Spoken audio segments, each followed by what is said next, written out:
Robert Ludlum's The Hades Factor. Written by Robert Ludlum and Gail Linz. Adapted for audio and produced by Tony Hutz. And read by Joseph Campanella.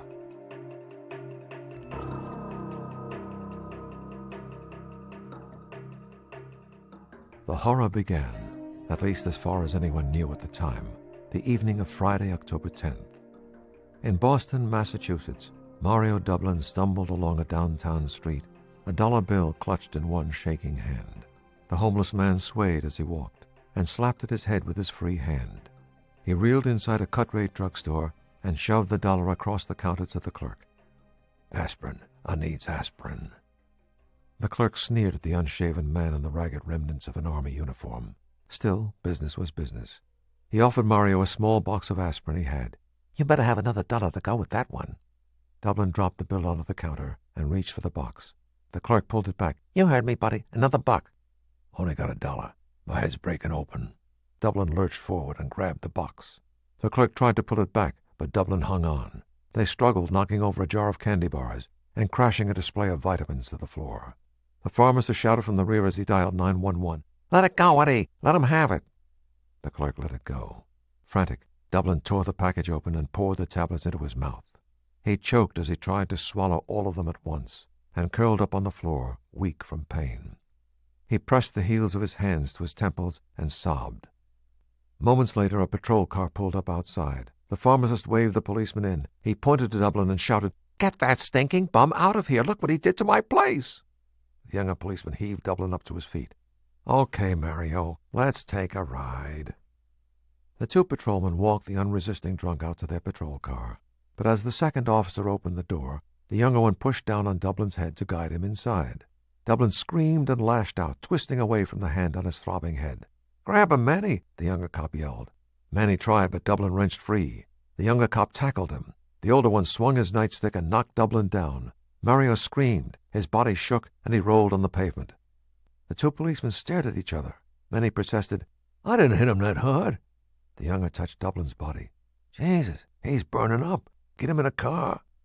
They dumped the man onto the car's rear seat, and Manny raced the squad car, siren wailing, through the night streets. He screeched to a stop at a hospital's emergency room entrance and tore inside, shouting for help. The other officer sprinted around the car to open Dublin's door. By the time the doctors and nurses arrived with a gurney, Dublin lay unconscious in blood that had pooled on the car seat and spilled onto the floor. The doctor inhaled sharply, then he climbed inside, felt for a pulse, listened to the man's chest, and backed out again. "He's dead." Because the police were involved, only 4 hours later, the medical examiner prepared for the autopsy of the late Mario Dublin, address unknown, in the hospital morgue. Just as he raised his scalpel, the double doors of the autopsy room flung wide open. "Walter, don't open 'em." The M.E. looked up.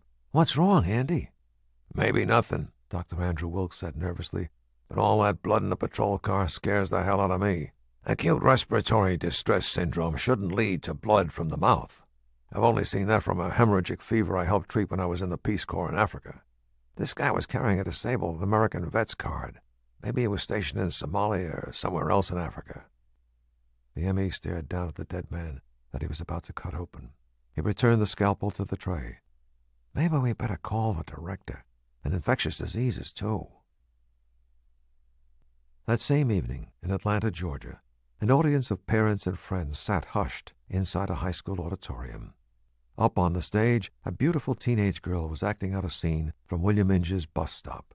Her movements were awkward, and her words, usually free and open, were stiff.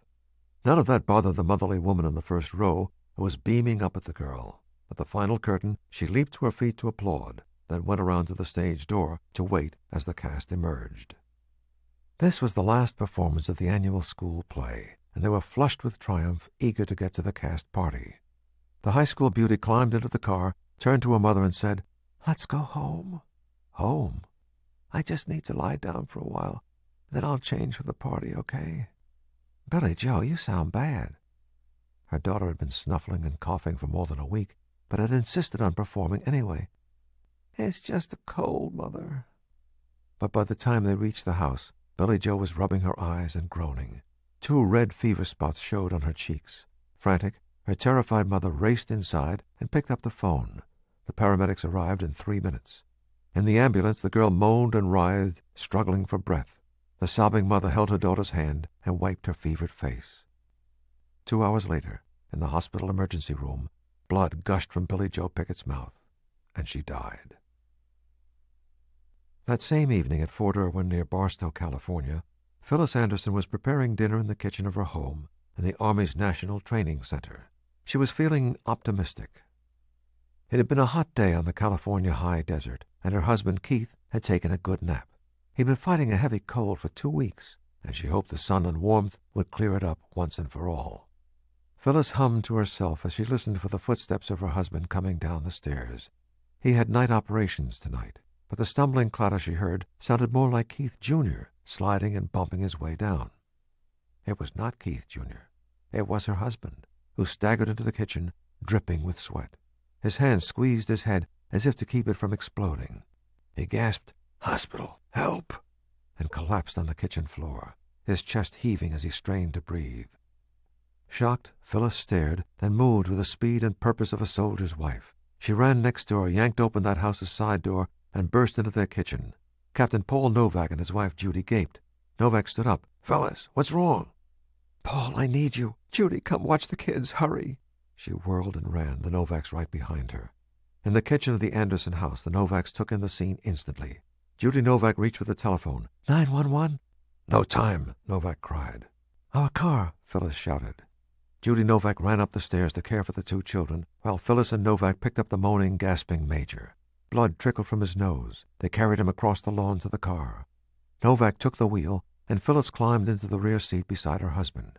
Fighting back sobs, she cradled the Major's head on her shoulder and held him close. His eyes stared up at her in agony as he fought for air.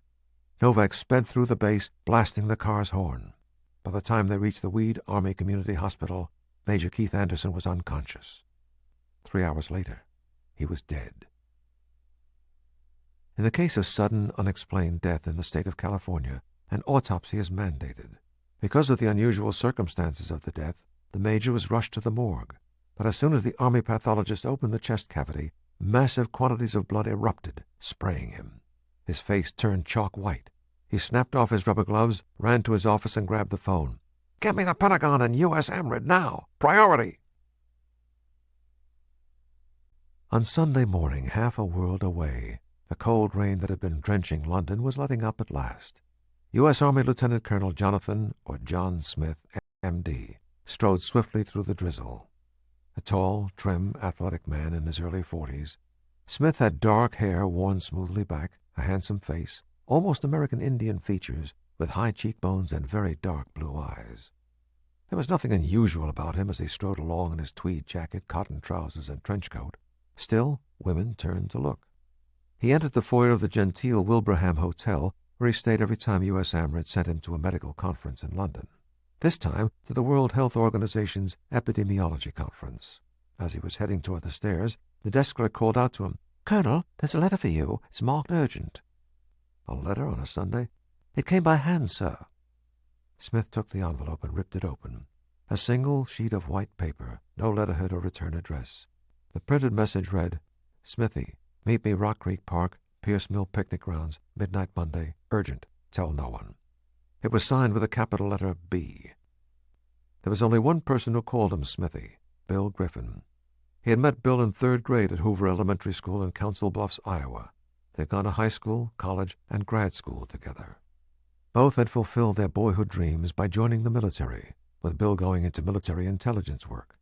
They had not seen each other in more than a decade, but through all their distant assignments and postings, they had kept in touch. Frowning, Smith stood staring down at the cryptic words. How had Bill known he was in London, at this particular secluded hotel? And why all the cloak and dagger? Smith liked to think of himself as a simple man, but he knew the truth was far from that. His career showed the reality. He had been a field commander, a military doctor in MASH units, and was now a research scientist. For a short time, he had also worked for military intelligence. He wore his restlessness like another man wore his skin. Yet in the past year, he had discovered a happiness that had given him a new focus. Not only did he find his work at U.S. AMRID challenging and exciting, the confirmed bachelor was in love. Sophia Russell was everything to him. Fellow scientist, research partner, blonde beauty. He was scheduled to fly out of Heathrow Monday morning, which would give him just enough time to drive home to Maryland and meet Sophia for breakfast before they had to go into the lab. But now, he would change his flight so he could meet Bill Griffin at midnight. This meant he would not get into work until Tuesday, a day late, which would make Kielberger, the general who directed U.S. AMRID, see red. To put it mildly, the general found Smith and his freewheeling way of doing things aggravating. Not a problem. Smith would do an end run. Early yesterday morning, he had phoned Sophia just to hear her voice, but in the middle of their conversation, a call had cut in. She had been ordered to go to the laboratory immediately to identify some new virus. Sophia could easily work the next 16 or 24 hours non-stop, and in fact, she might be at the lab so late tonight she wouldn't even be up tomorrow morning. Smith sighed, disappointed. The only good thing was she would be too busy to worry about him. He might as well just leave a message on their answering machine at home that he would arrive a day late and that she should not be concerned. She could tell General Kielberger or not, her call. He reread the message, hoping to find some clue he had missed. What was most noteworthy was what was not said. What could have happened to make Bill suddenly contact him this way? If Bill wanted scientific help or some kind of assistance from U.S. AMRID, he would go through official government channels. Bill was an FBI special agent now. Like any agent, he would request Smith's services from the director of U.S. AMRID. On the other hand, if it was simply personal, there would have been no cloak and dagger. A phone message would have been waiting at the hotel with Bill's number so Smith could call back. This meeting was not only unofficial, it was secret, very secret, which meant Bill was going behind the FBI, behind U.S. AMRID, behind all government entities. Located in Frederick, a small city surrounded by western Maryland's green rolling landscape, Fort Detrick was the home of the United States Army Medical Research Institute for Infectious Diseases. Known by its initials, U.S. AMRID, or simply as the Institute, it was respected as America's foremost military medical research facility. At almost exactly the same time John Smith was trying to decipher Bill Griffin's cryptic message, in her U.S. AMRID office, Dr. Sophia Russell was impatiently trying to reach a man who might have some answers to help resolve a crisis. Sophia was a Ph.D. scientist in cell and molecular biology. She was a leading cog in the worldwide wheels set in motion by the deaths of Major Keith Anderson in California, Billy Joe Pickett in Georgia, and Mario Dublin in Massachusetts, all of whom had apparently died abruptly of acute respiratory distress syndrome, or ARDS, within hours of one another. It was not the timing of the deaths or the ARDS itself that had riveted U.S. AMRID. Millions died of ARDS each year around the planet. But not young people, not healthy people, not without a history of respiratory problems or other contributing factors, and not with violent headaches and blood-filled chest cavities. The director of U.S. AMRID, Brigadier General Calvin Kielberger, was reluctant to declare a worldwide alert on the basis of 3 cases. He hated rocking the boat or sounding like an alarmist. Even more, he hated sharing credit with other Level 4 labs, especially U.S. AMRID's biggest rival, Atlanta's Centers for Disease Control, the CDC. Meanwhile, tension at U.S. AMRID was palpable, and Sophia, leading a team of scientists, kept working. She'd received the first of the blood and tissue samples by 3 a.m. Saturday, and immediately headed to her Level 4 lab to begin testing. In the small locker room, she'd removed her clothes, watch, and her engagement ring. She paused just a moment to smile down at the ring and think about John. She loved the liquid way he moved, like a jungle animal who was domesticated only by choice. She loved the way he made love, the fire and excitement. But most of all, she just simply, irrevocably, passionately loved him. She had never expected to marry. Fall in love, perhaps, but marry? No. Few men wanted a wife obsessed with her work, but John understood. In fact, it excited him that she could look at a cell and discuss it in graphic, colorful detail with him. In turn, she found his endless curiosity invigorating. Like 2 children at a kindergarten party, they had found their favorite playmates in each other. Both were dedicated, compassionate, and as in love with life as with each other. She had never known such happiness, and she had John to thank for it. Then she sighed, closed her eyes, and put John from her mind. She had work to do. She quickly dressed in sterile green surgical scrubs. Barefoot, she labored to open the door to biosafety level 2 against the negative pressure that kept contaminants inside levels 2, 3, and 4. Finally, inside, she trotted past a shower stall into a bathroom where clean white socks were kept. Socks on, she hurried into the level 3 staging area. She snapped on latex rubber surgical gloves, then taped the gloves to the sleeves to create a seal. She repeated the procedure with the socks and the legs of the scrubs. That done, she dressed in her personal bright blue plastic biological spacesuit, which smelled faintly like the inside of a plastic bucket. She carefully checked it for pinholes. She lowered the flexible plastic helmet over her head, closed the plastic zipper that ensured her suit and helmet were sealed, and pulled a yellow air hose from the wall. She plugged the hose into her suit. With a quiet hiss, the air adjusted in the massive spacesuit. She unplugged the air hose and lumbered through a stainless steel door into the airlock of level 4, which was lined with nozzles for water and chemicals for the decontamination showers. At last, she pulled open the door into level 4, the hot zone. There was no way she could rush anything now. She slipped on a pair of heavy yellow rubber boots and waddled as fast as she could into her lab. There, she slipped on a third pair of latex gloves, carefully removed the samples of blood and tissue from the refrigerated container, and went to work isolating the virus. Over the next 26 hours, she forgot to eat or sleep. She lived in the lab, studying the virus with the electron microscope. This one had the usual furry ball shape of most viruses, but it was not a variation of Ebola, Lassa, or Marburg. It resembled no known hantavirus. Typhoid, bubonic plague, pneumonic plague, meningitis, nothing matched. Finally, frustrated, she had forced herself to leave the lab. She'd already sent the team off to sleep, and now she also went through the exiting procedure, peeling away her spacesuit, going through decontamination procedures, and dressing again in her civilian clothes. After a 4-hour on-site nap, she'd gone to her office to study the test notes. As the other team members awakened, she sent them back to their labs. She turned on her computer to examine the lab notes for anything she might have missed. She found nothing of any significance. As more DNA sequence data was arriving, she had a strange feeling. She had seen this virus, or one that was incredibly similar, somewhere before. One of her team members' reports suggested the new virus might be related to machupo, one of the first discovered hemorrhagic fevers. But Africa? No. South America? Bolivia? Peru. Her student anthropology field trip, and Victor Tremont, a biologist on a field trip to collect plants and soil for potential medicinals for what company? A pharmaceutical firm, Blanchard Pharmaceuticals. She logged onto the internet and searched for Blanchard. There, in Long Lake Village, New York, Victor Tremont was president and chief operating officer now. She dialed the number. When Sophia reached an operator and asked for Victor Tremont, the woman told her to wait. Then a series of clicks and silences, and a second voice, "May I ask your name and business with Dr. Tremont?" "Dr. Sophia Russell from U.S. Amrit at Fort Detrick, Maryland. Tell him it's about a trip to Peru where we met. It's very urgent." "Please hold." More silence, then. "Dr. Tremont will speak with you now." "Dr. Russell, what can I do for you?" His voice was that of a man clearly accustomed to being in charge. "You don't remember me, Dr. Tremont?" "Can't say I do, but I do remember Peru 12 or 13 years ago, wasn't it?" 13, and I certainly remember you. What I'm interested in is that time on the Caraibo River. I was with a group of anthropology undergrads on a field trip from Syracuse, and you were collecting potential medicinal materials. I'm calling to ask about the virus you found in those remote tribesmen, the natives the others called the monkey blood people." In his large corner office in the sprawling Blanchard Pharmaceutical Complex, Victor Tremont felt a jolt of fear.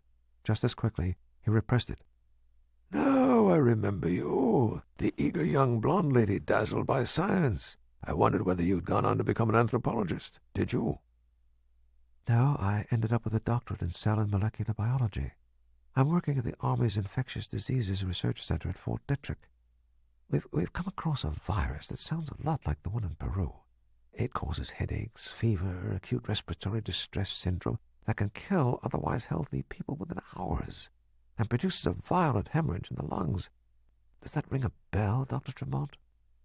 "Call me Victor, and may I call you Sophia?" "Of course." "Well, Sophia, I can't say I recall the virus you're describing, but it was a long time ago. But from what I recall of my molecular biology, the scenario you suggest is unlikely. You must be thinking of a series of different viruses we heard about on that trip. No, I'm certain there was this one single agent involved. I didn't pay a lot of attention at the time. Still, the oddness of it stuck with me. The monkey blood people? How bizarre. I'm sure I'd recall a tribe with such a colorful name as that. Dr. Tremont, please. This is critical. We've just received 3 cases of a virus that reminds me of the one in Peru. Those natives had a cure that worked almost all the time. Drinking the blood of a certain monkey. As I recall, that's what astonished you. And still would, Tremont agreed. The accuracy of her memory was unnerving. Primitive Indians with a cure for a fatal virus? But I know nothing about it, he lied smoothly. What do your colleagues say? She sighed, disappointed. I wanted to check with you first, but if you don't remember, perhaps I'll contact Peru. They must have a record of unusual cures among the Indians. That may not be necessary. I kept a journal of my trips back then, notes on the plants and potential pharmaceuticals. Perhaps I jotted down something about your virus as well. I'd appreciate your looking right away. Oh! Tremont gave a warm chuckle. He had her. The notebooks are stored somewhere in my house. I'll have to get back to you tomorrow. I owe you, Victor. Maybe the world will. First thing tomorrow, please. You have no idea how important this could be. She gave him her phone number. Oh, I think I know. Tomorrow morning at the latest, then. He hung up, rose from his chair, and walked to the window, where he stared unseeing out at the pine forest, the lake shimmering like mercury in the early morning light, and the high mountains that suddenly seemed to loom close and ominous. He was a tall man of medium build, with an aquiline, smooth, aristocratic face. Now in his 50s, with his tan skin and thick iron-gray hair, he drew attention wherever he went. But he knew it was not his dignity and attractiveness that people found so appealing. It was his self-confidence. He radiated power. Victor Tremont was angry and annoyed. That insignificant little student group. And Sophia Russell. My God, Sophia Russell. Who would have thought? He shook his head, disgusted. In truth, she was not a problem, just a nuisance. Still, she must be dealt with. He unlocked the secret drawer in his carved desk, took out a cell phone and dialed. An emotionless voice answered, Yes. I need to talk to you. My office, 10 minutes. He hung up, returned the cell phone to the locked drawer, and picked up his regular office phone. Muriel, get me General Casper in Washington. Sitting in her office at Fort Detrick on Monday morning, Sergeant Major Helen Doherty was feeling relieved. But then she did not know of Sophia's phone call to Victor Tremont the day before. At the moment, her only concern was the resolution of a troublesome staffing problem that had been backlogging her department. For 6 weeks, she had been asking for a replacement for one of her clerks, who had been reassigned overseas. Nothing. Then, finally, suddenly, out of the blue this morning, she'd received an email from the Department of the Army announcing the imminent arrival of Specialist 4 Adele Shrike.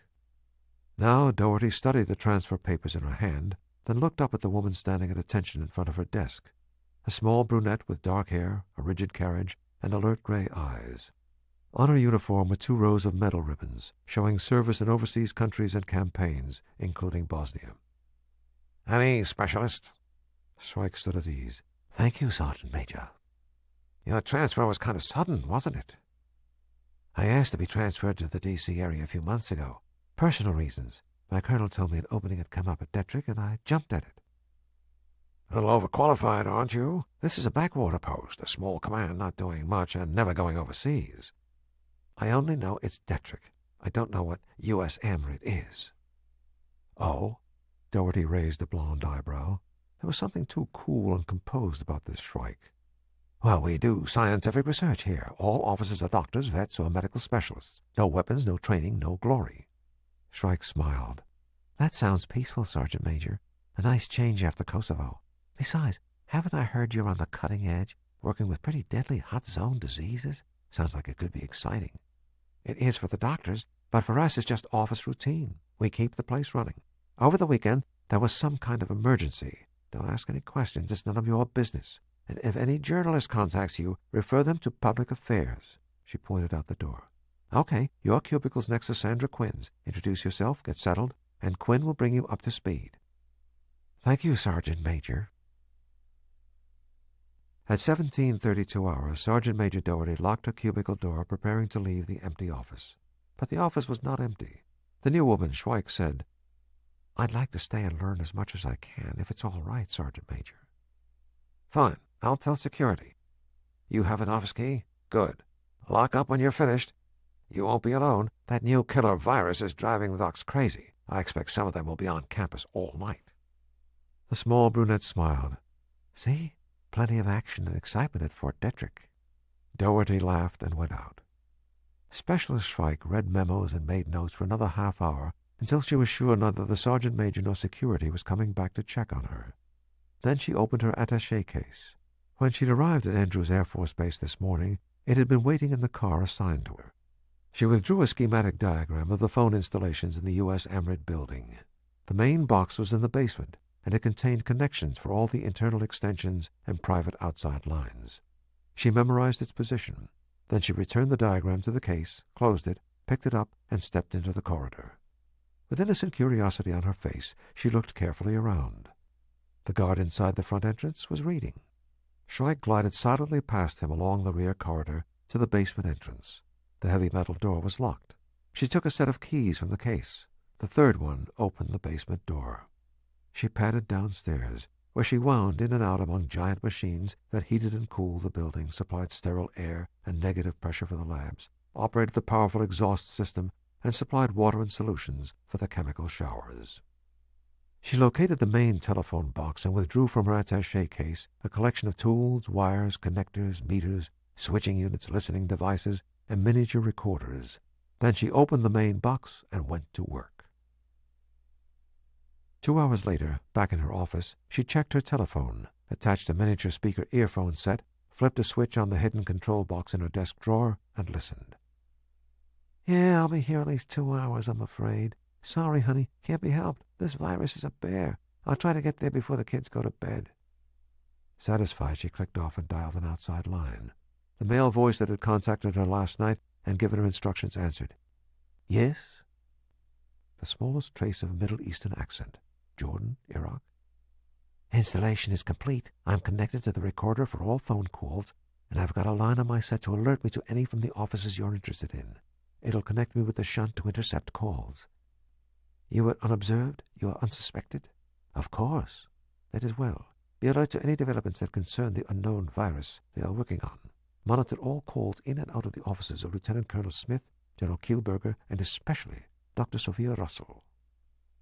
This job could not last too long, or it would become too risky. They would probably never find the body of the real specialist for Adele Schweik. Schweik had no known relatives and few friends outside the Army.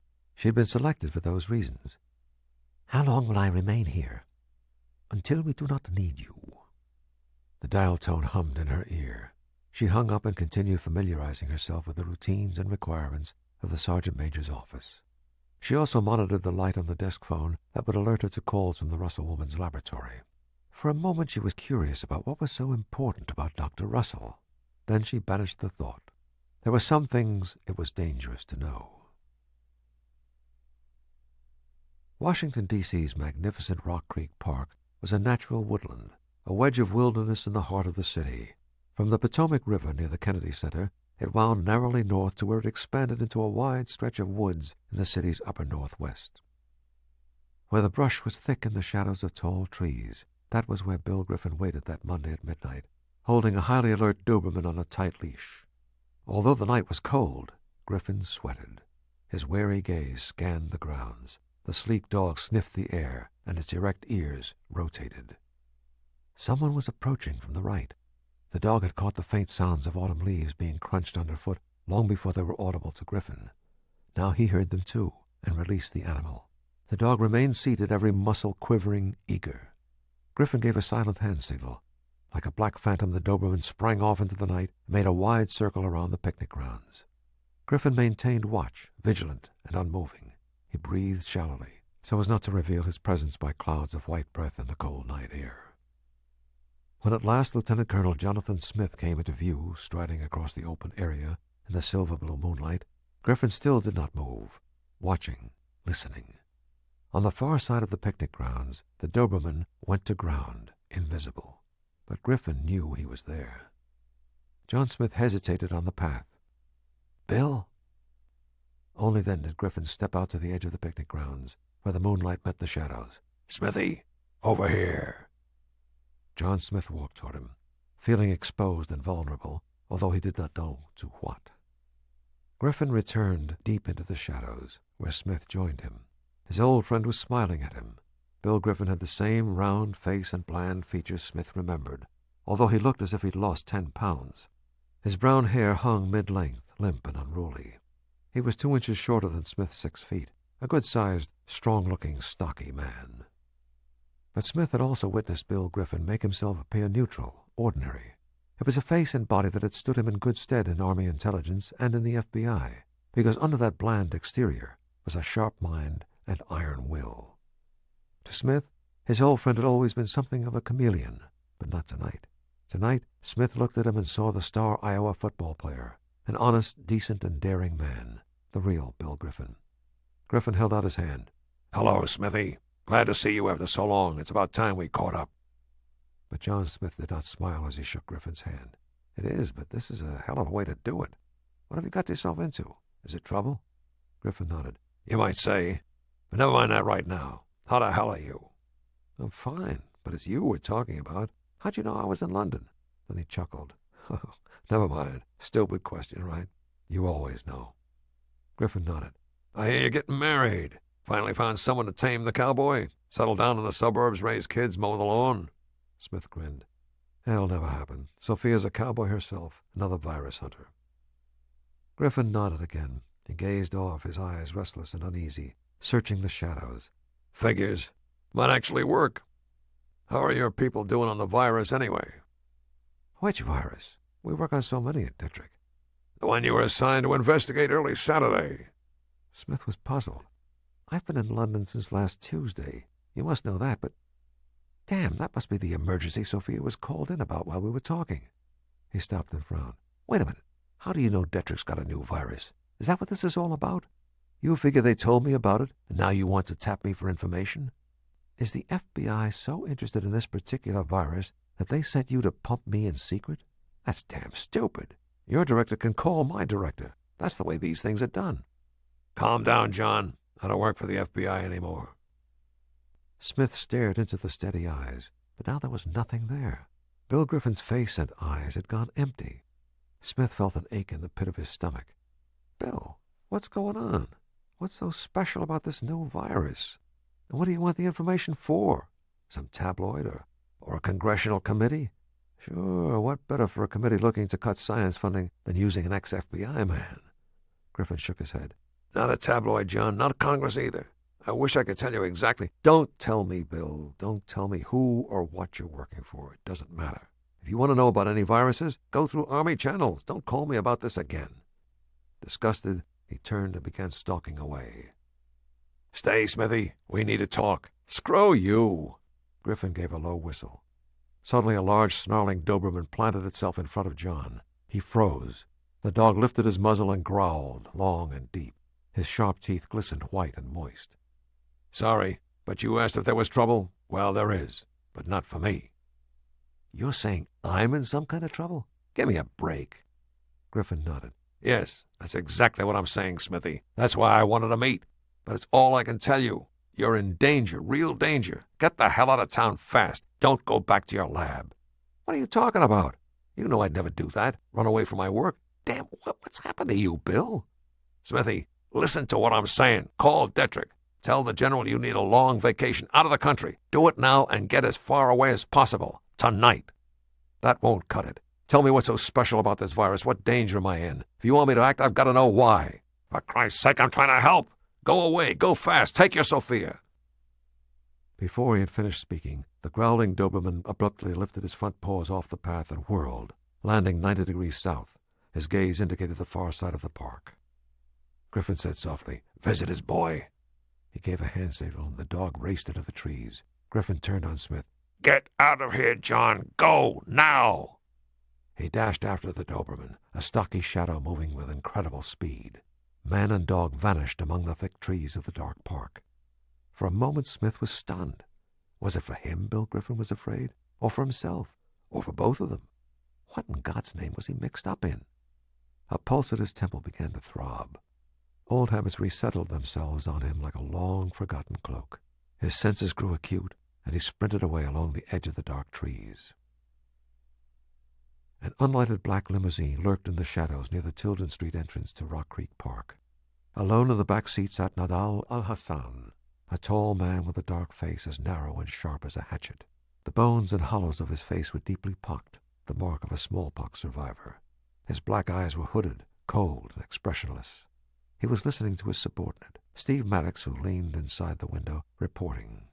Maddox had been running. His face was red and sweaty. "If Bill Griffin's in that park, Mr. Al-Hassan, he's a ghost. All I saw was the army doc taking a walk." Al-Hassan nodded. But John Smith was there. He sat back in the gloom of the car, talking as if to himself. "Our man in London finds Smith changed his flight from London. Your men pick him up at Dulles, but instead of driving home to Maryland, he comes here. At the same time, our esteemed colleague slips away from our hotel, and I follow him to this vicinity before he eludes me. You fail to find him in the park, but it is a strange coincidence, wouldn't you say? Why is the associate of Dr. Russell here, if not to meet our Mr. Griffin?" Eventually, Al-Hassan shrugged. "Perhaps I'm wrong. Perhaps it is a mere coincidence, and Griffin has nothing to do with why Colonel Smith is here. It does not really matter, I suppose. The others will take care of Colonel Smith, yes?" Maddox nodded emphatically. "You got it. No way he gets out of D.C. In her Fort Detrick office, Sophia Russell collapsed into her desk chair, tired to the marrow and frustrated. Her desk clock told her it was 1:34 a.m. Tuesday morning. Victor Tremont had called Monday to report that nothing in his Peru journals mentioned the virus or the monkey blood people. And although she and the rest of the Detrick microbiology staff had worked around the clock, they were no closer to resolving the threat posed by the virus. Earlier, Sophia had insisted that General Kielberger reveal the virus and enlist the aid of the Centers for Disease Control and the other Level 4 installations worldwide. He'd been reluctant, but had finally acquiesced and sent off full memos and blood samples to the CDC and all the other Level 4 labs around the globe. Now the first of the reports were coming in from the other hot zone labs. No progress. Everyone agreed it seemed like a hantavirus, but it matched nothing in any of their databanks. All contained desperate, if informed, guesses. Sophia leaned back and massaged her temples, trying to ward off a headache. Where was John? If he'd arrived home last night as scheduled, he would have been in the lab today. Because of her frantic work schedule, she had not thought too much about his absence. He should have called by now. Soon he would be a full day late. Maybe Kielberger had ordered him somewhere in secret, and John could not call. She sat up. The scientific staff was working through the night, even the general. Abruptly furious and anxious about John, she marched out, heading for his office. Brigadier General Calvin Kielberger was one of those big, beefy men with loud voices and not too many brains the Army loved to raise to the rank of colonel and then freeze there. These men were sometimes tough and always mean, but had few people skills and less diplomacy. They tended to be called bull or buck. Having achieved 1 star beyond what he could reasonably have expected, Brigadier General Kielberger was now stuck administering an irreverent gang of military and civilian scientists. Most of them did not take well to authority in the first place, especially not to narrow-minded bombast like Kielberger's. Lieutenant Colonel Jonathan Smith was the most irreverent, the most uncontrollable, the most irritating. So in answer to Sophia's question, Kielberger bellowed, "I sure as hell didn't send Colonel Smith on any assignment. If we'd had a sensitive task, he'd be the last one I'd send, exactly because of stunts like this." "John doesn't pull stunts, General." "And why is he a full day late when we need him here?" "Unless you phoned him, how would he know we needed him? Even I didn't know how bad the situation was until I started examining the virus. Then I was busy in the lab. John must have a reason for being late." "Such as?" "If I knew, I wouldn't be wasting your time, or mine. But it's not like him to be late without calling me." "I'd say it's very much like him. Face it, Russell, he's a goddamn loose cannon. After you're married, you're going to have to deal with that. I don't envy you." Seeing the expression that those comments brought to Sophia's face, he thought better of continuing and turned conciliatory. "Don't sweat it, Dr. Russell. He'll turn up soon. I hope so anyway, because we need everyone we can get on this virus. I suppose you have nothing to report." Sophia shook her head. "I am about out of ideas, and so is the rest of the staff and the other labs. General, may I make a suggestion?" "Why not?" "The 3 victims we have are widely separated geographically. 2 are about the same age, while 1 is much younger. 2 are male, 1 is female. 1 was in active service, 1 a veteran, 1 a civilian. How did they get that virus? What was the source? It has to have been centered somewhere." "What's your point?" "We have to find the connection among these 3. Maybe they were all in the same hotel room in Milwaukee 6 months ago. Maybe that's when they contracted it. We should also comb the medical records in the 3 areas for signs of previous infections that could have produced antibodies." Kielberger nodded. "I'll instruct the staff to begin at once. I want you and Colonel Smith to fly out to California first thing in the morning to talk to the people who knew Major Anderson. Clear?" "Perfectly, General." Leaving Kielberger's office, she looked up at a wall clock. 1:56 a.m. Fresh worry overwhelmed her. Where was John? In fact, John Smith was driving his small, restored 1968 Triumph sports car through the night city, mulling what Bill Griffin had told him. Bill had left the FBI, voluntarily or by request. Either way, Bill was connected somehow to a new virus sent to U.S. AMRID to study. To Smith, it sounded routine, one of the vital tasks Fort Detrick had been established to handle. Still, Bill Griffin claimed Smith was in danger. After their meeting, John had made his way carefully along the park's dark paths, stopping often to make certain he was not being followed. When he drove out of the park, he headed south, away from Maryland and home, the opposite of what a pursuer would expect. He drove evasively, fast and slow, winding back and forth, until he felt certain no one was following him. Now he would take the George Washington Parkway to 495 North, to Maryland, to Sophia. He could not wait to hold her in his arms. He was driving between Georgetown's long rows of trendy boutiques and bookstores, fashionable restaurants and clubs, when a mammoth truck, its engine rumbling, pulled up in the left lane next to his small car. It was a plain, white, 6-wheel delivery truck.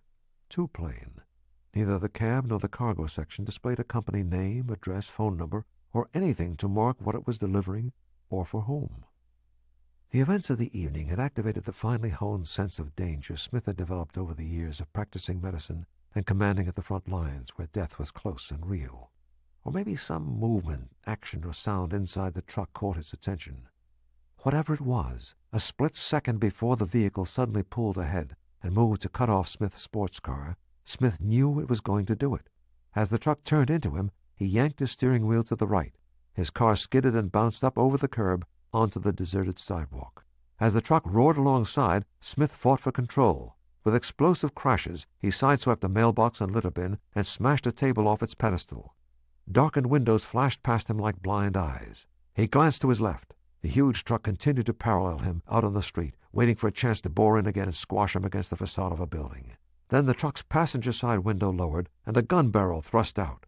Trapped on the sidewalk, he could neither hide nor evade, and he was unarmed. Smith tapped his brake and swerved, then gunned the throttle. An intersection lay just ahead. Just as he accelerated, the gun fired. Bullets blasted across the Triumph's tail and shattered a store window. Glass burst into the air. At the intersection, he slammed on his brakes and swung the steering wheel sharply right. His sports car swerved away onto the cross street. The truck, the victim of its own speed, hurtled down the avenue and out of sight.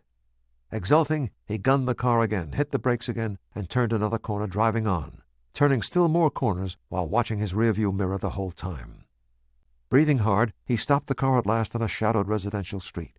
His hands were trembling, but from a rush of adrenaline, not from fear. He threw back his head, closed his eyes, and inhaled deeply. He did not like the trouble, yet there was an older part of him that understood it, that wanted to be involved. He thought his commitment to Sophia had ended all that. Obviously, it had not. The killers in the truck had to be part of what Bill Griffin had tried to warn him about. What was so special about this virus? What was Bill hiding? He shoved the car into gear and pulled out. He had no answers, but maybe Sophia did. At the thought, a terrible fear shot ice into his veins. If they were trying to kill him, They could be trying to kill her, too. He glanced at his watch. 2:32 a.m. He had to call her, warn her, but his cell phone was at his house. He needed a payphone quickly, but he did not want to risk another attack from the truck. He needed to get to Fort Detrick now. He raced the Triumph toward O Street. As he neared an intersection, headlights appeared ahead. The car was approaching the same intersection he was, but from the opposite direction and at twice the speed. Bundled against the cool night air, a solitary pedestrian stepped into the crosswalk. The man swayed and sang off-key from too much whiskey as he staggered into the street, into the path of the oncoming car. The speeding car's fender struck the man, and he flew back, arms wide. Smith slammed on his brakes. The hit-and-run driver slowed for a moment, as if puzzled, and then rushed off again, vanishing around the corner. The instant his car stopped, Smith was out and running to the fallen man. The street was silent. He dropped to his haunches to examine the man's injuries, just as another car approached. Behind him, he heard a screech of brakes, and the car stopped. Relieved, he lifted his head and waved for help. 2 men jumped out and ran toward him. At the same time, Smith sensed movement from the injured man. He looked down and froze. The victim was not only appraising him with alert, sober eyes, he was pointing a Glock pistol with a silencer on him. "Christ, you're a hard man to kill. What the hell kind of doctor are you, anyway?" A part of John Smith was already in the past, back in Bosnia, undercover in East Germany.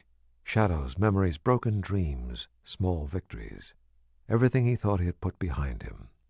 As the 2 strangers sped toward him, Smith grabbed the wrist and upper arm of the thug at his feet and expertly pushed and pulled. The man's elbow snapped. He screamed and his face turned white. As he passed out, the Glock fell to the pavement. In a single motion, Smith scooped up the weapon, rolled onto his shoulder, came up on one knee, and fired. The silenced pistol made a pop. One of the 2 men running at him pitched forward, twisting in agony. As the man grabbed his thigh where Smith's bullet had entered, the second man dropped beside him. Lying on his belly, he lifted his head as if he were on a firing range, and Smith were a stationary target. Big mistake. Smith dodged, and his attacker's silenced gunshot burned past his temple. Smith returned fire, and the bullet exploded through the attacker's right eye. The man pitched face down, motionless, dead. His pulse throbbing, Smith jumped up and walked cautiously toward them. The air seemed to still vibrate from the attack. He gazed quickly up and down the street. No porch lights turned on. The late hour and the silenced bullets had kept the ambush secret. He pulled an Army-issue Beretta from the limp hand of the man he had killed and removed weapons from the reach of the 2 injured men. The man with the broken elbow was still unconscious, while the one with the bullet through his thigh swore a string of curses at Smith. Just then the night rocked with the sound of a large truck's approach. Smith whirled. The unmarked delivery truck sped into the intersection. Somehow the killers had found him again. How? In combat, there is a time to stand and fight and a time to run like hell. Smith sprinted down a row of looming houses and slid into the black shadows of a large 3-story Victorian. He was at least 100 yards from the intersection. Crouched low, he looked back. The truck had stopped. A short, heavy man had jumped from the cab to bend over the 3 fallen men. The man waved urgently. Another 2 men exited the truck cab and ran to carry away the fallen attackers, while the first man raised the truck's rear accordion door. A half-dozen men piled out over the tailgate and waited, their heads swiveling as they examined the night. The 2 wounded men and the corpse were put into the car that had pulled up alongside Smith, and one of the men drove it quickly away. Then the truck left too, while the leader sent his men off in pairs to search for John Smith. With luck, each would assume he was more than a match for a 40-year-old sedentary research scientist, an ivory tower freak who wore a military uniform as a courtesy and had gotten lucky. People had made that mistake about Smith before. He listened from his hiding place until 2 of them drew close. Then he turned and loped off into the shadows, making sure they heard him. They took the bait, and a wide gap opened between the pair and the others as they pursued him. 4 blocks beyond the intersection, he found what he was looking for. Beside a white colonial-style mansion stood a gazebo, nearly invisible in the camouflage of night and the property's thick trees and bushes. He coughed and scuffed his shoes against the driveway to make sure they would hear and think he was heading off to hide at the mansion. Then he slipped into the secluded gazebo. Through its latticed walls, he had a clear view of the property. He set the Glock and Beretta on a bench. He would not need them for this. A long minute passed. Could they have somehow guessed what he was doing and called in the rest of the team? At this moment, were they circling to come up from behind? 2 minutes. 3. Then a shadow emerged from the trees and ran toward the left side of the big house. A second ran toward the right side. Smith inhaled. Thugs, civilian or military, were predictable. Their tactical ideas were rudimentary. The direct charge of the bull with the simple ruse of a schoolboy quarterback who always looked the opposite way from where he intended to throw the football. The two closing in like pincers in the night had done him the favor of splitting their forces so he could take them on one at a time. He had hoped they would. One padded around the mansion's right side, between it and the gazebo. Smith crept toward his back. As the man turned to check behind him, a single powerful right fist to the throat paralyzed his vocal cords. A sweeping arc of right leg smashed a size 12 shoe to the side of the man's head, and he dropped quietly. Smith slid back into the gazebo. A minute more, and the second man materialized in a patch of moonlight. When he saw his fallen partner, he hurried to kneel over him.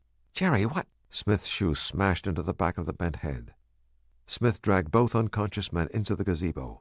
Crouched over them, he listened to the night. The only sound was of a distant car heading south. He collected his weapons, left the gazebo, and loped through the shadows of houses and trees back the way he'd come. As he neared the intersection where he'd been attacked, he slowed and listened again. The only noise was what sounded like the same car, this time driving north. On elbows and knees, a pistol in each hand, he crawled forward. His Triumph still waited at the curb. No one was in sight. There was no way the six-wheeler truck could have found him, first on Wisconsin Avenue and then here, not by chance. They had to have known exactly where he was. Smith jumped up and ran to his Triumph. He took a small flashlight from the glove compartment and slid under the car's rear.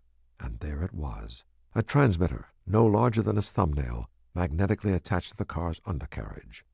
He removed the device. As he crawled out from under the Triumph, he noticed the car he'd been hearing was almost at the intersection. He quietly knelt, watching.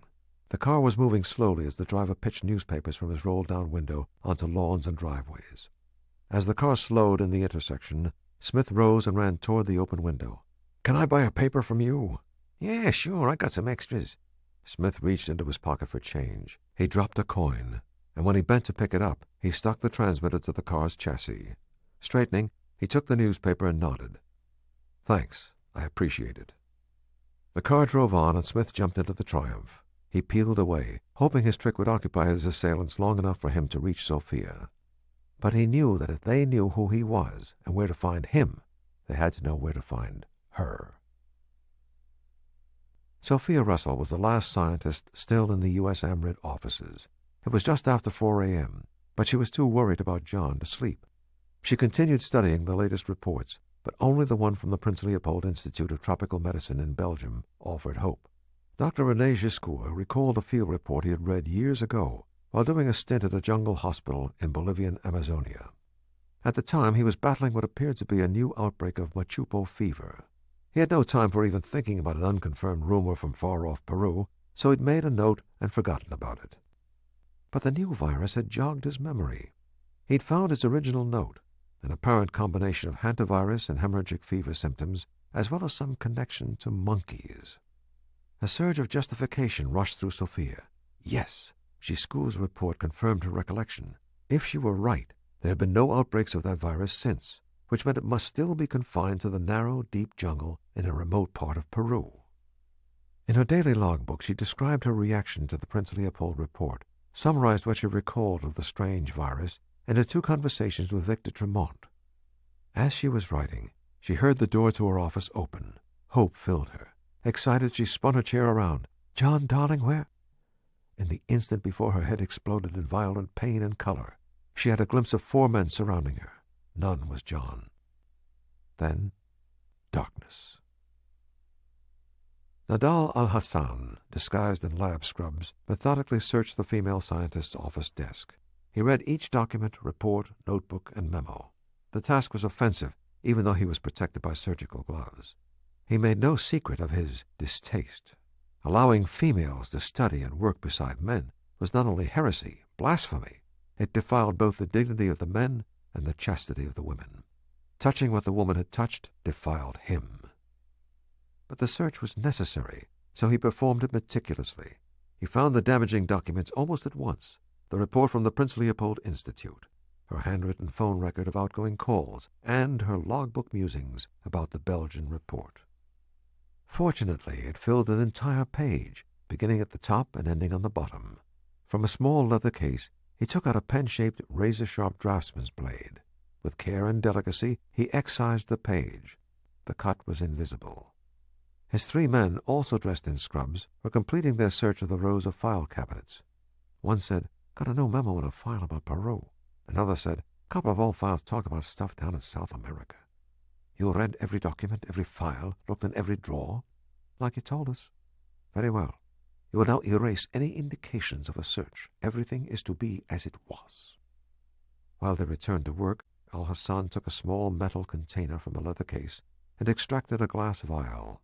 He carefully removed a hypodermic syringe from the case, filled it from the vial, and injected Sophia in the vein of her left ankle. At the prick of the needle, she stirred and moaned. The 3 men heard. They turned to look, and their faces went ashen. "Complete your tasks." The men dropped their gazes. As they finished straightening the office, Al-Hassan put the used syringe inside a plastic container, sealed it, and returned it to the leather case. He inspected the office. Satisfied, he ordered his men to leave. He saw that sweat had beaded up on Sophia's face. When she groaned, he smiled and followed them out. A light wind rustled through bushes and trees. John Smith's 3-story saltbox-style house was set back into the looming shoulder of Catoctin Mountain in Thurmont, Maryland. The place was totally dark, which made him think Sophia must still be at the lab, but he had to be sure. From the shadows he studied his house, yard, and street. He saw telltale signs. The trunk of the old apple tree was too thick, where someone stood behind it watching. The hood of a black Mercedes protruded from a driveway of neighbors Smith knew owned only a Buick, which they always parked in the garage. So, 1 sentry in front, probably a man in back too. But Smith could see no reason to waste a man on the side of the garage, away from the house. He slipped down an alley and sprinted behind the houses, then worked his way back to the near side of his garage.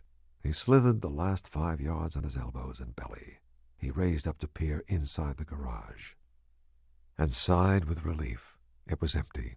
Sophia must have been at Fort Detrick all this time.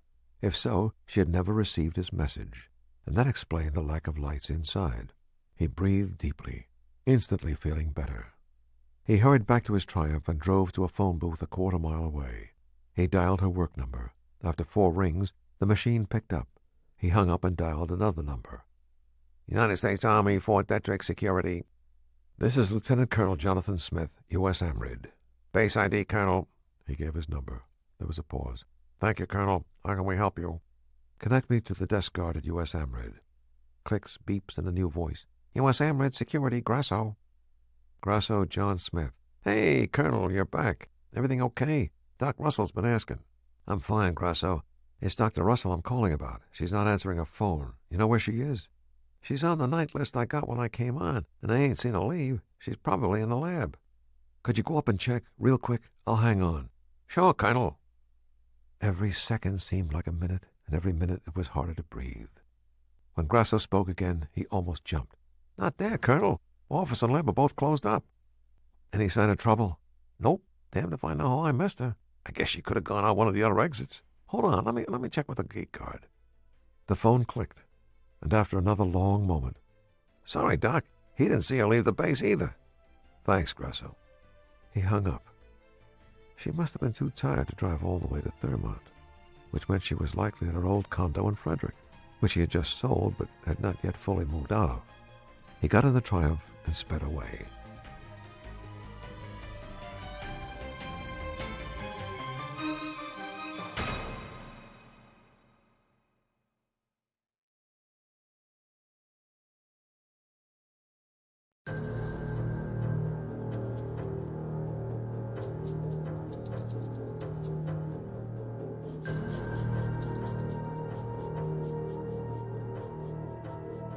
Sophia's condo was only 5 blocks away from Fort Detrick.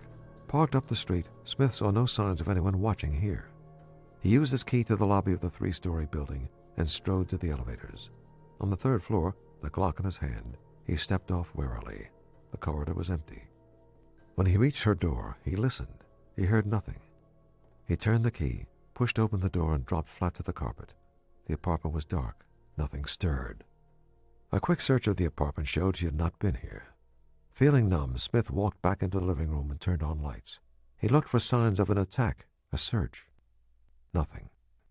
She was not at the lab. She was not at the house in Thurmont. She was not here. He needed help. The first step was to call the base and alert them to her disappearance. Then the police, FBI. He grabbed the phone to dial Detrick. His hand froze in midair. Outside in the corridor, footsteps. He put down the phone and switched off the lights. He dropped to one knee behind the couch, the Glock in his hand. Someone was advancing toward Sophia's condo, bumping into walls, moving in fits and starts. A drunk staggering home? The steps stopped with a hard thump against Sophia's door. There was ragged breathing. A key probed for the lock. The door swung open. In the shaft of light, Sophia swayed. Smith leaped forward. "Sophia!" He caught her before she collapsed. She gasped, battled for breath. Her face burned with fever. Her eyes stared up at him, tried to smile. "You're back, darling. Where were you?" "I'm so sorry, Soph. I had an extra day. John, at the lab. Someone hit." She fell back in his arms, unconscious. Her skin was pasty. Her beautiful face was pinched with pain. What had happened to her? "Soph! Soph! Oh, my God, Soph!" There was no response. He laid her on the couch and dialed 911. Her pulse was weak and rapid. She breathed in labored gasps. She burned. He yelled into the phone. "Acute respiratory distress! Dr. Jonathan Smith, damn it! Get here now!" The dark van was almost invisible, shadowed as it was beneath the tree opposite Sophia Russell's condo building. From it, Bill Griffin watched the paramedic van across the street, its light bar flashing. Nadal Al-Hassan spoke from the driver's seat. "Dr. Russell should not have been able to leave her laboratory alone. She should never have reached this far." "But she did both," Griffin said. "I did what was ordered for the woman. It was the only way she could be handled without suspicion." Griffin's silence covered the turmoil inside him. He had tried to warn John off, but Al-Hassan had sent his thug, Steve Maddox, after John before he'd even had a chance to think about running. That would have told John the warning was true, but now with the woman attacked too, John would not back away. How in hell was Bill going to save his oldest friend now? He and Al-Hassan had been waiting for the others to locate Smith again when the call from the fake Adele Shrike came in on Al-Hassan's cell phone. The motion sensor she had planted in Sophia Russell's office and lab had gone off, and when she activated the hidden video camera, she had seen Sophia staggering from her office. She rushed to Fort Detrick, but by the time she had gotten there, Russell had vanished. Shrike had told Al-Hassan, "She couldn't drive in her condition, so I checked her file. She owns a condo close to the fort." They had driven straight to the building, only to find the paramedics already there, and the whole building awakened by the commotion. There was no way they could get inside now. Griffin said, "If she tells Smith too much, the boss isn't going to be happy." 4 paramedics pushed a gurney out through the lobby doors. John Smith strode alongside the gurney, holding the hand of the woman on the stretcher as he bent close to her. Griffin said, "Look, she's alive, and they're talking. So what do we do?" "We follow them to the hospital. Then we make her dead for certain. Smith, too. However, it is possible John Smith is conversing with a corpse. Love makes fools of even the most intelligent. We will see whether she dies on her own. If so, then we have only John Smith to eliminate. That makes our jobs easier, yes?" Dawn was breaking, but John was oblivious to the passage of time as he sat beside Sophia, who lay in the curtained ICU bed gasping for breath. Hooked up to oxygen and the machines of a modern hospital, she was held captive by apparatus untouched by who she was or what was wrong with her. John leaned close and said, "You'll be fine, Soph, darling." As he had told countless young soldiers lying shattered in a MASH unit at some front line, he reassured, "You're going to be well soon. You'll be up and about and feeling a lot better. Just hang on, darling. Please, hang on." She tried to smile up at him between shuddering gasps for breath and squeezed his hand weakly. "Where were you?" Tenderly, he laid a finger on her lips. "Don't try to talk. Just concentrate on getting well. Sleep, my darling." Her eyes fell closed, as if they were curtains dropping at the end of a play. Smith strode across the room to where Dr. Josiah Withers, the hospital's pulmonary specialist, and Captain Donald Guarini, U.S. Emirates' best virologist, were consulting in low voices. "Well?" "All our efforts to alleviate the symptoms have been useless," Withers told him. "She's responded to nothing." "Come up with something. At least stabilize her." Captain Guarini said, "John, it looks like the virus we got in the lab last weekend. We have every level 4 lab in the world working on it, and so far we haven't a clue what it is or how to treat it. She must have somehow been contaminated." Smith stared at Guarini. "You're saying she made a mistake in the lab, Don? In the hot zone? No way. You know that—" "Doctors! Colonel!" The nurse stood over the ICU bed, where Sophia's whole body had jerked up into a bow of agony, as if trying to draw one single long breath. Smith slammed the others aside and ran. "Sophia!" She tried to smile. He took her hand. "Darling!" Her eyes fell closed and her hand went limp. "No!" She settled into the bed. Her chest stopped moving. Blood began pouring from her nose and mouth. Smith jerked his head up to check the monitor. A green line plodded steadily across the screen. A flat line. Death. "Paddles!" The nurse bit back a sob and produced the shock resuscitation electrodes. He fought panic. He was a trained physician. He saved lives. That was his job. He was going to save Sophia's life. He could do it. He initiated the shock. Sophia's body curved silently in an arc and fell back. Again! 5 times he tried, increasing the shock each time. Captain Guarini touched his wrist. "John! No! Again!" But the monitors remained unresponsive. It had to be a mistake. Sophia was alive, full of vitality, beautiful, and a smart aleck. She teased him. Dr. Withers put his arm around Smith's shoulders. "John, let go of the paddles." Smith looked at him. "What?" But he released the paddles. Captain Guarini said, "I'm very sorry, John. We'll leave you alone." They filed out. The curtains closed around Sophia's bed, and a wasteland of pain took over Smith's heart. He dropped down on his knees and pressed his forehead against Sophia's limp arm. He wanted her to move, to sit up and laugh, to tell him it was all just a bad joke. He removed the oxygen tent so he could really see her. She looked so alive still. He sat beside her on the bed, held her hands in his, and talked to her in his thoughts. He poured out his love. It was a long time before he finally said, "Goodbye, darling." In the hospital waiting room, miserable and numb, Smith sat alone in an armchair, slumped forward, his face in his hands. He yearned for her. Thick tears poured through his fingers. Regret, guilt, mourning. He shook with silent sobs. Sophia was gone, and all he could think about was that his arms ached to hold her one more time. He let his mind drift back to the first time he saw her, in a lab at the National Institutes of Health. He'd made U.S. Amrit make her an offer so good she had taken the job at Detrick, and by bringing her there, he had killed her. He remembered the first day she walked into the lab at U.S. Amrit. She told him, "I'll take the empty bench over there. You can stop staring at me, and I'll get to work. Everyone tells me you're a hotshot combat doctor. I respect that, but I'm a better researcher than you'll ever be, and you'd better get used to it." "I'll remember that." Then she stared him straight in the eye. "And keep your dick in your pants until I say take it out." He nodded and grinned. "I can wait." My God, he would have to call off the wedding, write to the guests, let them know she was gone. Gone. Cancel the caterers, the limousine. He shook his head violently, tried to focus his mind. He should have been with her. He should never have gotten her that job at U.S. Amrit. He had killed her. He wanted her from the moment he saw her at her sister Randy's. When he tried to tell Randy how sorry he was that her fiance had died, Randy had been too angry to listen. But Sophia had understood. He had to tell her family, but she had no family, only Randy. He had to tell Randy. Somalia came back to him in a rush. He'd been posted to a hospital ship to treat Americans in that country. One of his patients was a major ill with fever.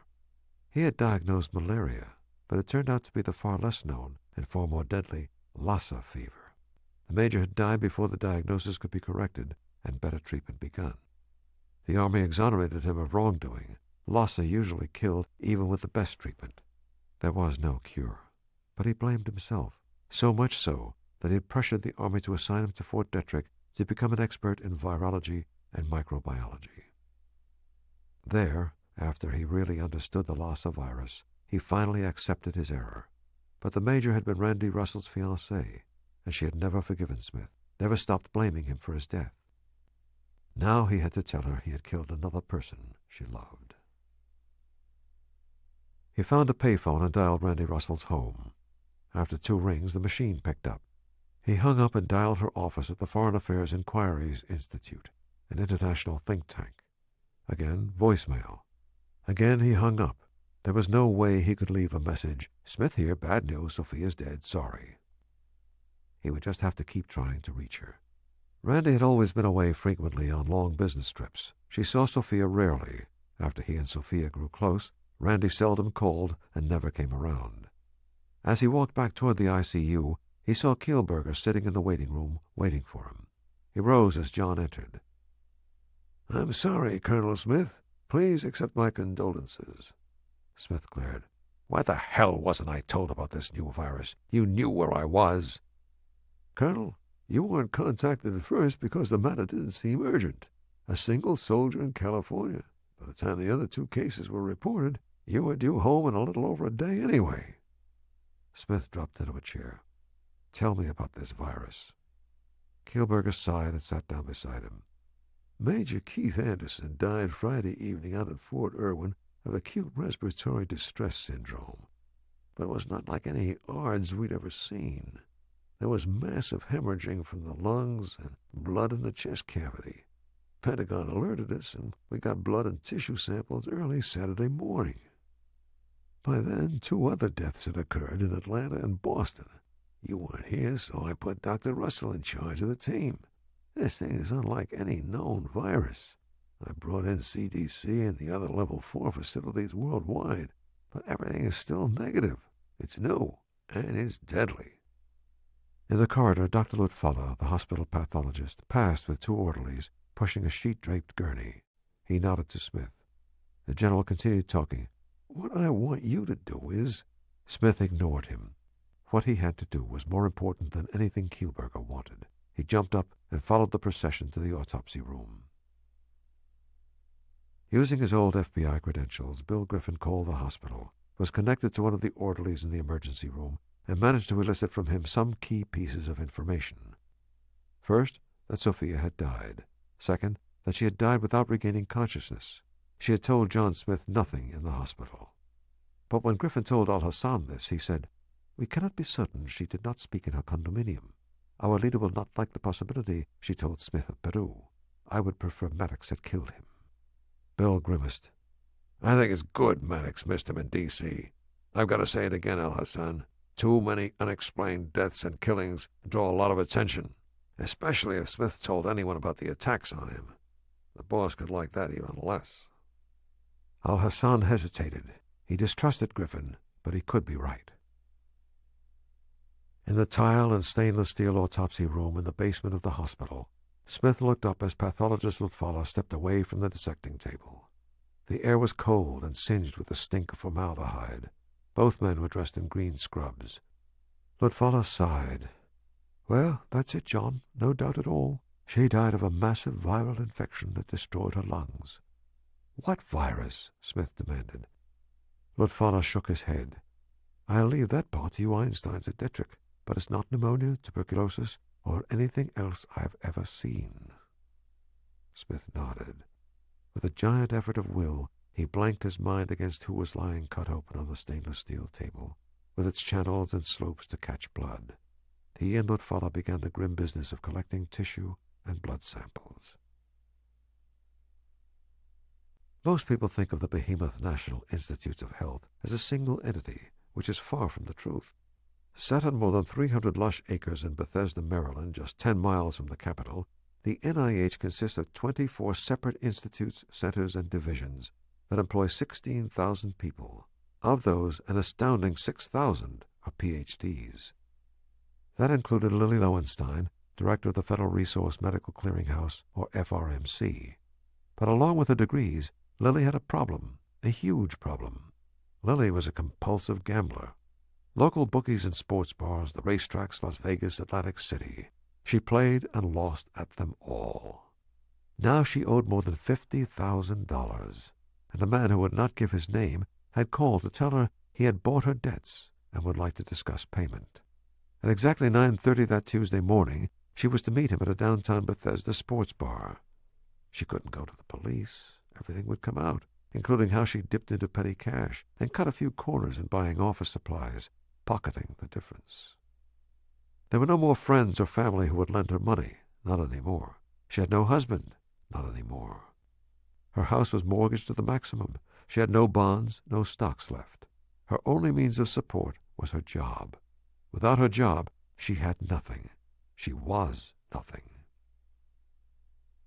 From a rear booth in the sports bar, Bill Griffin watched the woman enter.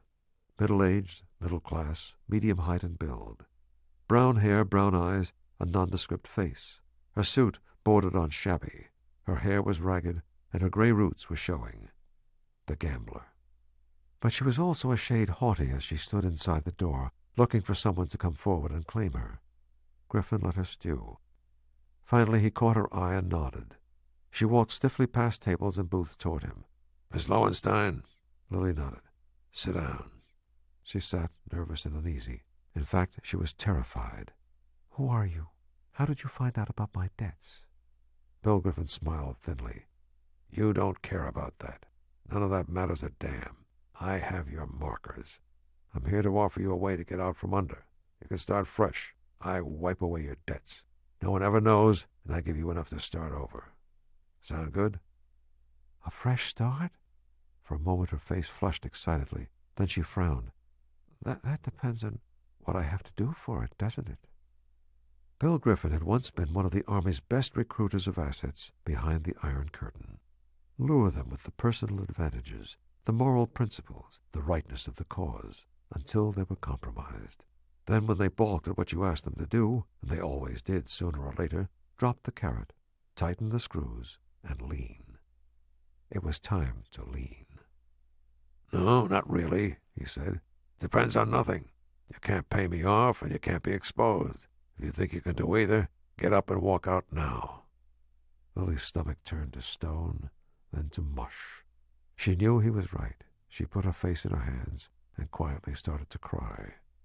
Griffin let her go for 2 minutes, then handed her a bar napkin to dry her eyes.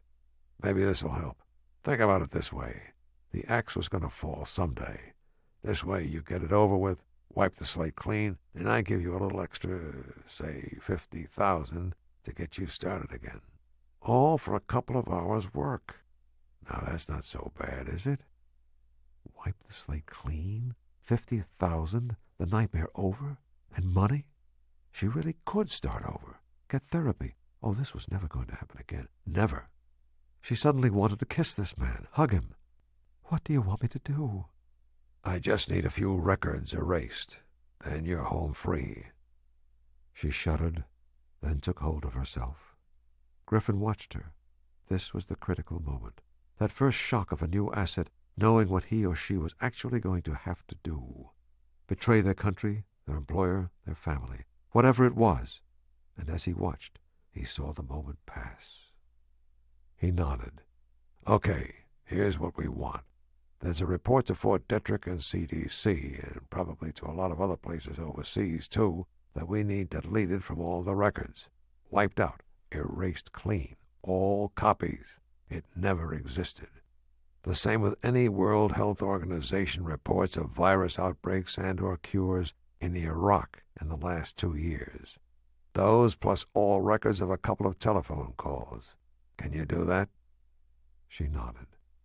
"By noon?" She swallowed hard and nodded again. In the afternoon following the autopsy, John Smith worked alone, feverishly, in the Level 4 lab. How had Sophia died? Well, he knew how. Acute respiratory distress syndrome from a deadly virus. But how had Sophia contracted it? At the hospital, the doctors and General Kielberger had told him to go home to get some sleep. Instead, he had packed the refrigerated containers of blood and tissue from Sophia in his car and driven straight to Fort Detrick. He repeated all the lab work she had done with the samples from the 3 other victims, but in the end his data revealed nothing new. It did renew his sense of horror at the potential threat this virus posed to the world. When he was done in the lab, he ended up sitting in his office staring into space. How had she contracted it? If she'd had an accident in which she had any possible contact with the new virus, she would have reported it instantly. Not only was that a standing order, it was insanity not to. Add to that the attacks on him in Georgetown, and Smith could draw only one conclusion. Her death had been no accident. In his mind he heard her gasping voice. At the lab, someone hit. Had someone entered her lab and attacked her? He read again through her notes, memos, reports for any clue, any hint of what had happened, and saw the number in her careful printing at the top of the next-to-last page of her logbook. Her logbook detailed each day's work on the unknown virus. The entry number was PRL-53-99. PRL referred to the Prince Leopold Institute in Belgium. The number referred to a specific experiment or line of reasoning or a chronology. What was important about this reference and number was that she always wrote them at the end of her report. At the end. This notation was at the top of a page, at the beginning of a commentary about the 3 victims. The commentary mentioned no other reports, so the log number was in the wrong place. He examined the 2 last pages carefully, pushing apart the sheets to study the gutter where the paper was sealed into the book's spine. He saw nothing. He carried the logbook to his large dissecting microscope. He positioned the book's exposed gutter under the viewing lens, and he saw it. A cut almost as straight and delicate as a laser scalpel. A page had been cut out. Brigadier General Calvin Kielberger stood in the open doorway to John Smith's office. His hands were clasped behind his back, his legs spread apart, his beefy face severe. "I ordered you to go home, Colonel Smith. You're no good to anyone out on your feet." "Someone cut a page from her logbook, General. There's a page missing from the last work she did. Why?" "She probably removed it because she didn't want it." "No one destroys a research note. What was cut out was connected to some report from the Prince Leopold Institute in Belgium. I found no copy of it in her papers." "It's probably in the computer data bank." "That's where I'm going to look next." "Look later. First I want you to get some rest, and then I need you to go to California. You've got to talk to Major Anderson's family and friends."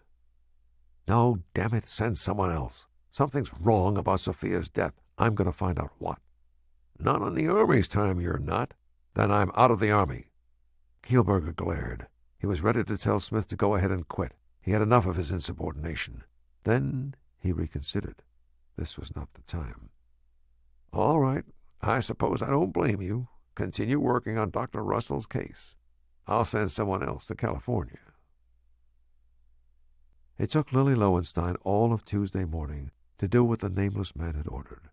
Now she was finishing a celebratory lunch at her favorite restaurant in downtown Bethesda.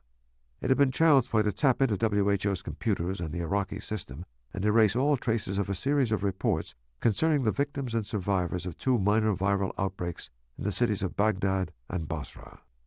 Clearing the single Belgian report from her own FRMC master computer, from U.S. AMRID and CDC's databases, and from all the other databases worldwide had been more time-consuming. Erasing the items from the telephone log at Fort Detrick had taken even longer, but now it was done, all done. And Lily would be free of her financial problems for good. She would never get in so deep again, and with $50,000 in cash, she could go to Atlantic City with enough to recoup everything she'd ever lost. She left the restaurant and turned the corner toward the bar where her favorite bookmaker had his private booth. She could not lose, not now, not anymore. Even when she heard the screech and rumble of rubber and metal behind her and turned to see the big black SUV careening along the sidewalk directly at her, she had a wide smile on her face. The smile was still there when the SUV struck her and swerved back onto the street, leaving her dead on the sidewalk. It was after 3 o'clock when Smith pushed away from the computer screen. There were 5 reports from the Prince Leopold Institute. but none reported anything but more failure to classify the unknown virus. There had to be a report with new information in it, something that inspired Sophia to write out a full-page note last night. But he'd searched the databases of Fort Detrick, the CDC, and every other Level 4 lab in the world. Nothing. Either Sophia had made a mistake, or written down the wrong code, or the report had never existed, or it had been erased from every database in the world. No. Why would someone do that? Smith tried to dismiss the idea that there'd been anything critical on that missing page, but he could not. The page had been cut out. The pathologist, Dr. Ludlum, was annoyed. He'd reluctantly agreed to pull himself away from a perfectly good pre-dinner martini to meet Smith again in the hospital's autopsy room. "I don't know what more we can find out, Colonel Smith. The autopsy was clear, definite. Doctor, I'm not questioning what killed her, only how. Help me examine her again, inch by inch. Look for anything we missed, anything." Ludlum sighed deeply and set to work. They worked in silence for an hour, until Ludlum exclaimed, "Ah, what's this?" Smith jerked alert. "What do you have?" Ludlum was examining Sophia's left ankle. "Was Dr. Russell taking any intravenous medications?" "No." Ludlum looked up. "Did she do drugs, Colonel?" "Hell, no." "Take a look." John bent close to Sophia's left ankle. The mark was all but invisible, a small reddening and swelling. In its center was a single, tiny needle mark of an injection. Fury enveloped Smith. His head began to pound. He had guessed it. Now he knew. Sophia had been murdered. That evening, John Smith paced his office back and forth, a wild animal in a corral. Think, John. She must have learned something so dangerous she had to be killed and all physical evidence of her discovery eliminated. So what else did researchers in a scientific investigation do? They talked. He grabbed the telephone. "Get me the base security commander." "Dingman speaking. How can I help you, Colonel?" "I need a record of any and all calls made or received by Dr. Sophia Russell since last Saturday. Urgent." "Right. I'll get back to you, Colonel." 15 minutes later, Dingman phoned back. There had been few calls, 5 outgoing, 4 incoming. He phoned the numbers, all checked out. Then it hit him. He ran to Sophia's office and pored through her desk. Her monthly telephone log was also missing. He called the General's aide, Melanie Curtis. "Miss Curtis, did Sophia turn her October phone log in early?" "No." "You're sure?" "Thank you." So the murderers had taken her phone log, too. Why? Because there had been a call that revealed what they were trying to hide. It had been erased, along with the Prince Leopold report. He had hit a wall. He would have to find Sophia's killers another way. Look into the history of the victims. Something must have connected them before they died. He dialed the General again. "Still want me to go to California tomorrow?" "What's changed your mind, Colonel?" "Let's say I've seen the light. The bigger danger should get the priority." Kielberger snorted in disbelief. "Sure. Okay, soldier. You'll fly out of Andrews at 0800 tomorrow. Be in my office at 0700, and I'll give you your instructions." Contrary to the assumptions of most of the world, 2/3 of New York State is not skyscrapers, jammed subways, and ruthless financial centers. Much of it is like Adirondack State Park, some 6 million acres of sparsely settled, lush public and private lands, rising from rushing rivers and thousands of lakes to towering mountains. Victor Tremont, chief operating officer of Blanchard Pharmaceuticals, stood on the deck of his magnificent residence, surveying the twilight view. He was dressed in custom-made chinos, a pewter-colored bush shirt, a lined safari jacket. He sipped a glass of very expensive scotch and smiled, also drinking in the affluence and power that this view, this lodge, this lifestyle provided. The park's isolation was perfect for his purposes. 10 years ago, he'd moved Blanchard Pharmaceuticals into a red-brick complex he had built in the forest near Long Lake Village. At the same time, he made a hidden retreat on nearby Lake Magua, his main residence. Concealed from above by a thick canopy of trees and from the lake by a dense forest, his sprawling lodge was all but invisible. There was neither an address post on the road nor a dock in the lake to reveal its presence. Only Victor Tremont, a few trusted partners in his Hades project, and the loyal scientists and technicians who worked in the private high-tech lab on the second floor knew it existed. Tremont had been attracted to the mountains since he'd been an unruly teenager in Syracuse. His father, a professor of economics at the university, had not been able to control him then, any more than Mercer Haldane, the fat-ass chairman of Blanchard Pharmaceuticals, could control him now. Both were puny, small men, both always insisting upon what could not be done, that no one could do everything he wanted. He'd never understood such narrowness. What limitation was there, except your imagination, your abilities, your daring? The Hades project itself was an example. In a few weeks, the project would be a total success. He would be a total success. Abruptly, he cocked his head, listening. The chop, chop, chop of helicopter rotors was growing louder. Tremont knocked back his scotch and strode into the enormous high-beamed living room. Peering down from the log walls were the glass eyes of mounted trophy heads. Rich wood and leather furniture stood on hand-knotted rugs. Tremont continued past the crackling fire in the walk-in-sized fireplace along a back hall, where the aroma of hot baking powder biscuits scented the air from the kitchen. On the other side of the lodge, a large Bell helibus was settling down on a helipad cut into a clearing 100 yards away. The four men who descended were in their mid-40s, sophisticated, smooth-looking men in expensive, tailored suits. Tremont greeted each with a broad smile and vigorous handshake. As the chopper pilot unloaded luggage, Tremont led his visitors to the lodge. Moments after the helibus took off, a smaller Jet Ranger helicopter touched down. Two very different men stepped from it. They wore off-the-rack suits no one would look at twice. The tall, swarthy man had a pock-marked face with heavy-lidded eyes and a sharp, curved nose. The round-faced, bland-looking man had big shoulders and lanky brown hair. Neither had luggage. It was not only the ordinary clothes and lack of suitcases that marked them as different. There was something about the way they moved, a trained predatory manner that anyone who knew about such things would recognize as dangerous. Their gazes silently swept around the area as they moved. They followed the first group to the lodge, but entered by a different door. After a magnificent feast of wild duck and local lake trout, the men sat in overstuffed chairs in the vast living room, enjoying Cuban cigars and rare French cognac. As they settled in, Tremont stood before the fireplace and delivered his status report on the project that had consumed their imaginations, hopes, and lives for the last dozen years. They had all been with Tremont from the start, from when he returned from Peru with the odd virus and the monkey's blood. George Hyam, tall and ruddy, in those days a young accountant. Now he was chief accountant for Blanchard, while actually working for Tremont. Xavier Becker, a computer genius who had shortened research on improving the virus in the serum by 5 years. Adam Kane, an ex-CDC virologist. He'd found a way to isolate the lethal mutated virus and keep it stable.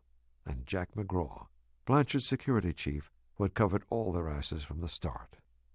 Tremont concluded, "We'd always hypothesized the mutation would take place in the American subjects as much as a year later than it did in the non-American subjects. A matter of general health, nutrition, physical fitness, and genetics. Well, the virus has now surfaced here in the United States. Soon it's going to appear across the world, country by country, an epidemic. The press doesn't know about it yet, but they will. No way to stop them or the virus. The only recourse governments will have is to pay our price." The four men grinned. Their eyes shone with dollar signs. Big dollar signs.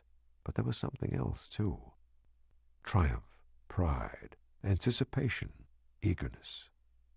Tremont turned to his accountant. "George?" "The profit projection for the stockholders is ready any time, but I'm afraid it's somewhat less than we'd hoped. Perhaps only $5, $6 at best. $1 billion. Xavier Becker frowned. "What about the secret audit I discovered?" Tremont said, "Only Mercer Haldane has seen it, and I'll handle him when we meet before the board dinner this weekend. What else, Xavier?" "I've manipulated the computer logs to show we've been working on our serum the whole 10 years, improving it since we got the patent, and that we've finished our final tests and submitted it for FDA approval." The logs also now show our astronomical costs. Supplies in the millions of doses and climbing. Adam Kane laughed. No one suspects a damn thing. Jack McGraw rubbed his hands, pleased. Even if they suspect, they'll never find the trail. Just tell us when to move, George begged. Tremont smiled. Don't worry.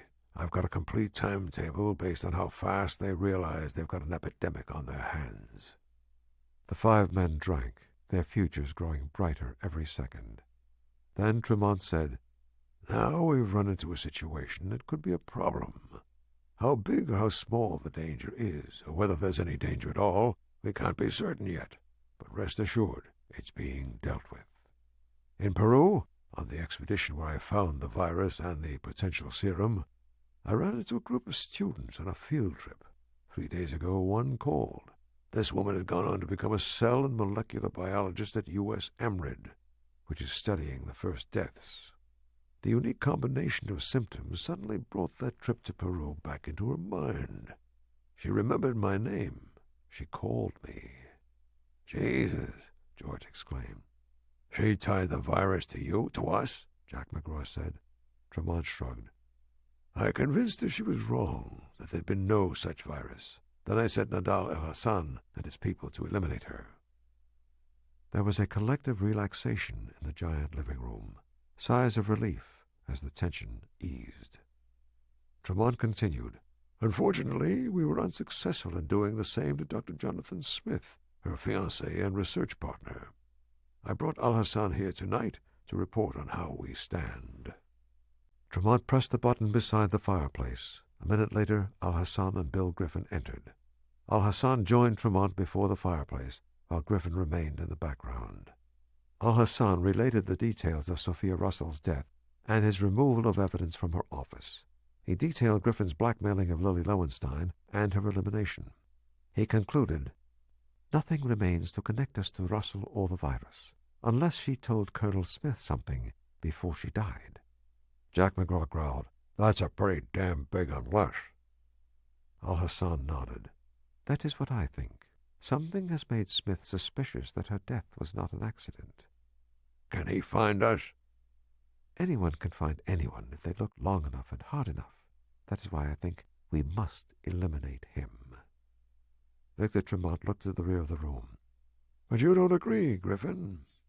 Everyone stared at the former FBI man. He was thinking about John Smith. He'd done his damnedest to warn his friend off. Now he did what he had to do to save himself, while trying to distract the heat from John. He said, Smith's been working so hard to find out what happened to Dr. Russell that I think she must have told him nothing about Peru or us. Our mole inside U.S. AMRID says Smith is back concentrating on the virus with the team. He's flying to California tomorrow to interview the family and friends of Major Anderson. Tremont nodded thoughtfully.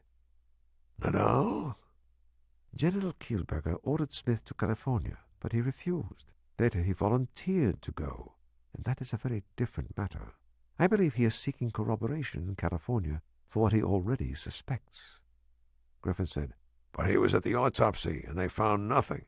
There's nothing to suspect. We do not know what Smith found at the autopsy, Al-Hassan said. Griffin grimaced. Kill him, then. That solves one problem. But every new murder increases the danger of questions and discovery, especially the murder of Dr. Russell's fiancée and research partner, and especially if he's already told General Kielberger about the attacks on him in D.C. To wait could be too late, Al-Hassan insisted. Tremont paced slowly in front of the fire, frowning. At last he decided. Griffin could be right. Better we not risk another killing involving the Detrick staff so soon. The group nodded at one another. Tremont smiled. Well, that's settled. We'd better get some sleep. Tomorrow will be a busy day. He shook each man's hand warmly as they exited the living room. Al-Hassan and Griffin were last. Tremont said, Watch Smith carefully. I don't want him to shave without your knowing when, where, and how close. Understand me, gentlemen. If Dr. Smith proves to be trouble, he has to be purged. Life is a balance of risk and security.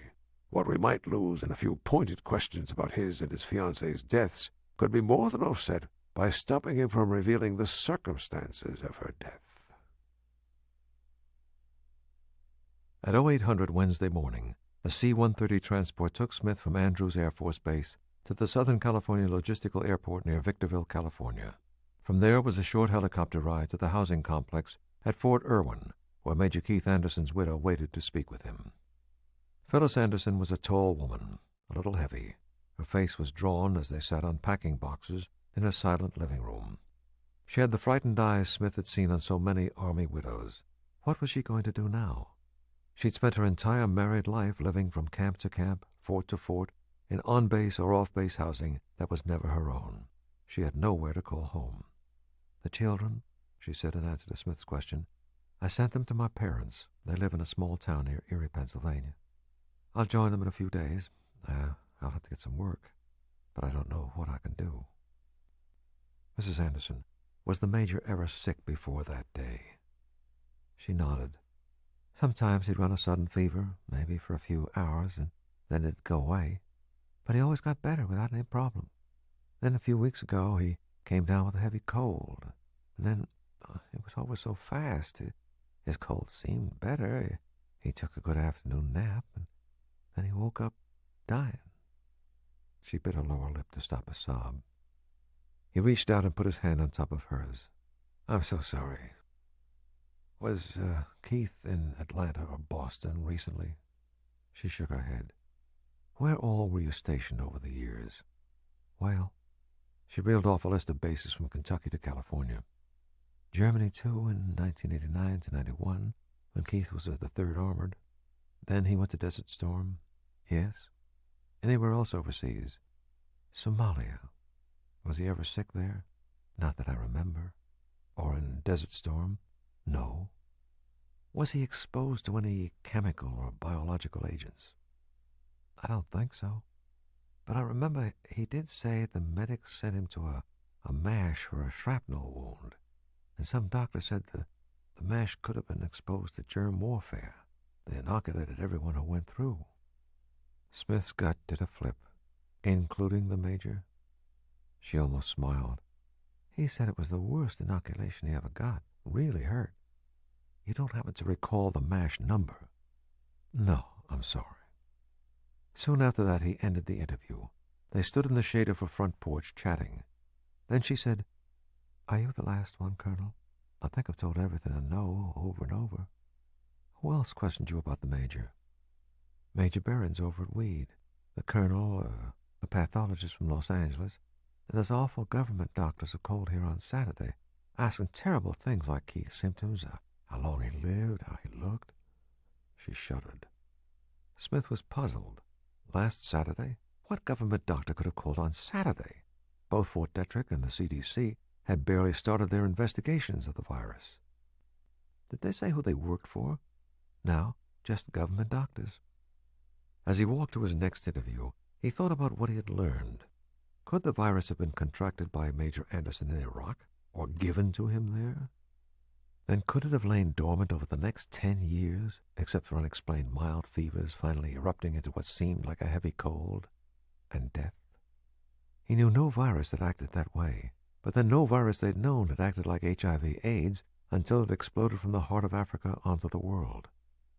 And who were the government doctors who had called Phyllis Anderson before anyone outside the CDC and Fort Detrick was even aware there was a new virus? In the darkened living room of Victor Tremont's lodge, Congressman Benjamin Sloat, chairman of the Armed Services Committee, took another gulp of his host's excellent scotch. The congressman was not pleased. "Damn it, Victor, why didn't you clue me in earlier?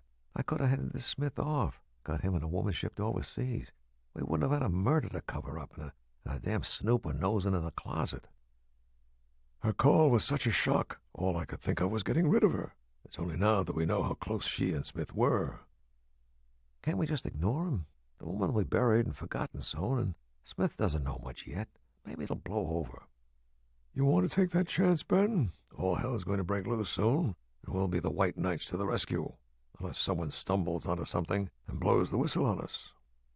Half hidden in the shadows, Nadal al-Hassan warned, Dr. Smith arrived at Fort Irwin this morning. He may hear of our government doctors." Tremont said, "Smith's come a long way already. Not far enough to hurt us, but enough to get our attention.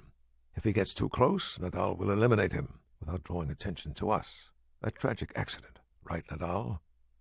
"Suicide," the Arab offered, is obviously distraught over Dr. Russell's death. "Perfect," Tremont agreed. "Meanwhile, Congressman, block his investigation. Keep him in the lab. Get him reassigned. Anything." Sloat thought a moment. "I'll call General Salonen. He can order that we need to keep the virus under wraps. Extreme sensitivity. Smith's only an amateur, and this is a job for the pros." Tremont smiled. "That sounds about right." Sloat arose. "I'll call Salonen right away, but not from here. I'll find a payphone in the village." After the congressman left, Tremont turned to Al-Hassan. "We should have eliminated Smith. You were right. Griffin was wrong." Perhaps, or perhaps, in his view, he was quite right. "How so?" "I have wondered how Dr. Smith appeared to be so alert for our initial attacks. Why was he in that park so late, so far from his home in Thurmont? Why was he so ready to suspect murder?" "You think Griffin warned him? Why? Griffin stands to lose as much as the rest of us if we're exposed." "He and Dr. Smith may have had some association in the past. My people are investigating." Victor Tremont smiled again. "There's a solution, an elegant solution. Keep checking the past of the two men, but at the same time tell your associate, Mr. Griffin, that I have changed my mind. I want him to personally find Smith immediately and kill him. This way, we'll discover where Mr. Griffin's loyalties actually lie." The rest of John Smith's interviews at Fort Irwin added nothing more to what he'd learned from Phyllis Anderson. After the last interview, he flew all night from Victorville back to Andrews Air Force Base. From there, he drove straight back to Fort Detrick. By now, Thursday morning, the reports from the other family and associates' interviews were in. The homeless victim in Boston and the late father of the dead girl in Atlanta had also been in the Army during the Gulf War. Sergeant Harold Pickett had been in the 101st Air Assault Division in Desert Storm. He'd been wounded and treated at 167th MASH. Specialist 4 Mario Dublin had been an orderly at the 167th MASH. Units of Keith Anderson's 3rd Armored had been at the Iraq-Kuwait border near the 167th. After reading the reports, Smith dialed Atlanta. "Mrs. Pickett?" "Yes?" "I'm Lieutenant Colonel Jonathan Smith from the U.S. Army Medical Research Institute for Infectious Diseases." "Not more questions, Colonel, please. Just 2, may I, if you must?" "Thank you. First, was your daughter ever injured badly enough to need a blood transfusion? And did your husband donate the blood?" "Well, how did you know?" "Well, it had to be something like that. Second, did government doctors call you on Saturday to ask questions about her death?" "They certainly did. I was shocked. They were like ghouls. I hung up on them." "No identification beyond just government doctors?" "No, and I hope you fire 'em all." The line went dead, but he had what he needed. All 3 soldiers had almost certainly been inoculated against possible bacteriological warfare agent contamination at the same MASH unit 10 years ago. Smith dialed Brigadier General Kielberger to tell him the news. "Desert Storm? Are you sure, Smith? Really sure?" "Yes, sir." "Damn! That'll explode the Pentagon after all the headlines and lawsuits about Gulf War syndrome. Don't talk to anyone until I've checked this with the Pentagon. Not a word." Smith hung up. The next thing to do was to locate the government doctors. Someone had ordered them to make those calls, but who? 4 long, wasted hours later, it was Smith who was ready to explode as he repeated into the phone, this time to a secretary at the Federal Resource Medical Clearinghouse. "Yes, doctors who called Atlanta, Fort Irwin, and probably Boston. They asked nasty questions about the virus victims' deaths. The families are steamed, and I'm getting damn mad, too." The woman on the other end of the line was equally testy. "I'm just doing my job, Dr. Smith. Our director was killed in a hit-and-run accident yesterday, and we're trying to cope. Hold, please." He fumed. He'd been running into the same red tape all day. The CDC, the Surgeon General's office, Health and Human Services, the National Institutes of Health. He'd gotten nowhere. He was being stonewalled. The FRMC was his last chance. The woman came back on the line. "I'm sorry, Colonel. All information on the viral incident at Fort Irwin has been classified. You'll have to go through channels." Furious, he slammed down the phone. What in hell was going on? It looked as if some idiot had clamped a lid on the virus. No information without clearance. But who? And why? He strode down the hall to Kielberger's office. "What the hell's going on, General?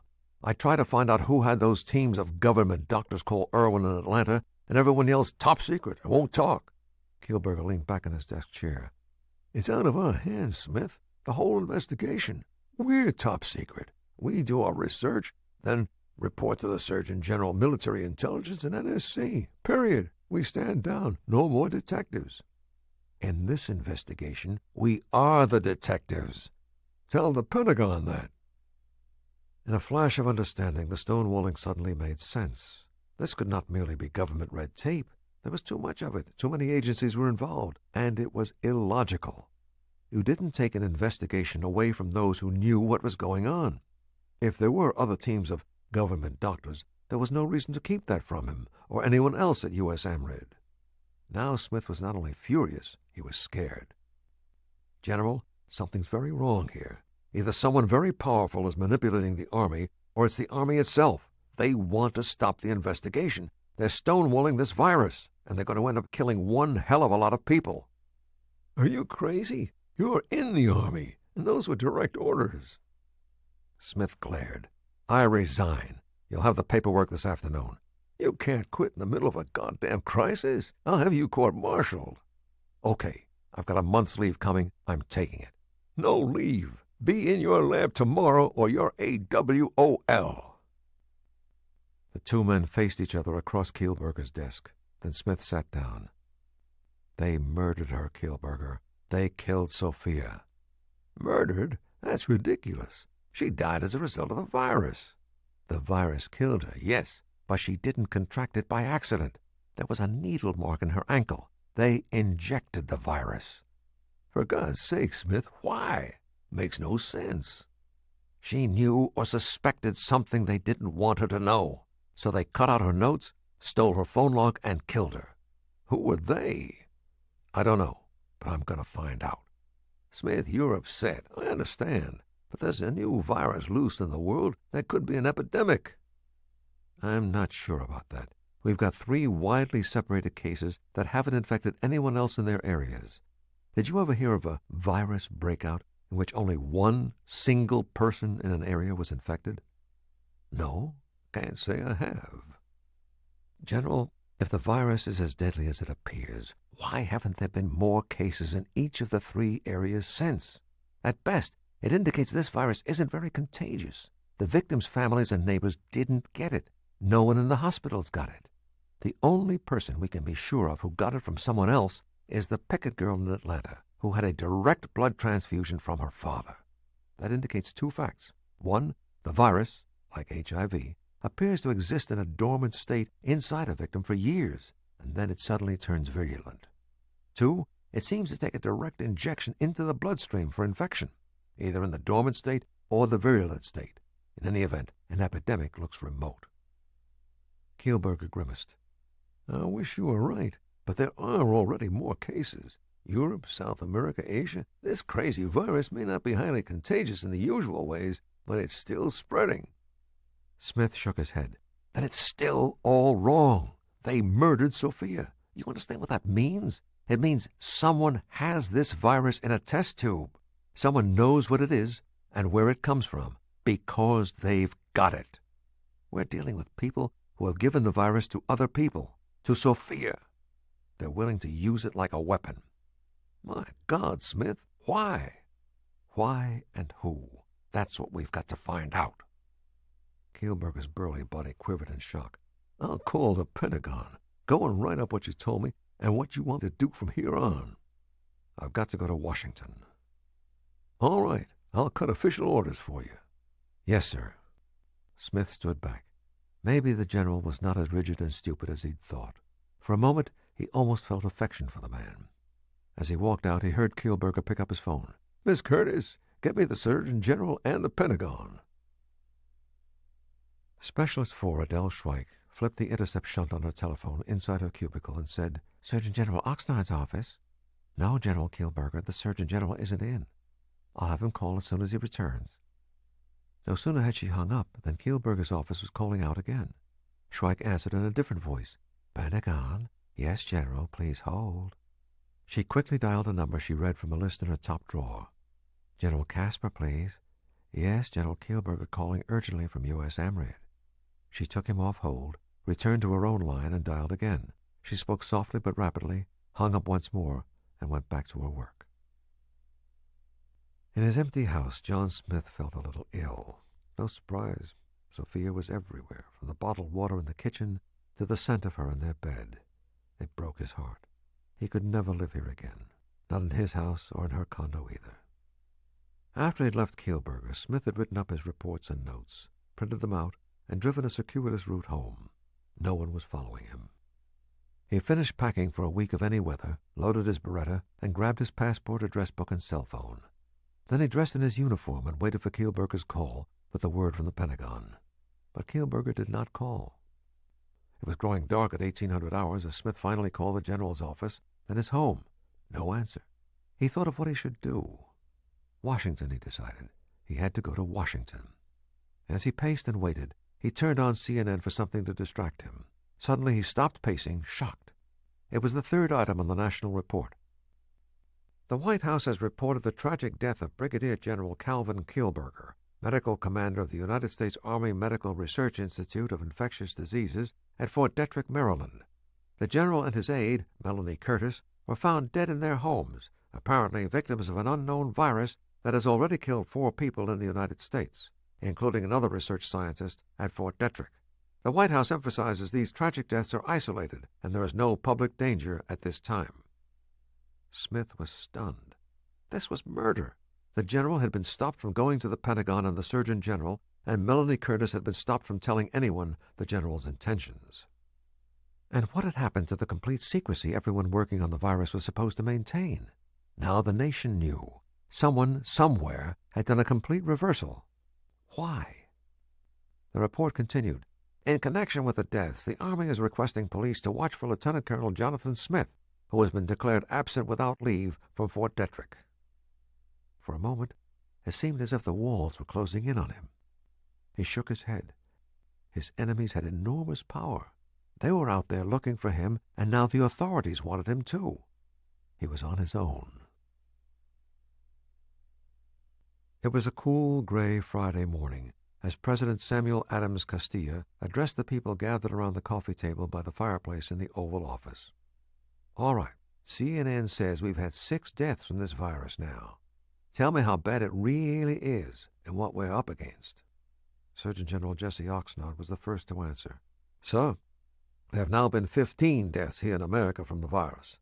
There were 6 original cases, with 3 of them surviving. At least that's a little hopeful." Chief of Staff Charles Urey added, "Reports from World Health Organization indicate 10 or 12,000 people overseas have contracted it. Several thousand have died." Admiral Stevens Brose, chairman of the Joint Chiefs, said, "Nothing to require any special emergency action on our part, I'd say." "But a virus can spread like wildfire," Secretary of Health and Human Services Nancy Petrelli pointed out. "I don't see how we can wait for the CDC or Fort Detrick to come up with countermeasures. We need to call on the private sector and contact every medical and pharmaceutical corporation for advice and help." She looked hard at the president. "It's going to get worse, sir. I guarantee it." The president said, "What do we know about this virus so far?" Surgeon General Oxnard grimaced. "It's of a type we've never seen before. We don't know how it's transmitted. We don't know how to treat it. And it's apparently highly lethal." "Who did we lose at Detrick, Jesse?" "General Kielberger and his aide, and a researcher, Dr. Sophia Russell. It's blown the lid off. I declared the matter top secret because my exec, General Casper, reported too many amateurs were bumbling around in what could be a critical situation. I was concerned about public panic. But the police were called to Kielberger's and Curtis's homes when they were discovered dead. The hospital recognized the same virus that had killed Russell. So now the media has it. But they know they've got to get their information only from the Pentagon. Period." Nancy Petrelli nodded. "Sounds like a good step. But there's also a scientist who appears to have gone AWOL from Detrick. That concerns me." The president turned to her. "He's missing? You know why?" "No, sir, but the circumstances are suspicious." "He disappeared soon before Kielberger and his aide died," the Joint Chiefs Chairman explained. "We've got the Army, the FBI, and the local police alerted. They'll find him. Right now we're saying it's for questioning." The president nodded. "That sounds reasonable, and I agree with Nancy. Let's see what the private sector can offer. Meanwhile, everyone keep me informed. This virus scares the hell out of me. It should scare the hell out of all of us."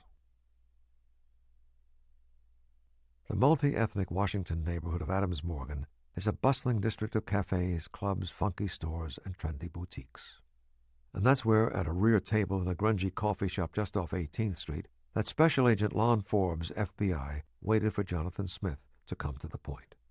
He knew little about Smith, except that he claimed to be a friend of Bill Griffin's. That made Forbes interested. Now he was also wary, as he sensed the violence in Smith aching to explode. "I need to get in touch with Bill." "Why?" "A few days ago he contacted me, arranged a meeting in Rock Creek Park, and warned me I might be in danger. Now someone wants to kill me, and I need to know more about how Bill knew and what he knows." "You don't know who's after you?" "No." "The circumstances of the danger, you don't want to get into that?" "Right now, no." "It's a big bureau. Why me?" "I remembered Bill saying you were about his only friend there, the only one he'd trust, anyway." Which was true, Forbes knew, and a plus for Smith. Bill would have told that only to another person he trusted. He studied Smith for a long moment more, then nodded. "Okay. Bill saved my life. Twice. We were partners and friends." "You know where he is?" "No." "Can you get in touch with him?" "Maybe. He's not with the Bureau anymore." "Yes, he told me." "See, the Bureau has rules. Rules for everything. Paperwork for everything. Bill came from freewheeling Army intelligence, and he was too much of a self-starter. He started cutting corners, got into trouble. Insubordination. Not a team player. He finally got totally fed up." "He quit?" "No. He met someone on a tax fraud case. Someone with money and power. I never know who. Bill started missing meetings. Then there were signs of high living. Too much money. The usual. Turned out Bill was moonlighting for the tax fraud guy, and some of what he was doing skated pretty close to the edge. Using his badge to lean on people, that sort of thing. In the Bureau, if you work for the Bureau, you represent the Bureau. Period. They fired him. He went to work for someone. My hunch is this guy had been moonlighting for. Call it disgust, disillusion, principles betrayed. As far as Bill was concerned, no one at the Bureau really cared about justice. It was all about the rules. Yeah, I think he wanted money and power, too. No one flips sides like a believer who loses his belief. I haven't seen him in more than a year." Smith nodded. "In a world with no values except money, he wants his share. But can you get in touch with him?" "Let's say I can. What would you want me to say?" "That I took the warning, that they murdered Sophia, that I know they have the virus, but I don't know what they're planning." Forbes studied Smith. The FBI had been briefed days ago on the virus, including the death of Dr. Sophia Russell. Then an Army memo had arrived this morning declaring Smith AWOL, a danger to the integrity of the top-secret investigation. It asked the Bureau to find Smith and return him to Fort Detrick under guard. But a lifetime of learning to assess people had made Forbes trust himself. Smith was not the enemy. If anything threatened the integrity of the investigation, it was the order that took the scientific investigators out of the field. He stood up. "If I can contact him, I'll give him your message, Colonel. A tip, be careful who you talk to, and watch your back. There's an arrest order out for you. Don't try to contact me again." The FBI man walked through the door and vanished into the crowds on the bustling street. John slipped out the back door and walked briskly toward the nearest metro station.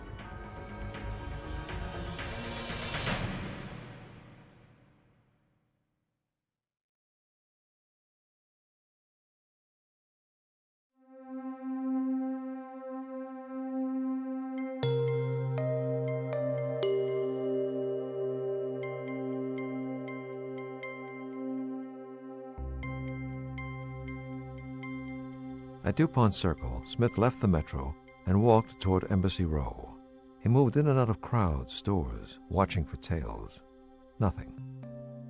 Since he heard the AWOL charge against him last night on the news, he'd made evasive maneuvers part of his every moment. He'd called Lon Forbes from a payphone, parked miles away, and ridden the metro to the coffee shop for their meeting. Now he retrieved the Triumph and drove to a busy residential street between DuPont and Washington Circles, where a series of prominent signs marked the entrance to a narrow driveway bordered by a high, unruly hedge. Private property, keep out, no trespassing, no salesmen, no soliciting, go away. Smith pulled into the driveway. There was a small white clapboard bungalow with black trim hidden behind the hedge. He parked in front of a brick walk that led from the drive to the front door. As soon as he stepped out, a disembodied mechanical voice announced, "Halt! State your name and purpose of visit. Failure to do so within 5 seconds will result in defensive measures." Smith grinned. The bungalow owner was Marty Zellerback, an old friend of John's and an electronic genius. His driveway surface was booby-trapped with a catalog of nasty but non-lethal discomforts, from a cloud of eye-stinging gas to a spray that bathed victims in a foul stench. "Come on, Marty," Smith said. "It's John Smith. Approach the front door using the brick path. Do not step off the path. That would activate further defensive measures." Then the stilted voice disappeared, and Marty said, "Careful, John. I wouldn't want you to end up stinking like a skunk." Smith took the route Marty described. Invisible laser beams swept the entire property. A footstep off the path or intrusion from anywhere else would activate God knew what. At the front door, the voice said, "Stand in front of the door, open the box to the right, and place your left hand on the glass." A pair of ominous metal covers over the door slid up to reveal dark tubes that could contain anything from paint guns to rocket launchers. Smith opened the metal box and rested his hand on the glass plate. A video camera snapped a digital photo of his face, and instantly Marty's supercomputer converted the facial measurements into a series of numerical values. At the same time, the glass plate recorded Smith's palm print. Then the computer compared it to the data it kept on file. The wooden voice announced, "You are Lieutenant Colonel Jonathan Jackson Smith. You may enter." "Thanks, Marty. I've been wondering who in the hell I was." A series of dramatic clicks, clanks, and thuds followed, and the wood-covered steel door swung open. Smith stepped inside. "Hi, John." Marty's green eyes twinkled with devilment. He was a small, rotund man who walked awkwardly, as if he had never really learned how to move his legs. Smith followed him into an enormous computer room in a state of utter disorder and neglect. A formidable Crave mainframe and other computer equipment of every possible description filled all wall space and most of the floor, and what furniture there was looked like Salvation Army discards. As Marty's right hand flopped aimlessly, he held out his left for Smith to shake. Smith said, "It's been a while, Marty. It's good to see you." He smiled shyly. "Thanks. Me too." "Are you on your medication, Marty?" "Oh, yes. Sit down, John. You want some coffee and a cookie?" Martin Joseph Zellerbach, with doctorates in mathematics, quantum physics, and literature, had been a patient of Smith's Uncle Ted, a clinical psychiatrist, since Smith and Marty were in grammar school together. Smith had taken Marty under his wing, protecting him from the cruel teasing of other children. Marty was a genius, but he had no concept of or interest in other people and human relationships. He obsessed on one arcane curiosity after another, and lectured at great length. He knew all the answers in many of his courses, so to relieve his boredom, he would disrupt his classes with wild and dazzling fantasies and manias. No one could believe anyone as smart as Marty was not intentionally being a troublemaker, so he was constantly in trouble. But all of this behavior was the result of Asperger's syndrome, a rare form of autism. Marty's key symptoms were consuming obsessions, high intelligence, a crippling lack of social and communication skills, and outstanding talent in a specific area: electronics. Marty had carefully and lovingly created his Washington bungalow as part electronic paradise and part haven for his eccentricities, and, except for a few brief trips outside, he had not left it in 15 years. Like a whale trapped on land, in the physical world he flopped and gasped and was an object of pity or derision. But deep in the electronic waters of the cyber ocean, he slid sleek and powerful. There was no cure for Asperger's, and the only help was usually central nervous system stimulants like Ritalin, or the one Marty took, Midorol. The medicine allowed Marty to function with both feet firmly planted on the earth. It restrained his fantasies, enthusiasms, and obsessions. But when medicated, much of Marty's genius and creativity were lost. He hated his medication, but he took it when he knew he had to do normal activities, such as pay bills, or when his Asperger's was threatening to spin him completely out of control. If you needed a computer genius to do creative, maybe illegal hacking, you wanted Marty Zellerbach off his meds. It was then up to you to keep him on track and to know when it was time to bring him back to Earth if he threatened to fly off into an orbit of his own. Which was why Smith was here. "Marty, I need help." "Of course, John. It's almost time for a new dose of meds. I'll stay off." "I was hoping you'd say that." Smith explained about the report from the Prince Leopold Institute in Belgium that did not appear to exist, about Sophia's missing phone calls, about his need for any information relating to the unknown virus anywhere in the world. A couple of other things, too. I want to find Bill Griffin. You remember him from school. And finally, he described his tracking the 3 virus victims to the Gulf War in the MASH unit. See if you can find anything about the virus in Iraq as far back as 10 years ago. Marty put down his mug and made a beeline for his mainframe. He flashed an enthusiastic smile. "Sounds simple enough. You just go away and leave me to play alone for a while, John. I'll use my new programs and see what I can do." "All right. I'll be back in an hour or so." Marty rubbed his hands together. "Perfect. This is going to be fun."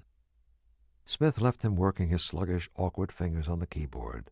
The meds would wear off soon, and then, Smith knew, the fingers and the brain would fly until they came close to spiraling off the earth entirely, and Marty would have to take his Midderall again. Outside, Smith walked quickly to his Triumph. He did not notice a helicopter pause high overhead and then speed on, making a long loop to the left to parallel him as he drove toward Massachusetts Avenue. In the machine, Nadal Al-Hassan cupped a microphone close to his mouth. "Maddox, Smith has visited a bungalow near DuPont Circle." He located the bungalow on a city map and described the hidden driveway and high hedge. Find out who lives there and what Smith wanted. Marty Zellerbach leaned forward, smiling. He'd used John's codes to connect with the U.S. Amrit computer system and enter the server. Now the real action began. He found the system administrator's password file and gave a little laugh of derision. The data was scrambled, but not to him. Using a program he had invented, Marty configured his computer to search for the password by scrambling every word from Webster's Unabridged, plus the dialogue of all 4 Star Wars movies, the Star Trek television series and feature movies, Monty Python's Flying Circus, and every J.R.R. Tolkien novel, all favorites of Cybertex. He jumped up and paced for a few minutes until his computer chimed. He sat down again, looked at the monitor, and crowed.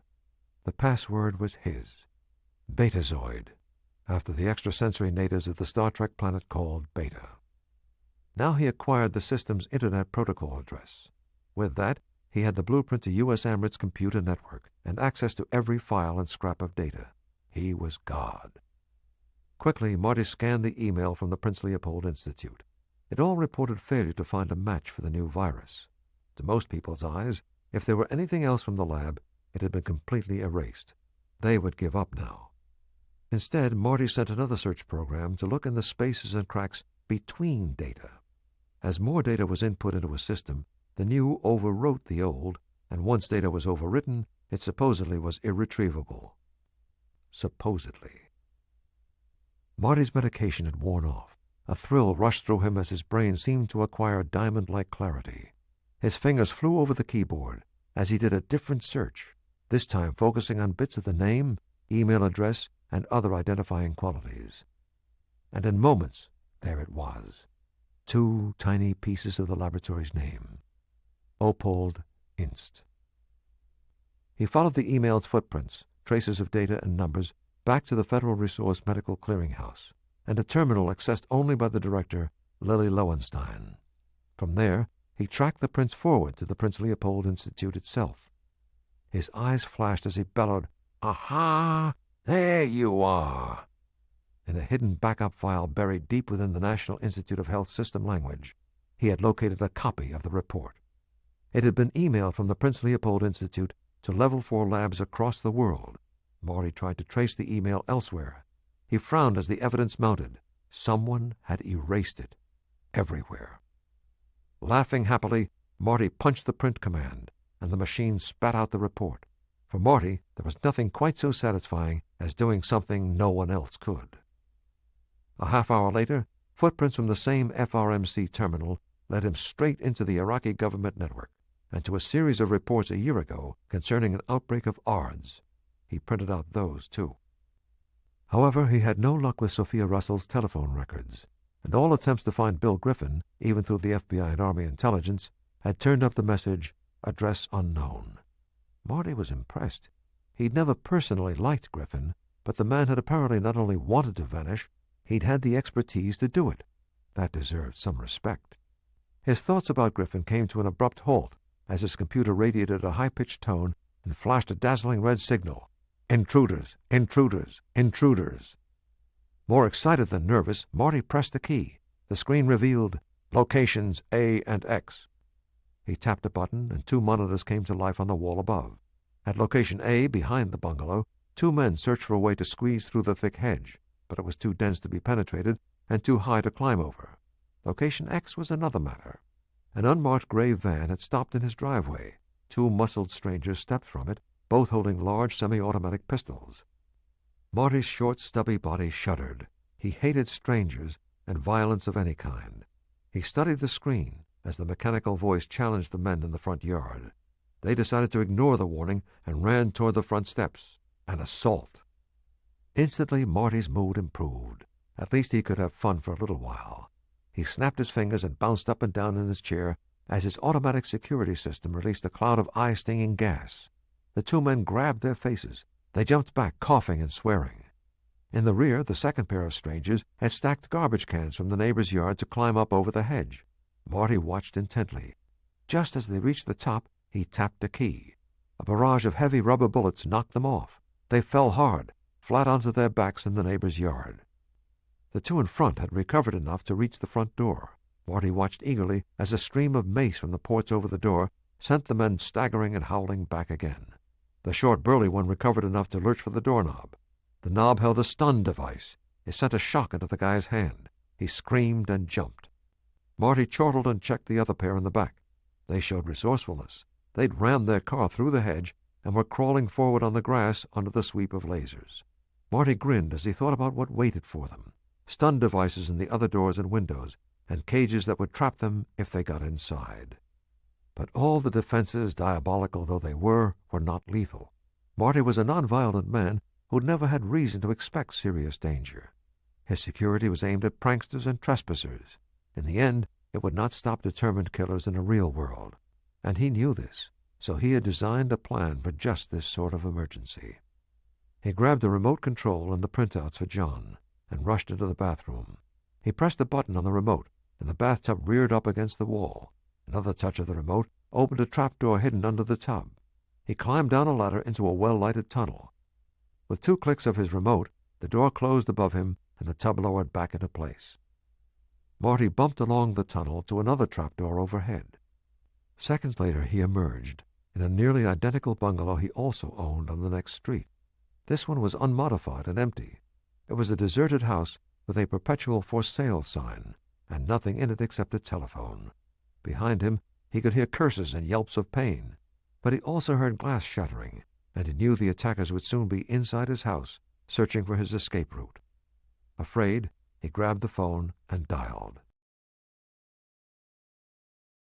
When Marty chased him out of the bungalow, John drove to Georgetown University. The peaceful old campus under the big trees had always provided him a place of solace, a place to calm his thoughts. Today, his thoughts were not calm. They were focused on Sophia, on those who had the virus and had given it to her, on how he would smash them, crush them into screaming masses of blood and bones and tissue. And then his cell phone rang. Yes? It was Marty. "John, I always said the world was unsafe. There's a group of 4 intruders. They've broken into my house. If they find me, they'll kill me." "Where are you?" "At my other house." He gave the address. "Hurry." "I'm on my way." Minutes later, John pulled into the driveway of the for-sale bungalow directly behind Marty's. From the house's front window, a shade peeled upward, and Marty's frightened face peeked out. Smith ran to the front door. Marty opened it, clutching a sheaf of paper and a remote control to his chest. Come in. Hurry, hurry. Tell me everything that happened." Marty described the four strangers, their weapons, their attempts to break in, and his escape. "How did they know about us? Did you tell anyone?" "Not in a quadrillion years, John." "Then they had to have followed me. But how? Then he heard it, a noise that rose above the ambient sounds of the city, and he knew how they had followed him. He strode to the front window, raised the shade, and looked up at the helicopter hovering low to the south. Now he remembered hearing a chopper earlier when he'd driven away from Marty's house. That was the answer, the Triumph. How many 1968 Triumphs could there be in the area? Not many, and probably not another in Washington early this morning. One of those choppers he'd seen earlier that he thought was monitoring traffic must have been something else.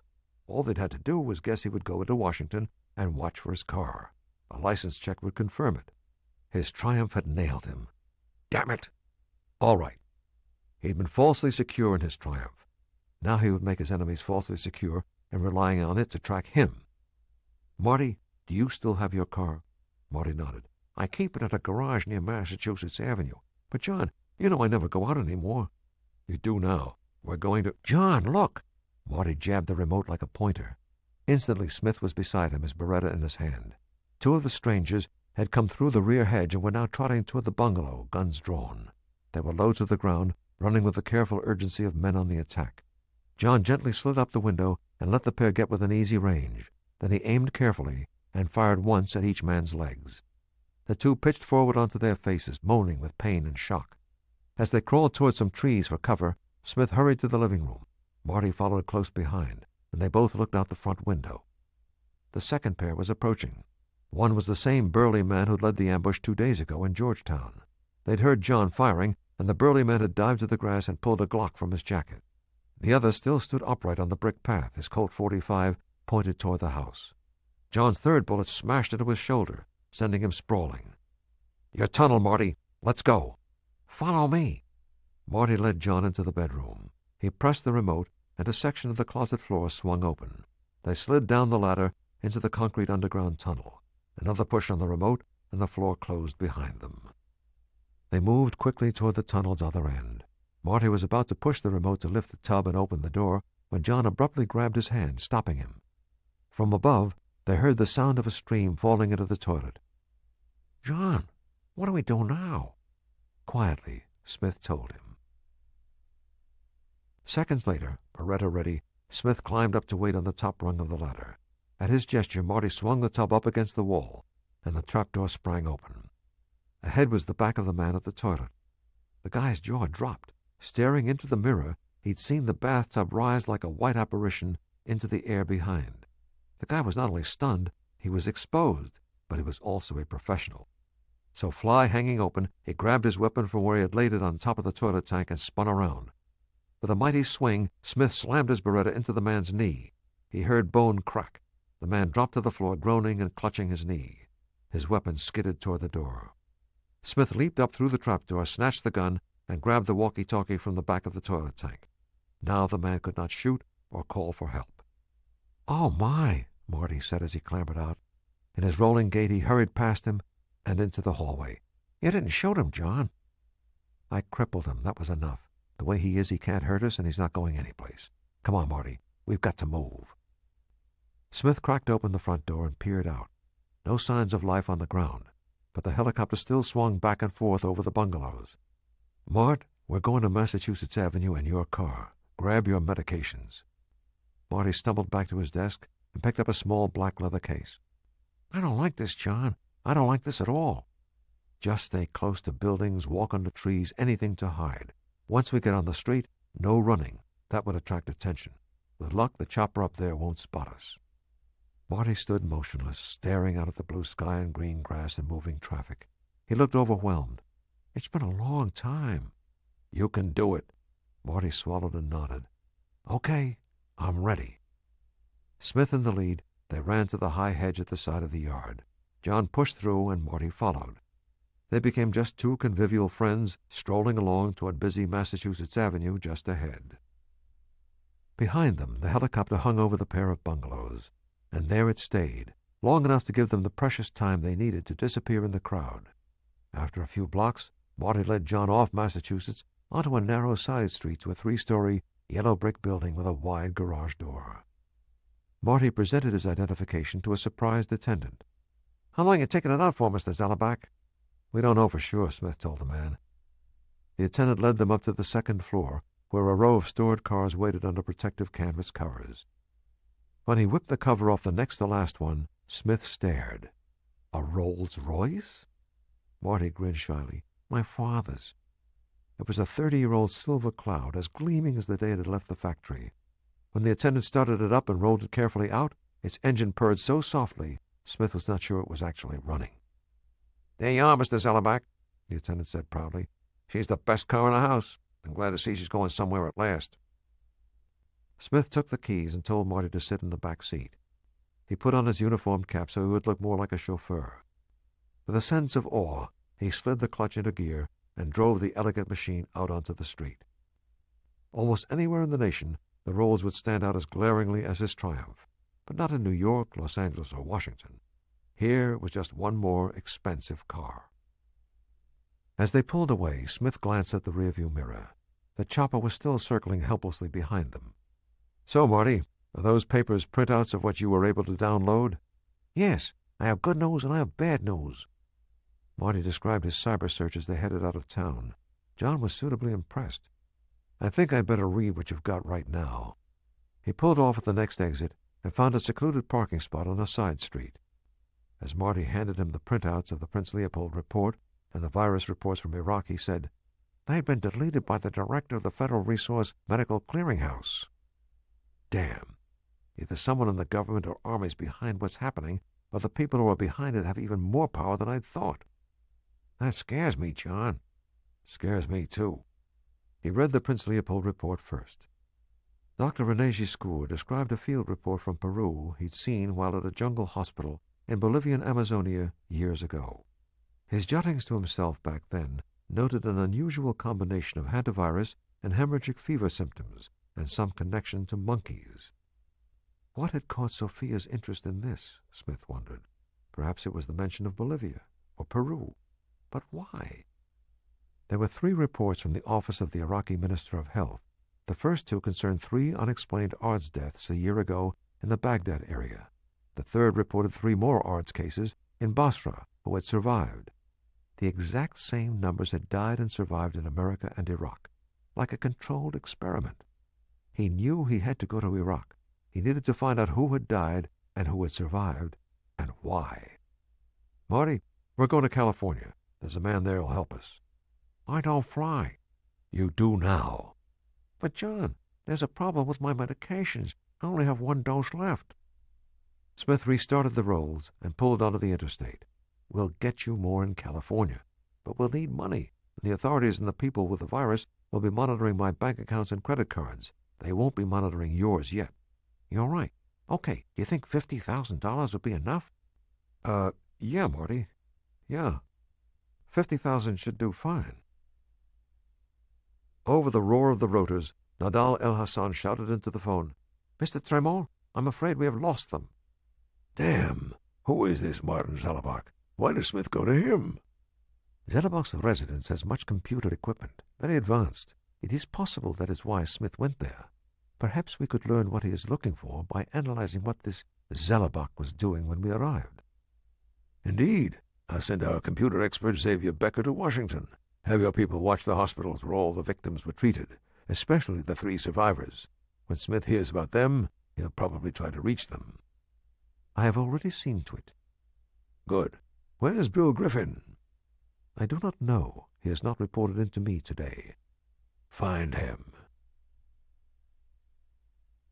On the evening of Friday, October 17th, precisely a week after Mario Dublin died on a Boston street, Mercer Haldane, the elderly chairman of Blanchard Pharmaceuticals, was brooding in his elegant New York high-rise office.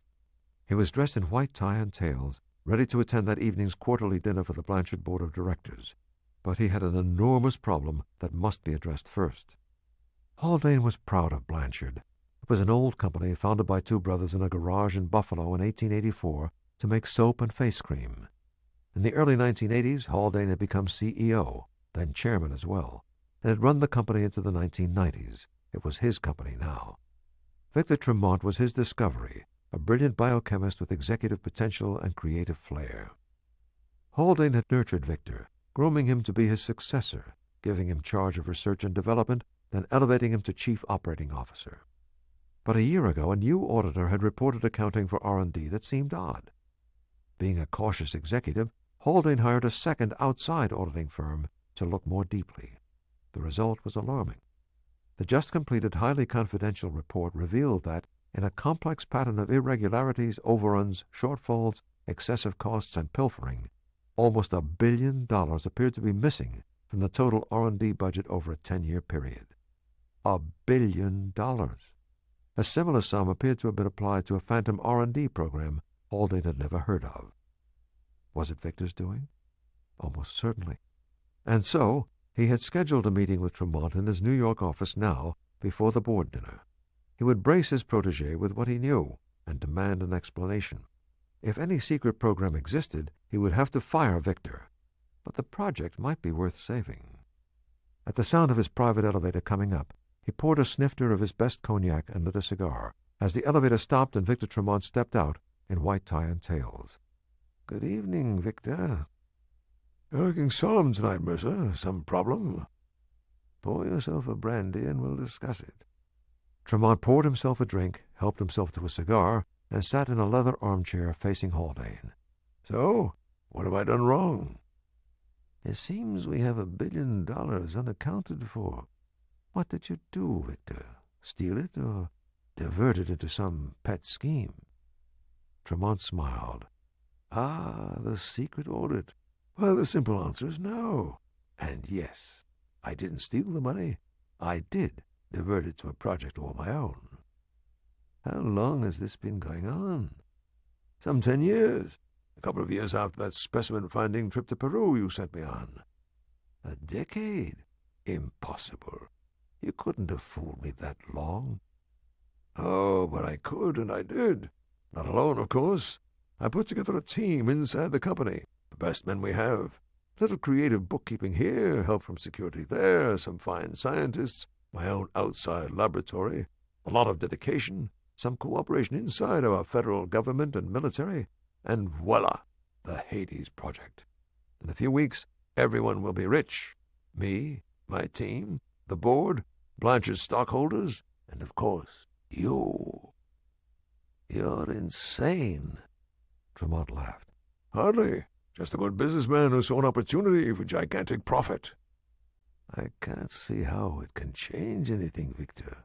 But what is this brilliant coup of yours?" "When you sent me to Peru 13 years ago, I found an odd virus in a remote area. It was fatal in most cases, but one tribe had a cure. They drank the blood of a specific species of monkey that also carried the disease. I was intrigued, so I brought home live virus from victims, as well as various monkeys' blood. The monkeys were infected by the same virus as the humans, but it's a strange one. The virus lies dormant for years inside its host, rather like the HIV virus before it becomes AIDS. Oh, small fever, perhaps, some headaches, other sudden and brief pains, but nothing lethal until, apparently spontaneously, it mutates, gives symptoms of heavy cold or mild flu for 2 weeks or so, and then becomes lethal to both humans and monkeys. However, and this was key, it strikes earlier and with far less severity in the monkeys. Many monkeys survive, and their blood is full of neutralizing antibodies to the mutated virus. The Indians learned this, so when they fell ill, they drank the blood and were cured. In most cases, anyway, if they got the right monkey's blood. Fascinating, Victor, but I see no avenue to profit in your anecdote. Does this virus exist elsewhere where there's no natural cure? Absolutely nowhere, as far as we've been able to ascertain. That's the key to the Hades Project. Of course, we couldn't very well import millions of monkeys and kill them for their blood. So first we had to isolate the virus and the antibodies. Then we had to establish methods of large-scale production and provide a broad enough spectrum to accommodate some of the spontaneous mutations over time. We isolated the virus and were capable of production within the first year. The rest took longer, but we now have millions of units of serum ready to ship. It's been patented as a cure for the monkey virus, without mentioning the human virus, of course. That's going to appear to be a bit of luck. Our costs have been inflated and well tabulated, so we can claim a higher price to the public, and we've applied for FDA approval, which we'll get when the pandemic starts. When it starts? You mean there's no epidemic of the virus to use your serum on? There will be. There have been 6 recent cases in the United States, 3 of which we secretly cured with our serum. More victims here are coming down with it. Plus, there have already been 1,000 deaths overseas. In a few days, the globe will know what it's facing. It won't be pretty. Victor, there's some part of the scheme you aren't telling me. Probably. What is it? You don't want to know. Haldane thought it all over. No, it won't play. You're going to prison, Victor. Tremont chuckled. Give me some credit. Besides, you're in as deep as I am. Hell, deeper. Every order, every requisition, every expenditure was approved and signed by you. Everything we did has your authorization in writing. Most of it's real, because when you get in an irritable mood, you sign papers just to get them off your desk. The rest are expert forgeries no one's going to spot. Haldane could barely repress his outrage at his protege. Still, he had to agree the profits could be astronomical, and he would see to it that he got his share. He grimaced. So there's going to be a pandemic. I suppose the only good thing about that is you've got the cure. Perhaps not so many lives will be lost. Tremont smiled inwardly, noting the cynicism that Haldane had used to convince himself to capitulate. Perhaps. However, Mercer, to make it all work, I need to be in charge. So at the board meeting tomorrow, you're going to step down. You're going to make me CEO and turn the company over to me. You can stay on as chairman of the board if you like, but in a year you'll retire with a very fat separation bonus and pension, and I'll take over the board too. And if I refuse? You can't.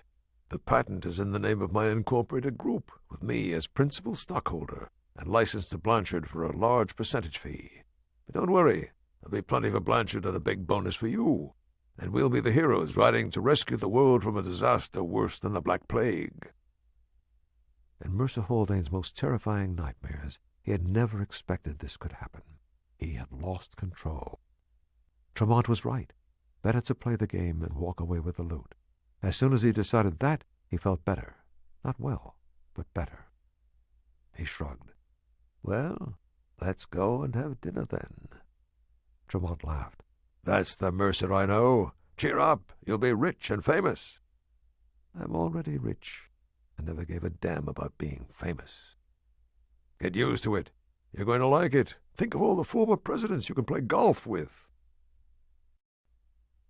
Using Marty Zellerbach's credit card, Smith and Marty rented a private jet and flew to San Francisco, arriving late Friday afternoon. John rented a car and made their first stop a pharmacy to refill Marty's prescription. The druggist called Marty's Washington doctor at home for authorization, but the doctor insisted on speaking directly with Marty. As they talked, Smith listened on an extension. The doctor was stiff and strained, and he asked irrelevant questions. Finally, he wanted to know whether Colonel Smith was with Marty. With a jolt of adrenaline, Smith grabbed the receiver from Marty's hand and hung up both phones. Marty, your doctor was trying to hold you here, probably for the FBI or Army intelligence to arrive and arrest me, or maybe for the killers at the bungalow. Marty's eyes widened in alarm. Then they know where we are now? Right. Let's go. They rushed out. Marty's medication was wearing off, and they needed to save the last dose for the long drive ahead. Marty grumbled, but he put up with buying clothes and other necessities and eating dinner. At nightfall, they took a room at a small, out-of-the-way motel on Mission Street. Marty was growing more and more restless. His mind buzzed and flashed. Words and images whipped through with incredible speed. He began talking non-stop, fantasizing, hearing intruders at their door. He was reaching warp speed, and the longer he was off his medication, the worse it would be for both of them. Smith finally got him a glass of water. Okay, Marty, you'd better take your last dose. We'll just have to trust we can get you more tomorrow. Meanwhile, you've got to sleep, and so do I. Marty was still in control, but just barely. He did not want to risk dropping off the edge. You're right, John. Give me that damn pill. He took it, and both men settled in their beds. Marty's last words to John before dropping off were, "John, why are we in California?" "We're driving to Yosemite to meet a man who can help us. His name is Peter Howell." And he turned out the lights. Just after midnight on Saturday morning, Nadal al-Hassan strode off the DC-10 from New York into the main concourse of San Francisco International Airport, where he was greeted by an overweight man in a shabby suit. "You, Al-Hassan." Al-Hassan eyed the man with distaste. "You are from the detective agency?" "Yeah. The FBI beat us to the drugstore guy, but he don't know nothing anyways. He didn't get a make or plate on their car. We're checking hotels, motels, and other drugstores. So the local cops and the FBI. So far, nothing." "I will be at the Hotel Monaco near Union Square. Call me the instant you find anything." Al-Hassan caught a taxi to his hotel.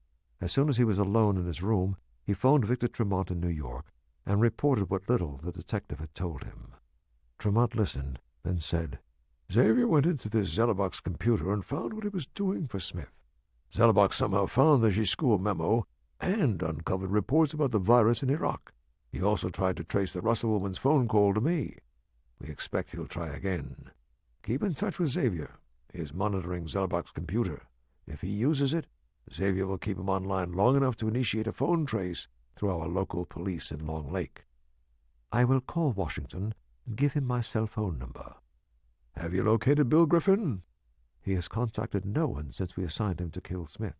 "You still don't know where he is? Incredible." Al-Hassan knew Tremont was right. He should have kept a closer eye on the ex-FBI man. "We are working to find him. It is a point of pride with me that we find him quickly." By 8 on Saturday morning, Marty and Smith had already driven across San Francisco Bay and were heading east toward Yosemite. The day was cool and sunny, and Marty was still calm. They entered the park at El Portal. Marty had been watching quietly out of the window, drinking in the stunning scenery. "I think I've missed getting out," he decided. "Indescribably beautiful." They continued past Bridal Veil Falls and the sheer cliffs of El Capitan, further east toward the small town of Lee Vining. Smith drove the car up dizzying switchbacks across several streams, ending at the edge of a 30-foot-deep ravine.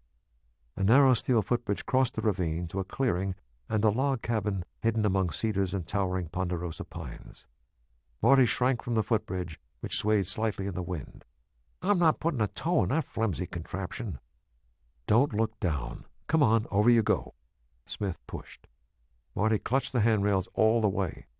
"What are we doing in this wasteland anyway? There's only that old shack over there." "Peter Howell lives there." "That's our destination? I will not stay 5 seconds in anything so primitive. I doubt it has indoor plumbing. It certainly has no electricity, which means no computer. I must have a computer. It also has no killers." When they reached the ponderosas, they plunged into the gloom under the thick branches that towered high above. The aroma of pine filled the air. Suddenly, a high-pitched snarl froze them in their tracks. A full-grown mountain lion sprang from a tree ahead and crouched 10 feet away. Its long tail whipped, and its yellow eyes glared. And from somewhere ahead a voice said, "Stand quite still, gentlemen. Don't raise a weapon, and he won't hurt you. And perhaps neither will I." From the low-roofed porch of the cabin, a lean man of medium build stepped out of the afternoon shadows, holding a British Enfield bullpup automatic rifle. His words were addressed to Smith, but his gaze was fixed on Marty. "You said nothing about bringing anyone with you, John. I don't like surprises. Whistle up the cat, Peter, and put down the armament. I've known Marty a lot longer than I've known you, and right now I need you both. But I don't know him. Are you saying you know all there is to know about him, and that he's clean?" "Nobody cleaner." Howell studied Marty for a long minute, his pale blue eyes cool, clear, penetrating. Finally, he lowered the assault rifle and said, "Stanley, good cat, go on with you." The mountain lion turned and padded away behind the cabin. Marty's eyes were bright. "I've never heard of a trained mountain lion. How did you do it? He even has a name. Did you know African kings used to train leopards to hunt?" He rambled on as Howell guided the two of them into the cabin. As Smith passed, The Englishman raised an eyebrow and nodded to Marty's back. Smith nodded affirmatively in return. Inside, the cabin was larger than it appeared from the front. The well-appointed living room was filled with comfortable leather furniture and an enormous fireplace. The wall space not taken up by guns, regimental flags, photos of soldiers, and other military mementos displayed several expressionist paintings, de Kooning, Newman, Rothko. Originals worth a fortune. John said, "First thing we need is a computer for Marty." I think I can oblige. This way. The living room occupied the entire width of the cabin, but at the left rear a wing extended deep into the tall pines. The cabin was built in an L shape, with most of it in the stem of the L. Peter led them to a dim, cavernous room near the back of the wing. At the doorway to the room, Marty abruptly stopped, his eyes shining. "Oh, that's so beautiful!" On the wall, transparent electronic maps glowed. The Middle East, Colombia, Afghanistan, southern Mexico, East Timor, Rwanda, and more. The world's hotspots of tribal conflict, ethnic strife, revolt, militancy, insurgency. Each nation was a light in a different color. Tiny blinking bulbs moved continuously across the maps. Beneath it all, state-of-the-art computer equipment filled the wall. In the center of the room waited a leather and steel command chair. "Your control room, Peter?" John asked. "Right. Good to keep busy." Marty let out a cry of joy and rushed toward the computer installation, oblivious to anyone. "What is it, John?" "A form of autism. Asperger's syndrome. He's a genius, especially with electronics, but being around people is hell for him. He's off his medicines now." Smith nodded. "We had to leave Washington in a hurry. Give me a minute, then we'll talk." Howell returned to the living room as Smith joined Marty at the computer. "Can you try again to find out what phone call Sophia made or received, and also locate Bill Griffin?" "Indeed. I'll be up and running in minutes." Smith patted his shoulder and backed away as Marty attacked the keyboard, muttering to himself. Peter Howell was sitting before the fireplace, cleaning a submachine gun, a Heckler & Koch MP5. A shade under 6 feet, he was almost too lean under his flannel shirt and heavy khaki British Army trousers he wore stuffed into black combat boots. His narrow face had the color and texture of leather dried out by years of wind and sun. His thick head of hair was nearly all gray, and his hands were curved brown claws. "Tell me about this Marty." John Smith sank into a chair and touched the high points of his and Marty's growing up together, the difficulties of Marty's health and life. Howell shook his head. "I must say, I feel sorry for the young fellow." Smith chuckled. "Actually, Marty feels sorry for you and for me. He pities us because we can never know what he knows. We can't conceptualize what he understands. But, John, if he's mechanical and slow when he's on the drugs and gaga when he's off, how does he manage to get anything accomplished?" "That's the trick. He's learned to let himself go beyond the stage where the meds are working, but not quite into the stage where he's flying high and wild. He'll have a couple of hours a day in that in-between condition, and that's heaven for him. New ideas seize him with lightning speed. He's sharp, incisive, quick, and half out of control every minute. He's unbeatable." "Is he? Well, now, that could be very useful." Peter began reassembling the submachine gun. It had been the weapon of choice of the British Special Air Services, the SAS, and probably was still. "So, John, you need my help?" "Right as usual, and it's probably dangerous." Howell grinned. "What else is an old spoken desert rat good for?" Smith had first met Peter at a field hospital during Desert Shield. He'd simply appeared at the hospital one night like a ghost rising out of the sand itself. He had a high fever and was kitten weak. How he'd arrived or who had brought him was a mystery. Smith discovered the unknown patient, wearing British desert camouflage without rank or unit markings, had been bitten by a venomous reptile. He'd treated Peter and saved his life. In the following days, as Peter recovered, they came to know and respect each other. As it turned out, Major Peter Howell, Special Air Services, had been deep inside Iraq on some unnamed mission. That was all he would ever say. Simply put, Peter was one of those restless, reckless Brits who seemed to pop up in every conflict of the last 2 centuries. Educated at Cambridge and Sandhurst, he had joined the SAS in Vietnam days. When the action faded, he volunteered for MI6, British Foreign Intelligence. He had worked for one or the other ever since.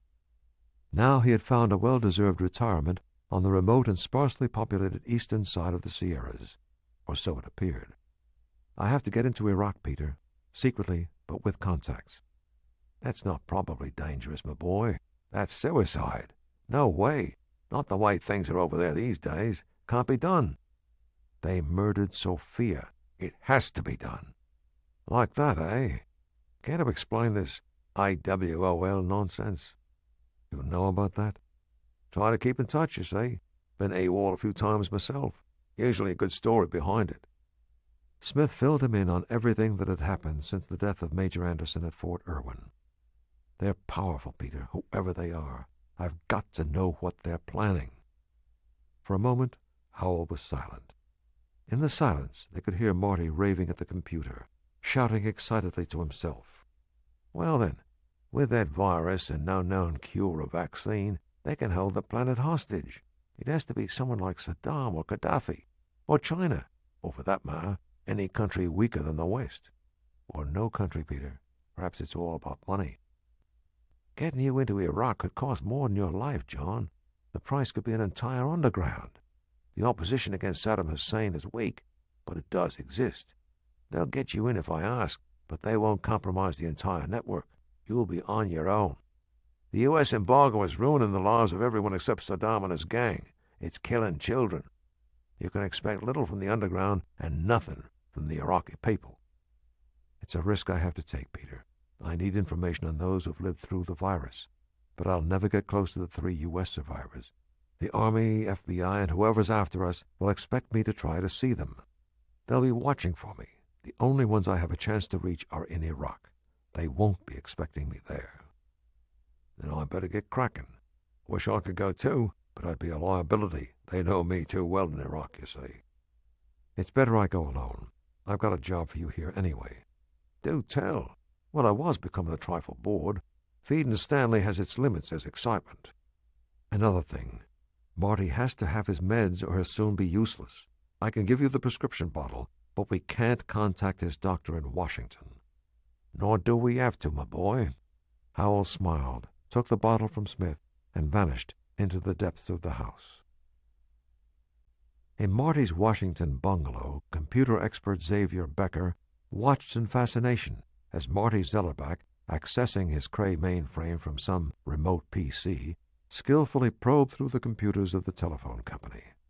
Xavier had never seen anything like the search and cracking software Zellerback had created. The sheer beauty and grace of the man's work almost made him forget what he was there for. It was all he could do to keep one step ahead of Marty as he led him through a maze of phony positive results to keep him online, while the police up north in Long Lake Village traced him through a worldwide maze of relays. Xavier sweated, worrying Zellerback would switch the sequence of relay lines and lose him, but he never did. Xavier could not understand the oversight. It was as if Zellerback had set up his system of relays to hide his location because he knew it was the right thing to do, not because he cared about the reasons behind it. Then, from Long Lake, Security Chief Jack McGraw's voice exulted in his earphones. "Got him. He's outside some little burg in California called Lee Vining. We're alerting Al Hassan now." Smith stepped into the computer room, and Marty's frustration greeted him like an atomic blast. "Zounds! Zounds! Zounds! Where are you? No one defeats Marty Zellerback, you hear? Oh, I know you're there." Mart, what's going on?" Marty pounded the console, then suddenly collapsed in upon himself, drooping limp in his chair. "Nothing. I found nothing." "What didn't you find, Marty? Bill Griffin's address?" "Or Sophia's calls. Not a trace. I tied into my own mainframe and software, John, and I was so close. Then nothing. Just another step, I know it. So close." Suddenly fear tightened Smith's chest as the mechanics of what Marty was doing made terrible sense. "How long have you been connected to your computer in Washington?" Howell appeared in the doorway. At the words, his body went rigid. "How long, Mart?" Smith repeated. "It must be an hour now, but it's fine. I'm using a series of relays all over the world. Besides, it's my own computer." "But they know where your computer is. They could be in your bungalow right now inside your computer teasing you on." Peter grimaced. "John, did they have people in California?" "I'd bet on it." Howell spun on his heel. "His meds are on the way. By now your killers have traced the phone line. Then they'll have to locate the cabin and get out here. I'd say an hour at worst, with luck 2. We'd be wise to be away in less than 1. From behind a curtain in John Smith's Thurmont, Maryland house, Bill Griffin peered out at the street and smiled thinly. The white pizza delivery truck had passed the house 3 times in the last 2 hours. He'd been inside John's darkened house since 6 p.m., after abandoning his all-day stakeout at Fort Detrick. Through his night vision binoculars, he studied the driver, one of Al Hassan's men, looking for John, perhaps for Griffin, too. Griffin knew the Arab had been suspicious ever since Rock Creek Park, but Al Hassan would not expect Griffin to be waiting inside the house. Griffin had been careful to leave no indications he was there. His car was hidden in the garage of an empty house 3 blocks away, and he'd entered John's place by picking the lock on the back door. Since John had returned to neither Detrick nor to his house in Thurmont, Griffin was beginning to think he would not return. He moved swiftly through the dark shadows and into the study. Once the computer was up and running, he entered the password and encryption code for his secret website. One message, from his old FBI partner, Lon Forbes. It read, "Smith is trying to find you. FBI, police, and army are looking for him. AWOL and sought for questioning in 2 deaths. Let me know if you want to talk to him." He shut down the computer and slipped out of the back of the house into the night. The 4 people gathered in a private room at New York's Harvard Club on 44th Street that Saturday evening were nervously chatting or pacing the floor, waiting for their 5th member, their leader, to return from his meeting with Blanchard Pharmaceuticals' board of directors. Congressman Ben Sloat, Major General Nelson Casper, Executive Officer to the Chairman of the Joint Chiefs, Nancy Petrelli, Secretary of Health and Human Services, Lieutenant General Einar Salonen, retired major lobbyist for the American military-industrial complex. Their heads rotated in unison as the door opened and Victor Tremont hurried in. "Sorry, but I was held up by some business relating to our problem with Colonel Smith, which I am happy to say is about to be settled. Al Hassan called me to say that he has located Smith and his associates near Yosemite Park in California. The FBI has also independently tracked them down. Nadal and his men and the FBI are closing in on Smith even as we speak, and that should be the end of the matter." A murmur of relief spread across the room. "Good," General Casper said. "Now, how did the Blanchard meeting go?" Tremont perched on the arm of the leather couch, elegant in his dinner jacket and black tie, and laughed. "I am now in firm control of the entire company." They all applauded and congratulated him. Then General Casper went right to the critical point. "You told the board the details?" Tremont smiled. "And they jumped on the Hades project like a dog on a bone. You could see the dollar signs flash in their eyes. No qualms?" This from Congressman Sloat. "No second thoughts, bad consciences?" "None. Remember, we handpicked all of them based on background, interest, and risk tolerance. Oh, they were a little green around the gills when I laid out the possible deaths without our serum. But I also explained that the deaths would extrapolate into not much more than 1 million or so worldwide, if the government accepts our serum quickly." Nancy Petrelli said, "And if the government won't pay our price at all?" "I doubt that our government or any other will see a choice. If they don't buy the serum, an awful lot of their people are going to die. That's the simple answer." "How long until it begins?" Congressman Sloat asked. "I'd say in 3 or 4 days. The reality of a pandemic will strike the global conscience like a bolt of lightning." There was a murmur. Whether it was pity or greed was hard to tell. "When it does," Tremont continued, "I want each of you to emphasize the danger to humanity. Hit the panic buttons. Then we make our announcement of the serum." General Casper gave a coarse laugh. "And ride to the rescue." All their doubts vanished as the 4 conspirators united in their vision of the goal they had dreamed of for so long. It was close now, very close. "Beautiful," someone breathed. Marty was still seated at Peter Howell's computer, still trying to establish one more link to his own machine in Washington, when John entered the room. "Marty, it's after 3, time to go." "But I'm not finished, John." "Yes, Marty, you are. We're on our way out. We're evacuating, remember?" "Why? I want to live in this room. It's perfect. The whole world will come to me here. I'll never have to leave." Peter stepped inside the room and pressed a finger against the doorframe. John heard a quiet click. "You two take what food you like from the kitchen to tide us over for a day or so. We'll need weapons and ammo, and whiskey, of course." John nodded. "We have things in our car, too. How the hell do we carry it all?" "Ah, trust me." "Okay." John turned back to Marty and touched his shoulder. "Mart." He jumped out of the chair and whirled around, pummeling John with his fists. "No, I'll never leave. Never, never, never." Peter frowned. "We don't have time for this." He stepped forward and slugged Marty on the chin. Marty's eyes widened, and then he collapsed in John's arms, unconscious. John sighed and dropped Marty over his shoulder. He had a feeling Marty and Peter were not going to get along. He followed Peter through the kitchen into a garage. Parked and waiting was a medium-sized RV. John grinned. "There's another road, isn't there?" "Of course. There has to be. You're not going to live anywhere where you only have one way out." "Right. It's a dirt road, not on the map. Not well maintained, but it'll do. Stash Marty in the RV." John deposited Marty on one of the rear beds. The vehicle's interior was the usual, a miniature kitchen, dining nook, bath, except for the living room. That was a compact version of the map and computer center in the house. Peter vanished to make final arrangements for John's trip to Iraq, while John retrieved his and Marty's belongings from their rental car and packed food, whiskey, guns, and ammo in the RV. Finally, Marty moaned on the bunk and flopped one arm. At the same time, John heard the approaching engine of a low-flying aircraft. John and Peter went out front. A single-engine Cessna swooped low over the cabin, and a small steel tube dropped from it into the clearing. Moments later, Peter returned with the tube. "The little man's medicine."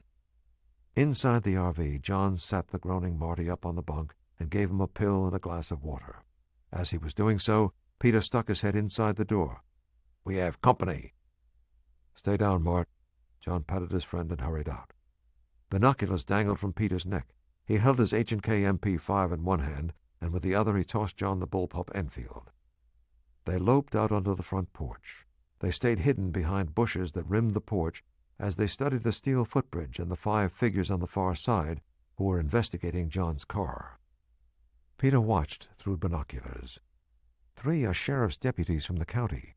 2 are wearing dark suits and hats and appear to be running the show. John took the glasses and focused. "FBI, I think. They won't come over shooting. I'm just AWOL. Unless they're in cahoots with your villains, or unless the situation has changed. Best we take no chances. Let's give them something to think about."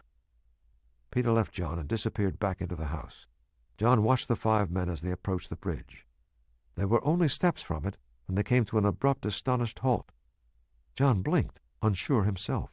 1 second the footbridge had been there, the next it had vanished. There was a slapping sound, and dust rose from the ravine in a hazy brown and white cloud. The intruders' mouths fell open. They looked down, then up and across. The 3 cops ambled forward, grinning, peering appreciatively down into the steep ravine. It was a joke on the FBI. Peter returned to crouch beside John. Surprised them a trifle? "I'll say. What happened?" "The bridge has massive hinges on this side. When I release the gadgets that attach it at the far side, it swings down into the ravine and comes to rest hanging straight down. A job putting it back, but a crew from Lee Vining will do that when I need them. Anyway, that should hold them a half hour or so. It's a nasty climb down and up. Come on." John chuckled as they trotted back to the garage, where Marty now sat on the RV steps looking rueful. "Hi, John. Was I trouble?" "You were brilliant as usual. The FBI's found us, Marty. We're leaving fast." "What can I do?" "Get back inside and wait." John stepped back out again. He found the Brit sitting cross-legged under the trees. The golden mountain lion sat on its haunches, facing him. "Sorry, Stanley, but I'm off again. A nuisance, I know. Hold the fort until I return, and I'll be back before you can say Bob's your uncle." The big, solemn cat had fixed its yellow eyes on Peter as it listened. Now it stepped up, reached out its neck, and gently nudged Peter on the nose. Peter nudged back. "Goodbye, boy." He stood, and the cat turned and bounded lightly off into the trees. Peter headed toward John. Will he be okay? Can he survive alone? Stan's only partly trained, John, not tame. He's got his territory, he hunts, mates, and has cubs. But for some reason, he tolerates me and protects the place against other animals. He'll be fine. He rubbed his hands together. Right then, time to go.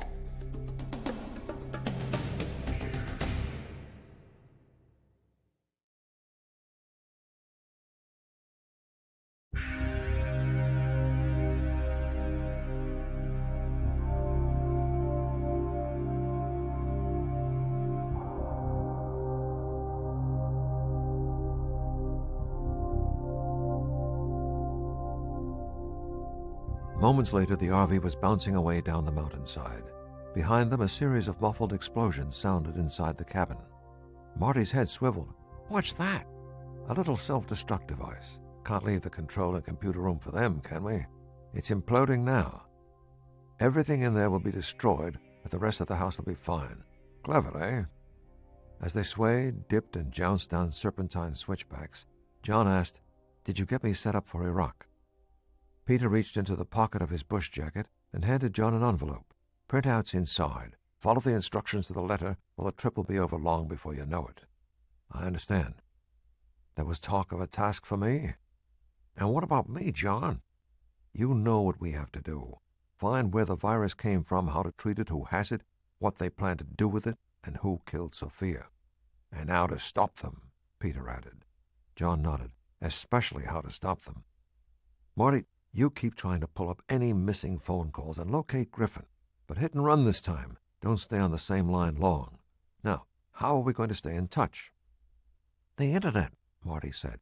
"But not regular email. We can leave messages on the Asperger's Syndrome website."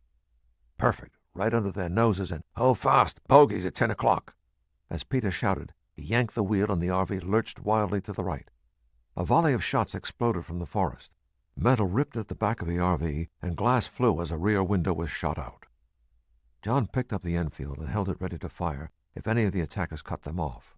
Peter bounced the unwieldy vehicle off the road, through trees and brush, dodging under branches and over rocks, short-cutting the road, across the hillside and down. Then, with the skill of a surgeon, he guided it back onto the road and roared away in a cloud of dust. Behind them, 3 men ran with rifles, trying to get a clear shot at them. But the bone-jarring lurches and bounces of the vehicle frustrated them. A final fusillade rang out, and bullets slashed through the trees around the fleeing vehicle. John checked the side-view mirror. The men stood in the center of the dusty road, their weapons dangling at their sides as the RV disappeared around a bend. John recognized one of them, a short, burly man. "It's the people who've been trying to kill me, Peter. There'll be more of them somewhere." "Of course, and those 3 will soon be on the road after us, so we'll take the scenic route." Peter swung the RV into a narrow, rutted, almost invisible track to their left. "Fire road. Forest full of them. It'll get us to the highway in no time." 15 minutes later they reached the highway, and Peter paused the RV among the trees at the blacktop's edge. "See anyone lurking about?" John surveyed both directions. No one. "Good. Which way?" "Whatever's fastest to San Francisco." "That'll be to the right, and back on 120 through Yosemite." "Let's do it, Peter. Going back the way we came should be the last thing they'd expect us to do, and all RVs look alike anyway." "Unless the ambush has read our plates. I'd best do something about that." Peter pulled a screwdriver and a set of Montana license plates from the glove compartment and jumped out. While he changed the RV's plates, John checked out the vehicle. One of the rear windows had been shot out, and the outer shell was ripped with 6 bullet holes. But nothing had penetrated, and nothing important was damaged, especially not the computer. In moments they were on the highway heading south. A quarter of a mile after they picked up Route 120, they passed 2 SUVs parked in the dense forest, one on each side of the dirt road that led from the back of Peter's property. At one of the SUVs, a tall, pockmarked man with hooded dark eyes spoke into a walkie-talkie. He seemed agitated, and he stared up the mountainside in frustration. He hardly glanced at the battered RV with the Montana plates as it climbed up the highway toward Yosemite. The cabinet room at the White House was packed. A copy of the Washington Post, dateline that morning, Tuesday, October 21st, lay on the big oval table for everyone to see. Its headline blared, "Deadly Pandemic of Unknown Virus Sweeps Globe." Secretary of State Norman Knight said, 27 nations have reported fatalities, A total of more than 500,000. 42 nations are reporting sudden cases of what appears to be a mild flu. We don't yet know whether that's the virus, too. Those victims numbered in the high millions. A shocked hush greeted the Secretary's figures. President Samuel Adams Castilla's penetrating gaze traveled slowly over the faces of his cabinet. Whom could he count on to remain steady? Who would panic? Finally he spoke. "All right, Norm. How many in the United States?" "The CDC reports 59 deaths so far, and at least 1,000 flu-like cases they're testing now." President Castilla turned to Jesse Oxnard, his Surgeon General. "Anything new, Jesse?" Oxnard glumly shook his head. "All the scientists are stumped. They have nothing that'll cure or stop it. All they can suggest the usual methods for treating any viral fever, and then hope the mortality rate is no worse than the 50% we had in the first 6 cases. At least that's something, Jesse. We can mobilize every medical resource in the advanced industrialized countries and send them all over the world, medicines too. We've got to put everything into stopping it." The President nodded to Anson McCoy, Secretary of Defense. "Put the armed forces at Jesse's disposal, Ants. Everything. Transports, troops, ships, whatever it takes." "Yes, sir."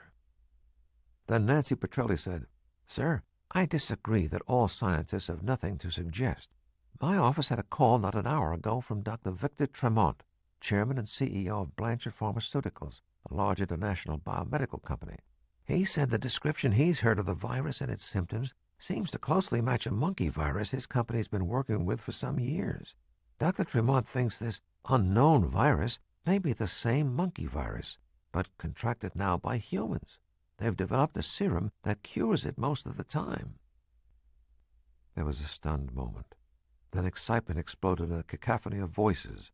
They bombarded Secretary Petrelli with questions. They objected to the possibility. They thrilled at a cure. Finally, the President slammed his fist onto the table. "Hold it, damn it!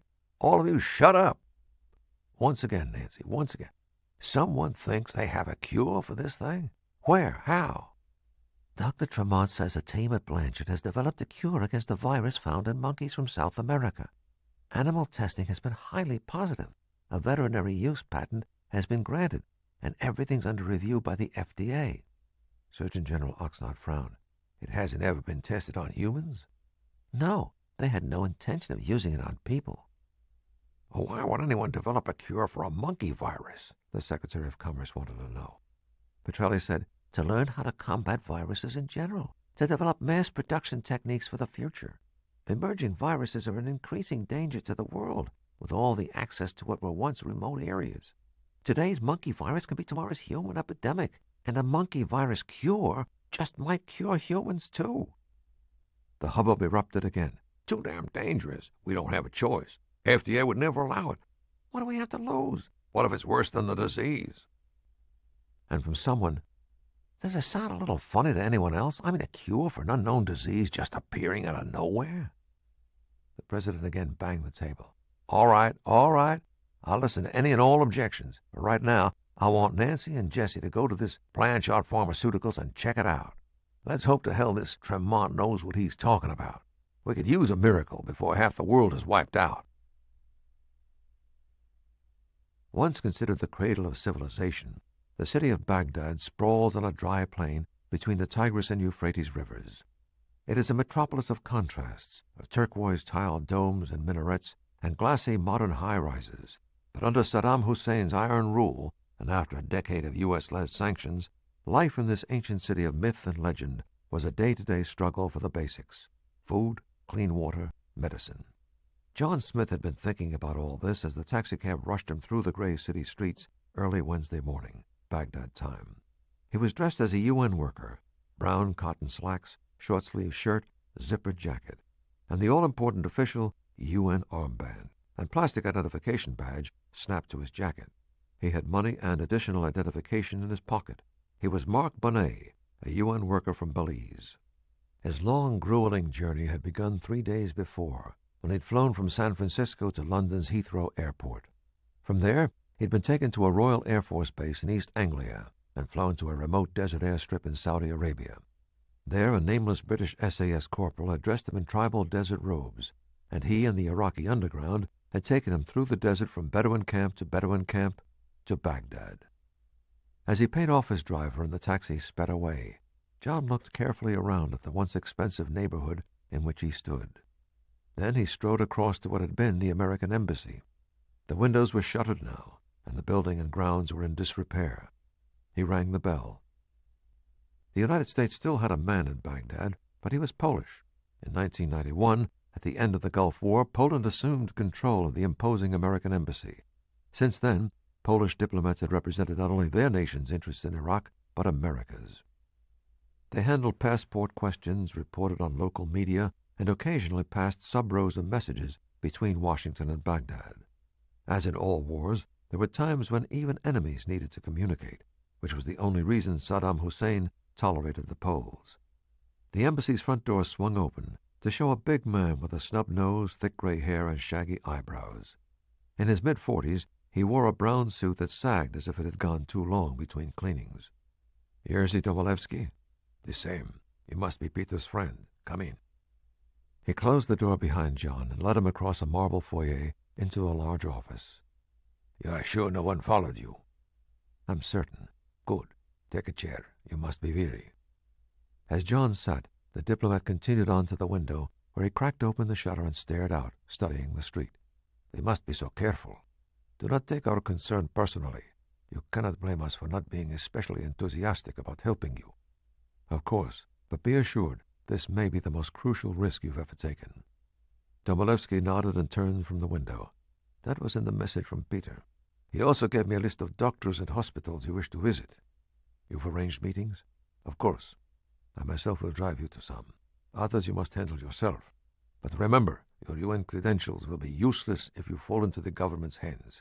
This is a police state. Many citizens are armed, and anyone can be a spy. Hussein's private police force, the Republican Guard, is brutal and powerful. I understand they can also be random. Indeed, sometimes violence erupts here in a heartbeat, often for no logical reason." He opened a desk drawer. "Peter said you should have this." He held out a U.S. Army Beretta. Smith took it eagerly. "Do not hesitate to use this pistol if you must. Any foreigner caught with a gun will be arrested. It is therefore better to use the gun than to be caught with it. At best, the confusion might give you a chance. You are undercover, unofficial, and unprotected. After they arrested you, only if you are very lucky would they kill you quickly." "I understand."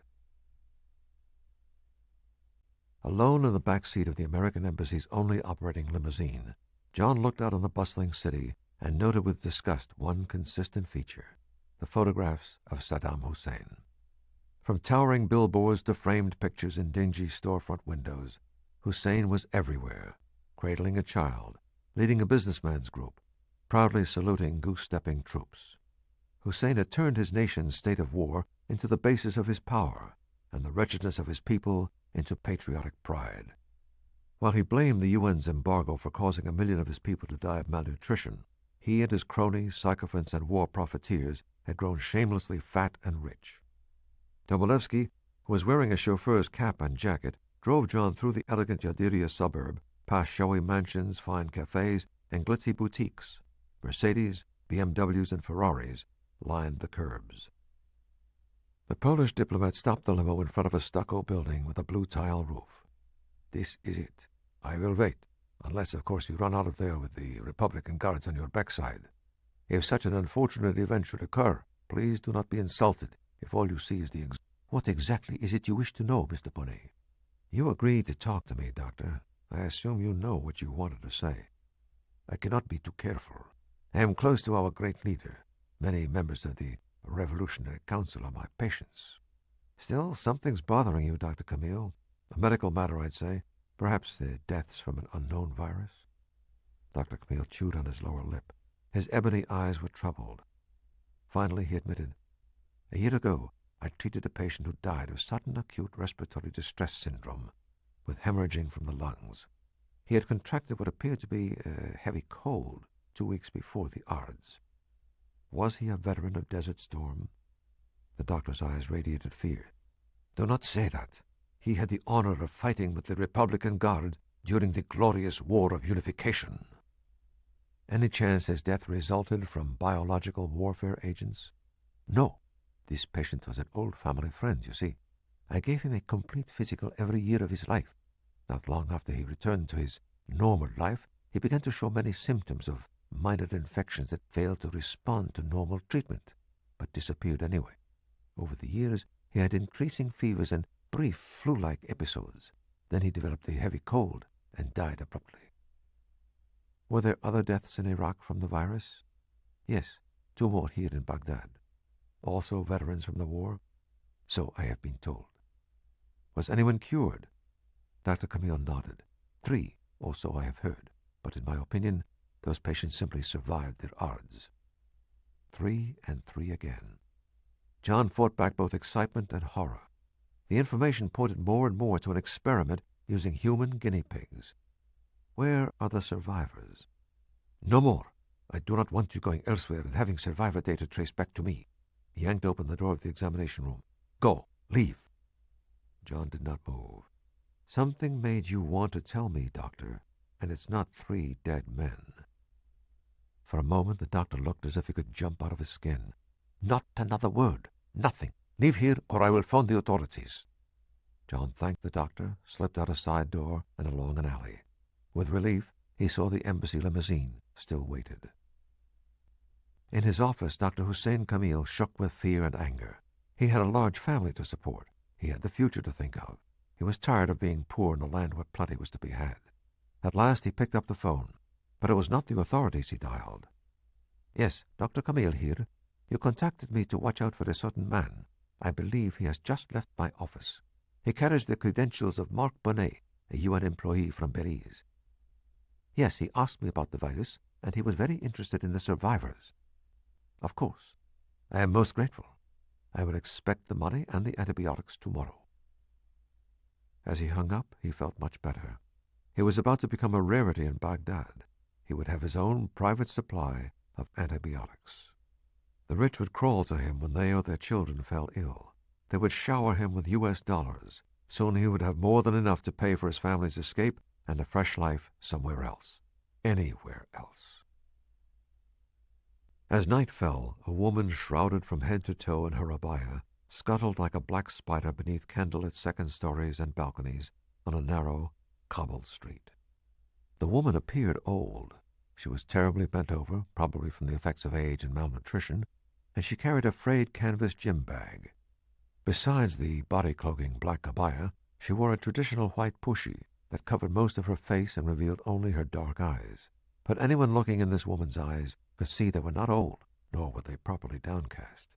And in this woman's canvas bag was an Uzi submachine gun. She turned onto Sadoun Street, a commercial thoroughfare lined with high-rise office buildings. But this wide boulevard now contained few upscale goods, and even fewer buyers who could afford them. And of course, no tourists came to Baghdad anymore.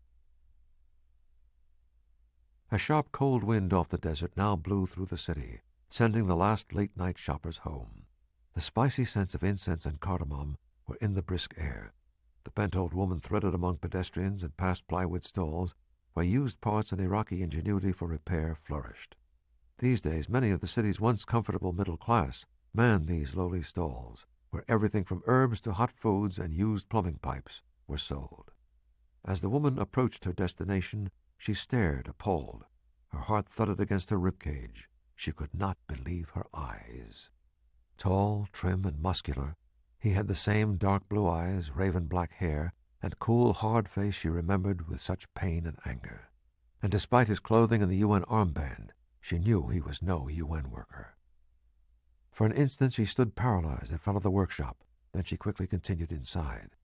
What was he doing in Baghdad? Lieutenant Colonel Jonathan Smith, M.D., was the last person she expected or wanted to see. On edge as he strode along, John surveyed the lamplit street of plywood stalls and faded repair shops, and men who sat at scarred tables, drinking glasses of hot tea and smoking water pipes.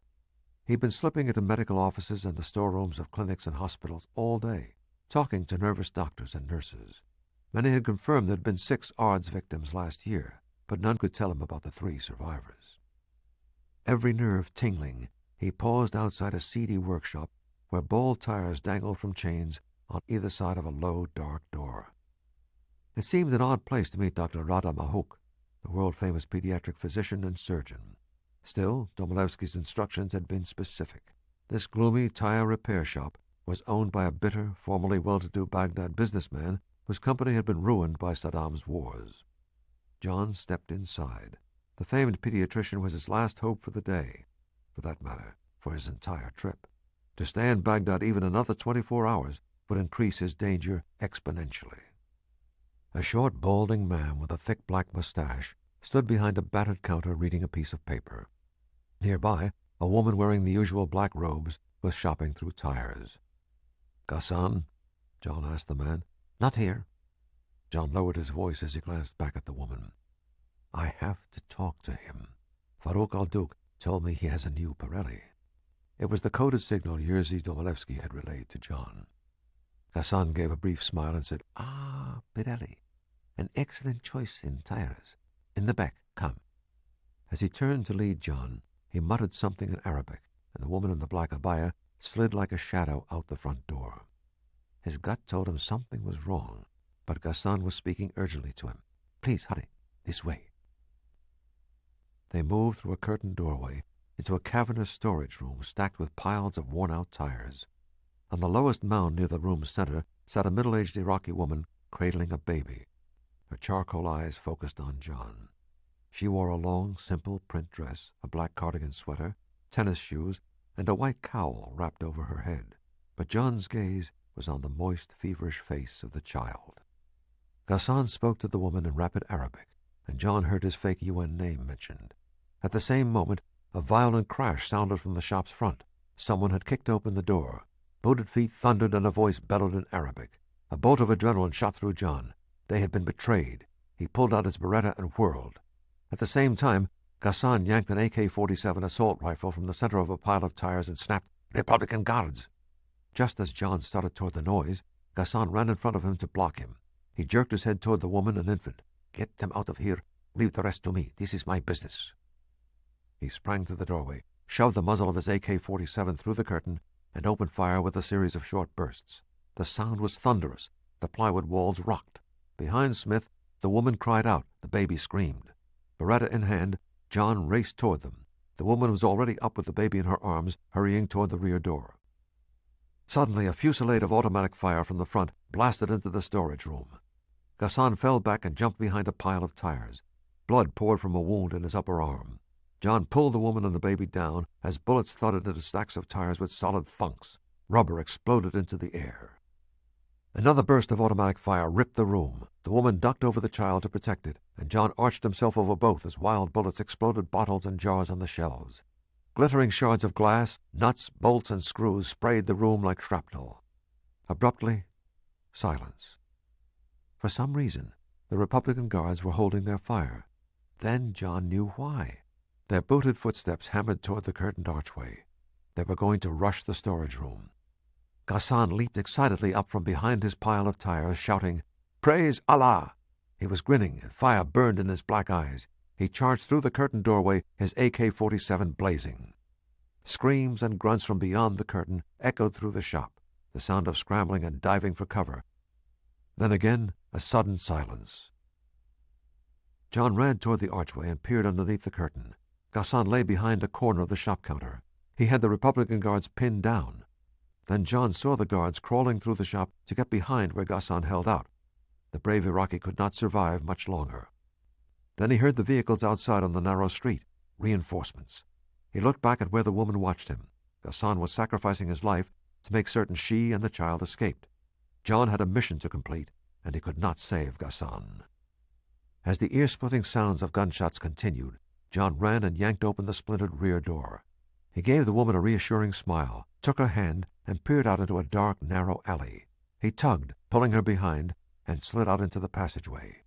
Cradling the infant close in one arm, she followed as they ran 2 doors to the left, and froze. Military vehicles screeched to a stop at both ends of the alley. Soldiers jumped out and pounded toward them. They were caught, trapped in the Republican Guard's snare. In her Frederick, Maryland apartment, Specialist 4 Adele Schweik awoke with an abrupt start. She looked at her bedside clock, 1:04 a.m. What had snapped her out of a sound sleep was the pulsing, sharp alarm from the sensor she'd planted in Sophia Russell's office a half-mile away at U.S. Amrid. She jumped from bed and activated the video camera she had also installed. In her dusky bedroom, she sat at her desk and stared at the figure dressed in black. He, or she, moved with a fluid, swift purpose, clearly a pro, dressed in a state-of-the-art anti-flash hood with respirator and flak vest. Whoever it was conducting a thorough search of Sophia Russell's office. Schweik yanked off her nightgown, dressed in her camouflage uniform, and raced out to her car. In a darkened RV a block from the entrance to Fort Detrick, Marty Zellerbach glared unhappily at his computer screen. Sophia Russell's other phone calls, if they existed, remained stubbornly erased, and Bill Griffin's tracks had been too well covered. He'd taken his Midorol 7 hours ago, and its effects had faded. He could feel the nervous edginess that told him he needed another pill, but his mind ached to escape into the unknown, where he could be his liberated, exciting self. He leaned back, shut his eyes, and happily launched himself into the starry world of his vast imagination. Then a voice shocked him. "Should I have been the enemy, you would be dead." Marty jumped. "Peter, you idiot! You could have given me cardiac arrest sneaking up like that." Peter Howell shook his head morosely. "Sitting duck. That's what you are, Marty Zellerbach. Must be more alert." He was reclining in a lounge chair, still dressed in his black SAS commander uniform. His anti-flash hood lay in his lap. He had re-entered the RV after his mission inside U.S. Amrid without disturbing the air. After they had left John at the San Francisco airport, they'd taken turns driving the RV cross-country, sleeping and eating in it. Peter had shouldered the vast majority of the driving and shopping to lessen Marty's complaining. Plus he'd had to teach Marty to drive again, which had tried his patience. Even now he looked at the electronics genius and was not quite sure how the soft little man could feel superior, since he appeared to be so handicapped. Besides, he was bloody irksome. "Well, Peter, I hope you achieve better results than I." Peter grimaced. "Alas, no, Marty, my boy. I'm afraid we're going to need your unearthly electronic skills to dig into the poor lady's past. Can you break into her personnel file here at Detrick?" Marty snapped his fingers as if they were castanets. "You have but to ask." Moving with great speed, he tapped keys, and minutes later sat back with a Cheshire Cat smile. "Ta-da! Personnel file for Sophia Lillian Russell, Ph.D. Marty, John thinks there was something in the deleted report you recovered from the Prince Leopold Institute that Sophia considered important. That's why the report was erased, and the page of her comments cut from her logbook. What we need is anything that could tie into that report." "Not a problem. I'll print out the entire file." Peter clamped a hand on his shoulder. "Better take your Midorol pill, too. Sorry, no, you don't like 'em. Buck up, though. What we're about to do is a task for the boring part of both our brains. At least you can medicate yours." With Sophia's file in front of them, Peter read the Prince Leopold report aloud as Marty checked it against the personnel file, line by line. But as dawn approached, they had still found no link between Sophia's past activities and current contacts at U.S. Amrid. "Right," Peter said. "Take a step back. Where did she do her postdoctoral work?" "University of California, Berkeley." "Ah, yes. Can you crack that august institution, or do we have to drive all the way back to the West Coast?" "Tell me, Peter, do we dislike each other as much when I'm off my meds?" "Yes, my boy, we certainly do." "I thought so." He sat at his computer. 10 minutes later, they were checking Sophia's transcript at Berkeley against the Prince Leopold report. Marty sighed. "No names that match. No field work." "Very well. Where did she do her doctoral studies?" "Princeton." "Crack away." But the transcript of her doctoral studies was of no help either. "Except," Marty pointed out, "she took extensive field trips. That could be useful." "Agreed. Is a graduate advisor listed?" "Dr. Benjamin Liu. He lives in Princeton." "Right. We're off." Sunrise illuminated the autumn colors of trees and bushes as Peter and Marty sped north up the Jersey Turnpike. It was just after 8 o'clock when they pulled up in front of Dr. Benjamin Liu's house. He lived on a Princeton side street heavily planted in maple trees whose leaves burned flame red. He was tall and muscular with a well-weathered face. He waved them to seats in the study. "So, how can I help you?" You spoke on the phone of Sophia Russell. I remember her well, a great student, not to mention a hell of a looker. How is she, anyway? Peter broke the news. She's dead, Dr. Liu. Sorry to be so blunt, but we're hoping you can help. She died from the new virus. Dead? But... He shook his head. This new virus, it's a global disaster. What are we doing to stop it? Everyone's working around the clock, Professor. It's what Dr. Russell was researching. Tell me what you want, gentlemen. Peter handed the one-page report to the professor. This is from the Prince Leopold Institute of Tropical Diseases. Please tell us if anything in there ties in with Dr. Russell's studies at Princeton. Classes, field trips, research, friends, anything. Professor Liu read the report. No, I see nothing here relating to Sophia's work or studies. She concentrated on genetics and, as far as I know, never took a field trip to anywhere in South America. Giscourt didn't study at Princeton, and Sophia didn't study in Europe. I see no way they could have met. He raised his head. But you know, I do recall... Yes, a trip. In her undergraduate years. Not viruses, though. It was only something she mentioned in passing. Where was she an undergraduate? Syracuse. But she wasn't studying biology then. So I don't see how that trip could relate to Giscourt and his report. Specialist 4 Adele Schweik sat in her small Honda, watching Dr. Liu's house. The heavy man, Maddox, sat in the passenger seat beside her. She had spotted the black-clothed intruder leave Fort Detrick and get into the RV parked on the street. Then she had followed them to Princeton. Now she needed to get back to her post at U.S. Amrid. She told Maddox, "That's his RV over there. He looks and acts dangerous. Be careful. He's with another man who should give you no trouble. You can pick them up when they come out." "You reported to Mr. Al-Hassan?" "There wasn't time." Maddox nodded. "Okay, we'll take over." He stepped out of the car and hurried to his van. Schweik drove away without another glance. The Adirondack mountain air was sweet and fresh at Blanchard Pharmaceutical's sprawling complex at Long Lake Village. Inside the brick headquarters, Surgeon General Jesse Oxnard was impressed. He and Health and Human Services Secretary Nancy Petrelli had finished a tour of Blanchard's labs and production facilities, conducted personally by Victor Tremont himself. Now, in his grand office, Tremont was enthusiastically describing the origin of the promising experimental serum. "Our microbiology people came to me with a proposal more than a decade ago, when I was in charge of R&D.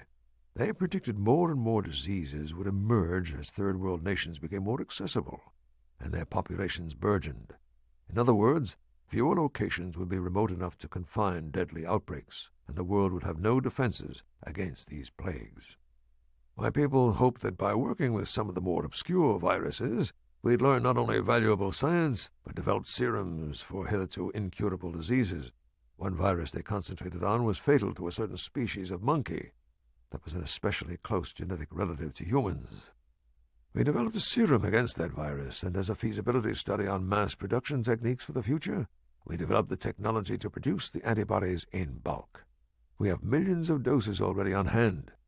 Now maybe our effort may help the world. At least I certainly hope so." Nancy Petrelli marveled at Victor Tremont's smooth telling of the story. She almost believed it herself. Jesse Oxnard frowned. "But this serum is essentially in the research stage, isn't that so? And isn't it possible we may discover it and cause harm?" "Well, Dr. Oxnard, one thing seems almost certain. Millions will die if we don't find a cure for this horrible virus. Yes, I'm convinced there's a very good chance our serum will cure this terrible epidemic. But no, I won't be sure until we test it on humans, and I'm not sure how to proceed with that." Surgeon General Oxnard thought for a moment. "There is a way. The families of the victims are clamoring to be helped, so it makes sense to ask them if they'd be willing to let their sick relatives act as guinea pigs and try the serum. That way we'll find out what we need to know and maybe save a doomed life, too. Meanwhile, I'll have Fort Detrick and the CDC compare the viruses." Nancy Petrelli objected. "The FDA will never approve." "They will, Nancy, if the President tells them to. If he wants the serum tested, it will be." The Surgeon General stood up. "We'll call the President. Where can we phone in private?" Tremont nodded to a door in the right wall of his office. "In the conference room. Through that door." "Nancy?" Oxnard asked. "You make the call. No need for both of us. Tell him I concur in everything." As the Surgeon General hurried out and closed the door, Victor Tremont and Nancy Petrelli sat smiling, confident in their success. They spoke hardly a word, waiting for Jesse Oxnard's return. Then he walked in, smiling broadly, and said, "The President says he'll talk to FDA. Meanwhile, we're to start looking for volunteers among the victims. One way or the other, we're going to test this serum and beat back this god-awful virus." Victor Tremont laughed long and loud. Yes, he had done it. They were all going to be rich, and it was only the beginning. At his desk, he smoked his Cuban cigar and drank his scotch in private celebration. Then his cell phone rang in the bottom drawer. He yanked open the drawer and snatched up the phone. "Nadal?" "We have located John Smith." "Where?" "Iraq." "How did he ever get inside Iraq?" "Perhaps the Englishman from the Sierra. I have found it impossible to learn anything about him. That leads me to believe he has much he wishes to be unknown." Tremont nodded angrily. "How did you locate Smith?" "One of my contacts, a Dr. Camille. Rest assured, Smith will never leave Iraq." "He got in?" "He did not then have Saddam's police and the Republican Guards looking for him. Once they know the American intruder is there, they will seal their borders and hunt him down. If they do not kill him, we shall." "Damn it, Nadal, make sure you do this time. What about Bill Griffin? Where is he?" "We are watching everywhere John Smith has been, but Griffin appears to have vanished from the earth." The bent woman in the black abaya was a block away from the used tire shop when she heard the first fusillade. Her mission was over. She had made certain the undercover American doctor had made contact. At that point, she left as she was supposed to. An armed attack had not been part of the plan, nor had the man who had turned out to be the undercover doctor. She turned and moved as swiftly as her bent shape allowed, back toward the tire shop. In the Baghdad alley, the dark shadows were the only protection for Smith, the woman, and the baby. Through the gloom, John studied both ends of the alley. Perhaps a dozen Republican guards were approaching carefully, moving with certainty and stealth. Still, he gave the woman a reassuring smile as she gazed anxiously up at him in the moonlight. "Be right back," he whispered. He rolled to the left and pulled on the first door latch. Locked. Then the second. Locked again. The Republican guards drew closer. He reversed course and slid past the woman. He tried a third door, also locked. He drew the woman away from the tire shop to the building next door. She crouched low beside him. There was nothing else he could do. He was going to have to fight their way out. He gripped his Beretta and watched the stealthy shadows draw closer. The gunfire inside the tire shop had stopped. The only sound was the rhythmic pad of the soldiers' feet as they approached. He breathed deeply, remembering Yersey's warning that it was better to shoot and risk death than be caught alive with the gun. He had to make every shot count. He would open fire as soon as the killers were close enough to make it impossible to miss. He needed to hit as many as possible, as quickly as possible. At just that moment, the baby let out a wail, followed by a series of piercing cries. Now the guardsmen knew where they were. Instantly, bullets bit into the wall. Wood splinters shot out, sharp as needles. As the baby screamed, Smith slid in front of them, firing left and right at the soldiers in the shadowy night alley. Suddenly, from the tire shop's bullet-riddled rear entrance, a voice, a woman's voice, speaking in American English. "Get ready. Don't move until I tell you." Before John could react, a long black abaya flowed out of the doorway, immediately followed by two pale hands with short, blunt fingernails, expertly clutching an Uzi submachine gun. The woman squeezed the trigger and sprayed the Republican guards in both directions. As the woman turned left to concentrate fire, John stayed low, so he was beneath her bullets and still protecting the Iraqi woman and baby. While she was left, he wheeled right and picked off two of the soldiers with his Beretta. When she turned right, he aimed left. By rotating their fire from one end of the alley to the other, in moments all the attackers had gone to ground, dead, wounded, or just saving their hides. Shocked grunts and cries echoed along the dark, still passage. The abaya-clad woman barked, "Inside, both of you!" John felt a jolt. There was something oddly familiar about the woman's voice. He pulled the woman with the baby back inside the tire storage room, and they ran after the bent woman as she limped into the front, where blood had splattered the walls and pooled on the floor. There Gassan and 4 guardsmen lay dead against opposite walls. The metallic scents of blood and death stank in the air. The old woman spoke rapid Arabic to the other woman as she swiftly pulled off her pushi and abaya. She removed the harness that had kept her bent over. With relief, she straightened to a full 5 feet 9 inches. John watched, fighting shock, as she adjusted the UN armband on her tweed jacket, smoothed her gray skirt, and stuffed the pushi and abaya into a compartment hidden underneath the false bottom of her gym bag. She had the same striking gold hair as Sophia's, although it was short and curled around her ears. She had the identical curved, sexy lips, the straight nose, the firm chin, the glowing porcelain skin, and the dusky come-hither look to her black eyes. It was Sophia's sister, Randy. "Christ, Randy, what are you doing here?" "Saving your ass." His heart felt as if it were breaking all over again. He had forgotten how much the two sisters had looked alike. She finished talking to the Iraqi woman, then turned to Smith. Her face was cool marble, not at all the face of Sophia. "The guards' backups will be here any minute. We're going out the front. She knows the back streets better than I, so she'll lead. Keep your Beretta hidden but handy. I'll bring up the rear. They'll be looking for one European man and 2 Iraqi women, one wearing an abaya." John nodded. "The survivors in the alley will report us." "Exactly. They'll describe what they saw. Let's hope my change of appearance will confuse the new team enough to hesitate. They hate Europeans, but they don't want an international incident either." They slipped into the dark night, down a narrow passage between 2 buildings to another thoroughfare. The woman and baby stayed ahead, while John and Randy strode along together, following at a discreet distance. It was natural, 2 UN workers out for the evening. But it left John with a queasy feeling, as if the past had just slammed into the present and left him aching and forlorn. "What in hell are you doing in Baghdad, John?" He grimaced. The same old Randy, as subtle and understanding as a cobra. "Same as you, obviously. Working." "Working? On what? I haven't heard of any sick American soldiers here for you to kill." "There seem to be CIA agents here, though. Now I know why you're never at home or at your international think tank." "You still haven't said why you're in Baghdad. Does the Army know, or are you off on another of your personal crusades?" "There's a new virus we're working on at U.S. AMRID. It's a killer. I've had reports of cases like it in Iraq." "And the Army sent you to find out?" "Can't think of anyone better." Obviously she hadn't heard he had been declared AWOL, so she must not have heard about Sophia's murder either. Now was not the time to tell her. They followed the woman through narrow streets until she turned into the rear entrance of a run-down but modern building, a small pediatric hospital. Children lay sleeping and moaning on cots that rimmed the walls in the entryway and filled the wards on either side. It had once been up to date, but now it was dilapidated, with its equipment in various stages of disrepair. John turned to Randy. "Where's Dr. Mahok? Ghassan was supposed to take me to him." "I know.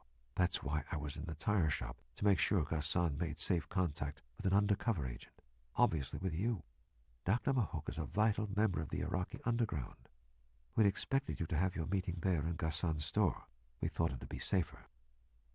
The middle-aged woman with the baby stepped into an office with a desk and examining table. Gently she laid the baby on the table. As the infant whimpered, she picked up a stethoscope. John and Randy followed them inside, and Randy closed the door. She stepped to a second door that opened into a ward and closed it too. Then she took out her Uzi and, resting it in her arms, she leaned back against the wall. She behaved like an utter professional. It was a side of Randy John had never seen. When he'd first met her 7 years ago, he had found her beautiful and intriguing. He had tried to talk to her about her fiance's death, about his sense of guilt, but it had been no use. Later, when Smith had gone to a condo in Washington to try to apologize again about Mike's death, he had discovered Sophia. He'd never been able to penetrate Randy's rage and grief, but his love for Sophia had made it less necessary. Now he would have to tell Randy about Sophia's murder. The Iraqi woman smiled up at John as he helped her unwrap the blanket around the baby. "You will please forgive my deception. Once we were attacked, I was concerned you might be captured. It was better you not know that I am the one you seek. I am Dr. Rata Mahok. Thank you for your help in saving this little one." Dr. Mahok sighed. "There is so little we can do for the children, or for that matter, for any of the sick and injured in Iraq. On the examining table, which had been repaired with nails and tape, the pediatrician listened to the little girl's chest, checked her eyes, ears, and throat, and took her temperature. At last, Dr. Mahoney opened the door and called for a nurse. As she handed the infant over, she stroked the little girl's cheek and said, "Bathe her in cool water to help bring down the fever. I will be out shortly." Randy asked, "What's wrong with her?" "Diarrhea, among other problems. It is common here. Her mother has 3 other children at home. I told her I would take her little girl to see what I could do. Tomorrow morning the mother will want her back, but she does not get enough to eat to produce milk to nurse. But perhaps by then I will find some good yogurt for the baby." Dr. Mahoney sat on the edge of the examining table.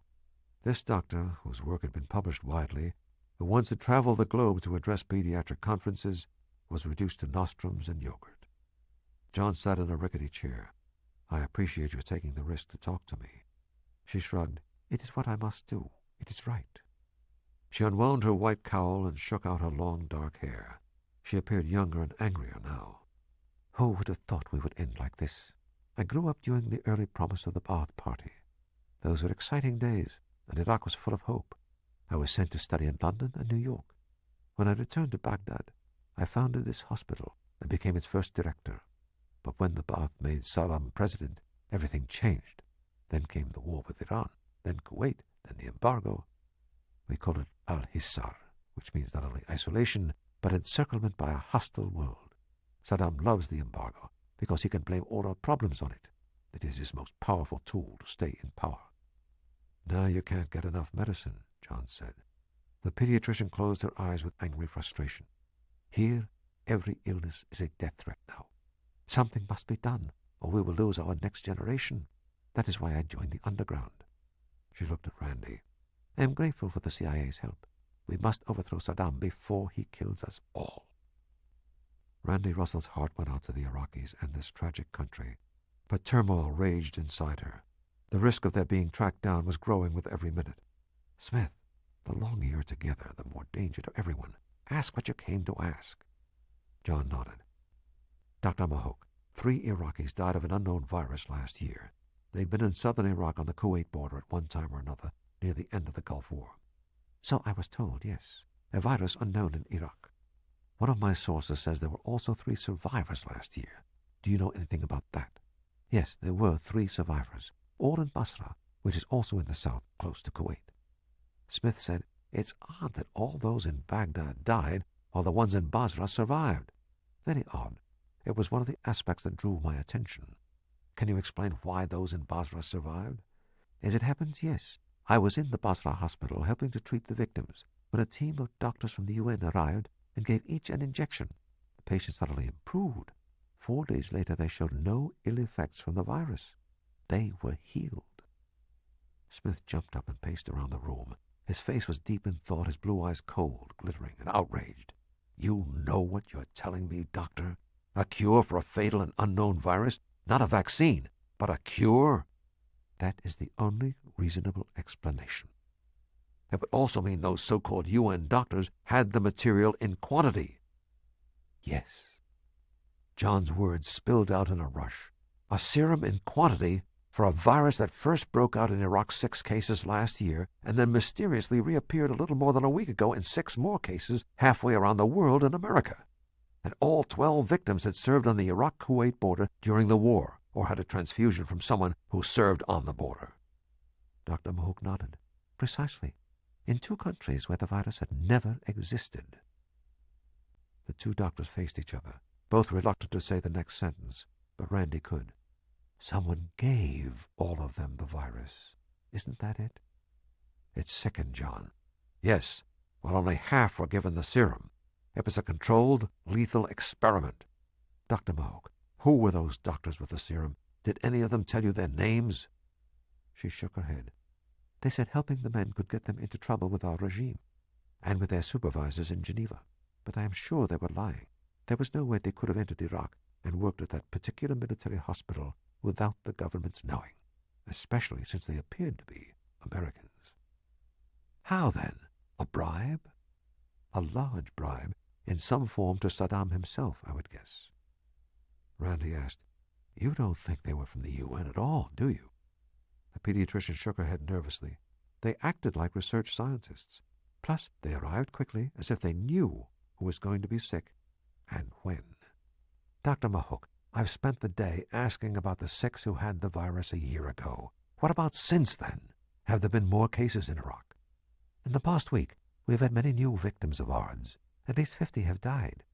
The same symptoms are there, the history of small fevers, the heavy cold, a mild flu for a few weeks, and the sudden ARDS, the hemorrhaging and death within hours. There have been no survivors." "Were these victims also in the Gulf War or from the Kuwait border?" Dr. Mahook sighed. "No. Only a few were in the war, and none was from near Kuwait." "Any contact with the original 6 of a year ago?" "None at all. I studied the new cases, and I also found no connection among the victims. They appeared to be a random sampling of both sexes, all ages, occupations, ethnic groups, and geographic regions. They did not appear to have infected each other or their families. That is curious." Smith agreed. "It's consistent. Everything I've found so far indicates the virus has almost no contagious factor." "Then how are they getting it?" Randy asked. "And why only Iraq and America? Could it be the result of some biological warfare weapon from Desert Storm hidden here in Iraq?" Shaking her head, Dr. Mahook walked to a chipped metal desk and pulled a sheet of paper from a drawer.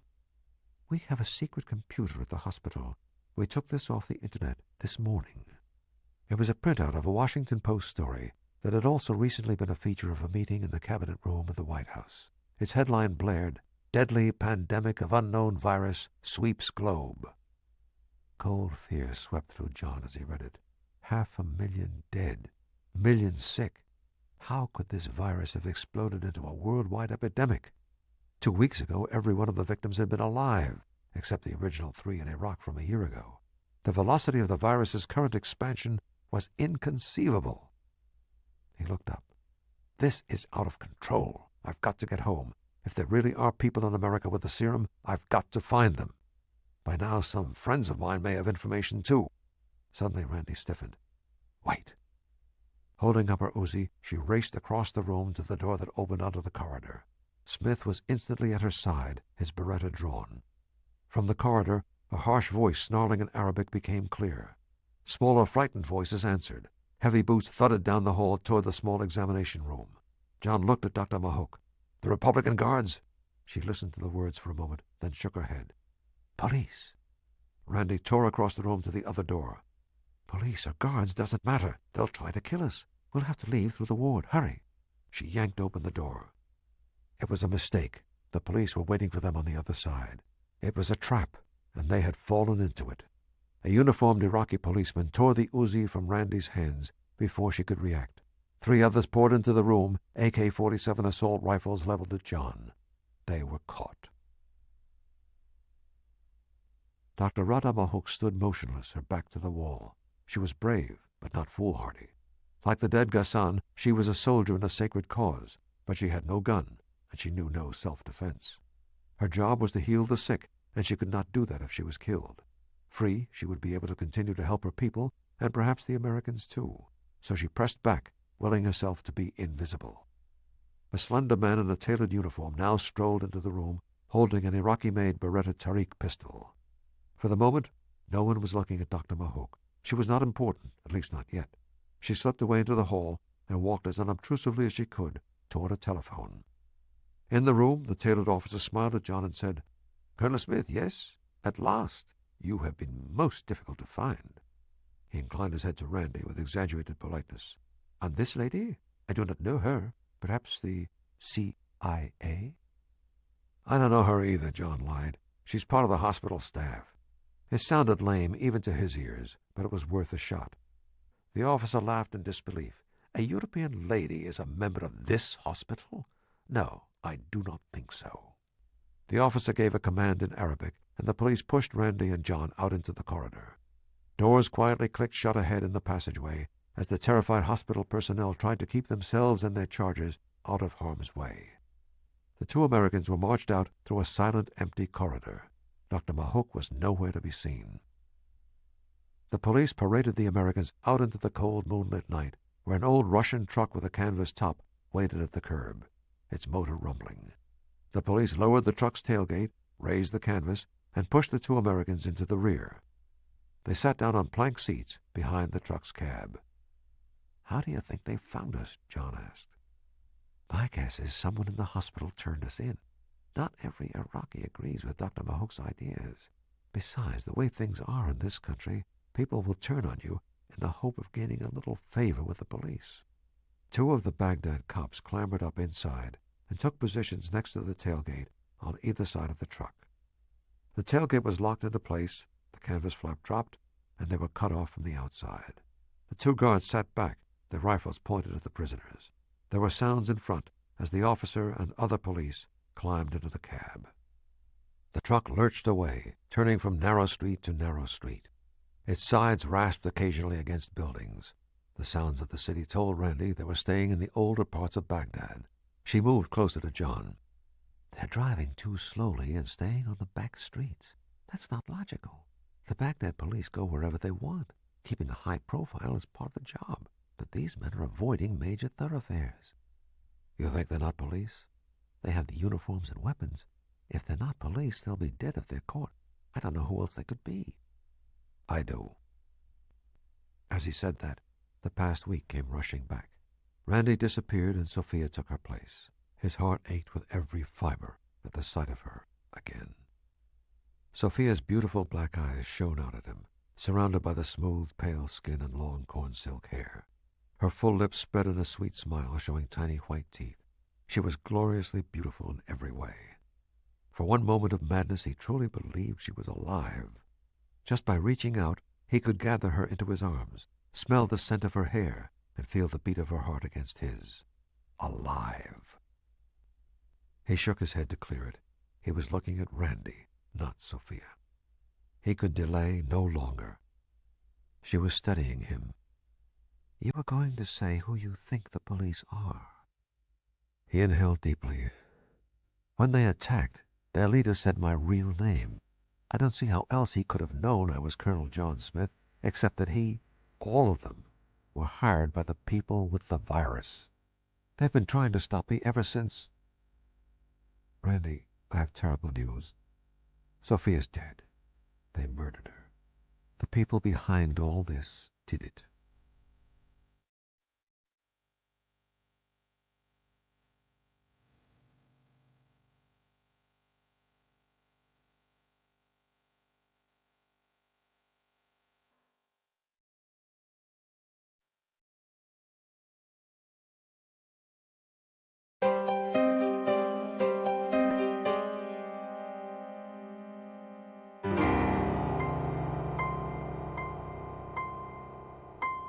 Randy jerked erect, her face frozen. Suddenly, her face collapsed. Tears streamed down her cheeks, but she remained erect and motionless. Pain seared through her. "Sophia? Dead? Murdered? Impossible. I don't believe you." "It's true, I'm sorry. I know how much you loved her, and she loved you." Guilt overwhelmed her. His words were hammer blows. "I know how much you loved her." She hadn't seen Sophia in months. She'd been too busy, too involved in her job. Other people needed her more. She thought there would be plenty of time later to be close and really enjoy each other again. "Randy." She wiped away her tears. She heard his voice, heard the truck, with the sudden hollowness below the wheels. Her mind quickly shifted as she realized they were crossing a long bridge.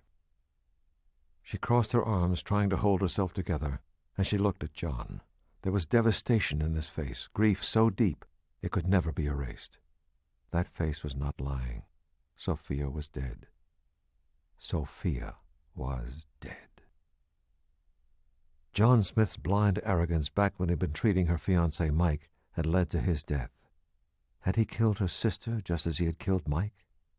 "How, Smith, what did you do to her?" "I wasn't there, not when it happened. I was in London." He told her everything from the time he met Bill Griffin to his discovery of the missing page and the needle mark in Sophia's ankle. "It was the virus, the same one I followed here to Iraq. They infected her with it because she had uncovered something. They murdered her, Randy, and I'm going to find out who they are and stop them." She closed her eyes, thinking about how much Sophia must have suffered before she had died. She fought back a sob. John was still talking over the rumble of the truck, which was driving faster. Now they were in open country. There was only the occasional roar of a vehicle passing in the other lane. He explained the death of Kielberger and his aide, the erased records and phone calls. She heard it all distantly, as if through a thick fog. As she was contemplating what he told her, she heard the truck cross another long bridge. Again there was the familiar hollow sound below, echoing from water. What water? She came totally alert. John, how many bridges have we crossed? 2, as I recall, about 15-20 miles apart. This is the second one. Randy nodded. There should be a third soon. The truck drove onto a third bridge, and instantly she was back in the present, in the moment, at work. We must have crossed the Tigris in the middle of Baghdad. Then the second bridge had to be over the Euphrates. The third must be the Euphrates again. We're going west.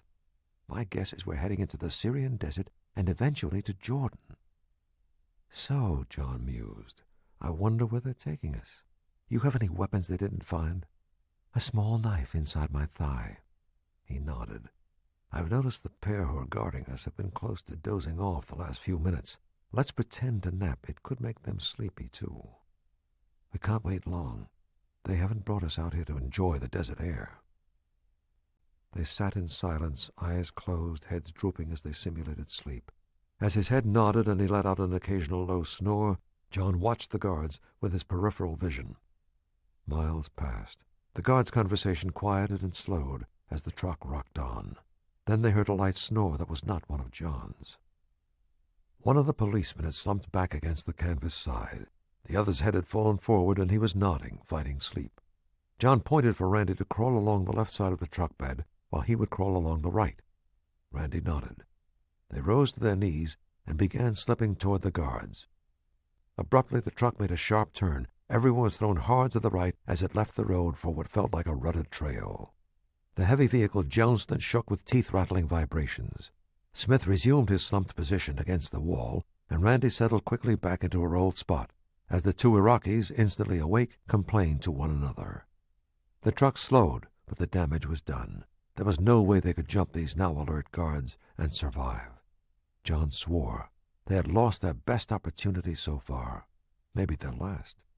With another abrupt lurch, the truck slowed again, throwing them forward. As it lumbered to a stop, someone in the cab shouted angrily. An answering shout came from out in the night. The motor of another vehicle roared. Headlights swept across the darkness on the truck's canvas side, eerily illuminating the interior. The speech was in Arabic. "What are they saying?" John asked. Randy listened. "We've got visitors, and our friendly police aren't all that happy about it." "Who is it?" "I'm not sure. It could be Republican guards." "Terrific. Then we're in even worse trouble." Suddenly Randy whispered urgently, "That last voice. It was speaking Arabic, all right, but it wasn't Iraqi Arabic." Inside the truck, the 2 policemen had gone into wary crouches, their AK-47s up. Something out there frightened them. They exchanged low words and reached for the canvas flap that covered the rear. Their backs were facing John and Randy.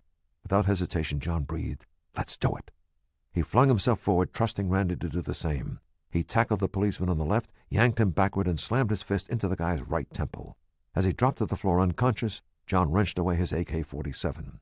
At the same time, Randy pulled up her skirt, grabbed the knife from her thigh, and leaped at the second guard. As he whirled to help his friend, Randy jammed the knife into his arm. He dropped his rifle and grabbed the wound. Randy thrust her knee up, connecting with his chin. His neck snapped back, and he sprawled onto his back, unmoving, atop the other uniformed policeman. As Randy swept up his AK-47, automatic fire exploded outside. Shouts and cries echoed across the desert night, running feet and more gunfire. It was a battle, and the sounds were coming closer, and the fighting would soon be upon them. At his desk in his corner office at Blanchard Pharmaceuticals, Victor Tremont pushed aside the report on which he was working, rubbed his eyes, and again checked his Rolex. 6:32 p.m. He was tense, on edge. There had been no word from Nancy Petrelli or the Surgeon General, and more than 9 hours had passed since he'd heard from Al-Hassan. The end of more than a dozen years of risky work was coming to a triumphant conclusion, and he was too close to being one of the richest men in the world for anything to go wrong now. Then his intercom buzzed. "Mr. Al-Hassan has arrived, Dr. Tremont." "Finally, send him in." Al-Hassan's face was triumphant. "We have Smith." Excitement surged through Tremont. "Where?" "In Baghdad. The policeman I bribed arrested them." "Them? Zellerbach and the Englishman are there too?" "No. Smith was accompanied by a woman, a CIA agent who was working underground there." "Damn. Well, whatever Smith has learned, she'll know by now. Destroy her. What about the other two?" "We will have them soon. Zellerbach and the Englishman were discovered early this morning by our person inside U.S. Emrid." Al-Hassan then described Peter Howell's break-in search, Molly Zellerbach's downloading of Sophia's file, and the pair's trip to Princeton en route to Syracuse. Tremont paced, thinking. Then he understood. "They're backtracking Sophia Russell's history. They could learn about her undergraduate trip to Peru. From that, about her relationship with me." "But what they learn, they will never live to share, sir. A plan to ensure that is underway even now." Dressed again in his black SAS uniform, Peter drove the RV along the dark highway toward the distant twinkling lights of Syracuse. Behind him, Marty worked intently on the computer. Both were very aware they'd heard nothing from John. This did not surprise Peter, but it concerned him. It could mean John was in trouble, or it could mean nothing at all. Soon after they had left Princeton, Peter had the uneasy sense they were being followed. To expose or lose any possible tail, he'd driven a circuitous route on secondary roads from New Jersey into New York, repeatedly changing direction. He noted no suspicious vehicles. Still, his uneasiness would not leave. Now he was rolling past a woodsy state park with areas of picnic tables and fire pits. There was little traffic on the dark two-lane highway. Until, out of nowhere, a gray pickup passed the RV at high speed.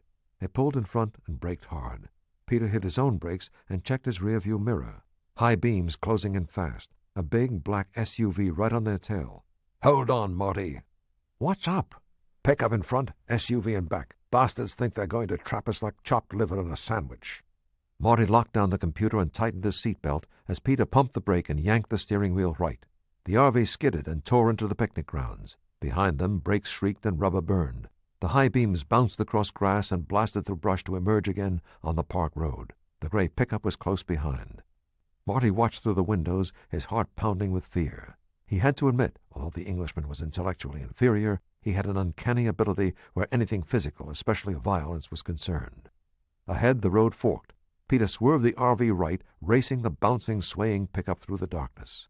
Abruptly, the road curved back toward the lighted picnic area. "Bloody damn! Road's a loop!" The high beams were behind them, and the gray pickup was driving toward them from ahead. Trapped again. He reached behind his seat, pulled out the Enfield bullpup, and tossed it to Marty. "Get to the back door and use this." "Me?" "When I say, just point and pull the trigger, my boy. Imagine it's a joystick." Peter hit the brake again, yanked the wheel, and ran the RV off the road into a thick grove of trees. He skidded the big vehicle to a stop, jumped from the seat, and pulled out his H&K submachine gun. He grabbed 2 clips, passed some ammunition to Marty, and hurried to a side window. The RV's nose was deep in the trees, and the side door also faced the woods. This meant the vehicle presented a solid side to the attackers, while Peter and Marty could still fire from both the rear door and the small side windows. Marty was examining his weapon. "Got it figured out?" Marty sighed. "Of course. It's just that there were some things I never wanted to learn." The SUV had stopped on the road. The gray pickup was driving slowly across the grass toward the RV. Peter shot out the front tires of the pickup, and it sagged to a stop. For a time, nothing moved. Then 2 men leapt from the pickup and dove under it as automatic fire blasted from the SUV and slammed into the RV's side with loud screeches of tearing metal. Glass shards sliced through the air. Bits of cloth from the curtains floated down like snow. "Down!" Peter shouted as the RV rocked from the gunfire's impact. Marty dove head first. When there was a moment's pause, he looked around. "Where are the bullet holes? We should look like a sieve." Peter grinned. "Had some serious armor plate put on this buggy. Good thing, right?" "Obviously, he should have considered putting plate on the windows." "Steady. They'll become weary after a bit and stop to see if we're still alive. Then we'll just spoil their little party, eh?" The violent barrage died away. In its wake, silence. Peter raised up to peer out a corner of a shattered window. The two men from the gray truck were standing in the shelter of their vehicle, holding submachine guns. Then a short, heavy man stepped out of the SUV. His weapon was a Glock pistol. Two more well-armed men climbed down to join him. With a motion, he ordered the group to spread out and close in on the RV. "Marty, take the two on the right. I'll take the left. Don't worry about your aim. Just point in their direction, squeeze the trigger, and let it rip. Ready?"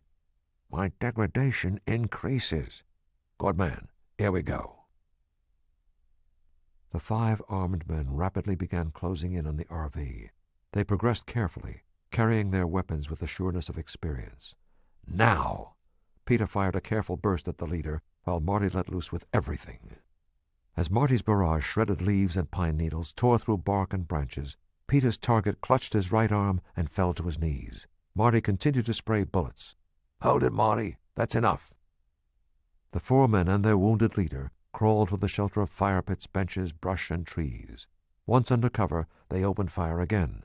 Bullets whined through the window above Peter's head, thudding into the opposite wall. "They won't hit us dead on again because of our firepower, but at the same time they won't go away. It's only a matter of time before one of us is hit. We run out of ammo and they get us, or the police come and arrest us all." Marty shivered. "Too bad the police are out of the question." "But so they are. They'd want to know what we were doing with these highly illegal weapons. If we tell them about John, they'll check, find he's wanted, and toss us into the slammer to wait for the Army and the FBI. If we don't tell them, they'll just lock us up with our friends out there." "You have a solution?" "We must split up." "I will not be abandoned to those cutthroats and murderers." "I know you don't think I'm too swift, my boy, but do remember this is how I've made my living since before you were an irritating twinkle in your father's eye. I shall slip out the front door where they won't see me. You will blast away to cover me. I will circle to the left and make so much noise they'll believe a brigade is escaping. When they're convinced we've both quit the RV, they'll pursue. At that point, you'll be able to safely crank up this pack horse and head out. Clear?" Marty pursed his lips in thought. "If I stay with the RV, then I can keep checking for contact from John while I pursue Sophia's phone calls and look for Bill Griffin. Obviously, I'll have to find some place to hide the RV. When I do, I'll post my location at this Burgess Syndrome website, just as we discussed." "You're quick, my boy. Give me a full minute to get into position, then fire away until your magazine's empty. Remember, a full minute." Marty studied the weather-worn face with the craggy features. He'd grown accustomed to it.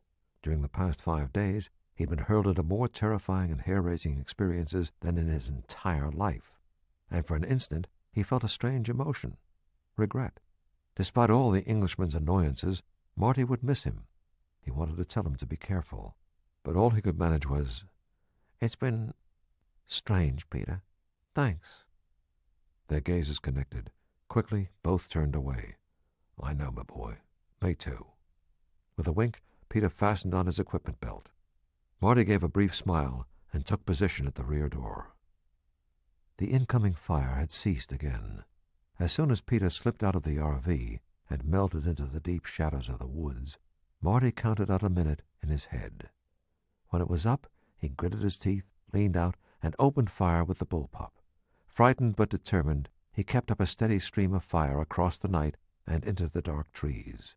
From their cover, the attackers returned fire. The RV rocked from the hail of bullets. Marty kept squeezing the trigger as he fought back fear. When the magazine was empty, he hugged the gun to his chest and carefully peered around the corner of the doorway. He saw no movement anywhere. He changed magazines and sat back. 1 minute passed. 2.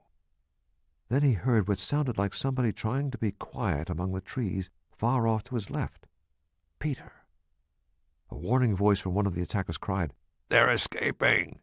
Instantly, heavy fire from what seemed like 2 or 3 weapons raked out of the forest on the left, the direction in which Peter had said he would go. On the picnic grounds, the men from the pickup and the SUV frantically found new hiding spots as gunfire continued from this new direction. Then the firing ceased. It sounded as if several people were running away through the forest. "After them!" a voice shouted. That was what Marty had been waiting for. He watched as their attackers ran off to the left. Someone started the SUV, drove it in a wide U-turn, and headed off in the same direction. Everyone was chasing Peter. Marty made his way into the RV cab.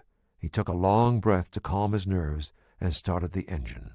Then he hit the accelerator and blasted the vehicle out of the forest like toothpaste from a tube. He rocketed past the picnic grounds, out and away, onto the highway, heading north to Syracuse. Crouched in a concrete drainage ditch at the edge of the park, Peter Howell saw his RV rushing north on the highway. He grinned with admiration. That exasperating little bastard Marty had risen to the occasion yet again. He could hear and sense his attackers moving toward him on foot and in the SUV on the road that crossed the drainage ditch. It was time to get himself away. He raised his head and looked down the road. They were advancing in a tight semicircle, a stupid formation, but ideal for his purposes. Even worse for them, the SUV was behind them, its headlights outlining the bloody fools. When they were just 30 feet away, he pulled a cylindrical black canister from his belt and hurled it toward them. The magnesium-based stun grenade exploded with a great flash and bang directly in the center of their semicircle, only a foot or two from most of them. All went down. Some screamed and clutched their heads. Others were simply stunned and momentarily out of action, which was all Peter needed. He was up instantly, speeding around their left flank. He squeezed off 2 fast shots, destroying the SUV's headlights, then threw a second stun grenade. It landed in their midst. Since they still hadn't recovered from the first, it was physically and psychologically devastating. Within minutes, as they still tried to gather their wits, Peter was 100 yards off in the distance, trotting softly but swiftly away toward the highway and Syracuse. As he closed in on the city, Marty slowed, looking for somewhere to hide his vehicle and himself. Where could you hide something as big and obvious as an RV, especially one in which many of the windows had been destroyed and bullet holes had battered the sides? Then he saw an intriguing sight. On either side of the highway were car dealerships, with brightly lighted showrooms and lots full of vehicles. Miles of them. It gave him an idea. Would he find... Yes! A vast, lighted open area stretched off to the right, a new and used RV sales lot and repair facility. A light was on in the small sales office, but no one was in sight. He thought of the old children's riddle. Where do you hide an elephant? The answer, of course, was in a herd of elephants.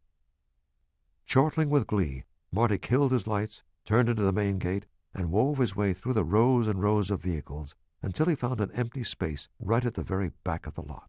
He pulled in and turned off his motor. Luck was with him. No one had noticed him slip in, and because it was so late, the dealer would be closing soon. He would be safe here at least until tomorrow morning. If the gods were very kind, perhaps even longer than that. Professor Emeritus Richard Johns lived in a restored old Victorian near Syracuse University. Now, in his living room, he studied the man seated across from him who had knocked on his door so late and wanted to know about Sophia Russell. There was something about the stranger that frightened Johns. What had possessed him to open the door? He wished he had never allowed the man inside. "I'm not sure what more I can tell you, Mr.—" Peter Howell smiled. Loudon, Gregory Loudon. He was dressed in coveralls and a trench coat he had bought from a trucker who had given him a ride into Syracuse. From there, he had caught a taxi to the professor's house. Johns reiterated, "I was simply chair of Sophia's major department and had her in a few classes." "She was studying anthropology with you, wasn't she?" "Yes. We were surprised that she left the major. In her senior year, she studied a lot of biology instead." "What happened to change her interest?" "I have no idea." "What about field trips?" "Yes, we have a summer departmental trip for majors between their junior and senior years." "Where did Sophia go?" The professor frowned and leaned back, thinking. Peru. Did she talk about it when she got back?" Johns shook his head. "Not that I remember. But everyone who goes has to write a report. I should have it here." And he stood up and casually walked out of the room. Peter's heart beat excitedly as he listened to the professor opening and closing drawers. Then a triumphant, "Aha!" Johns returned, thumbing through a stapled document.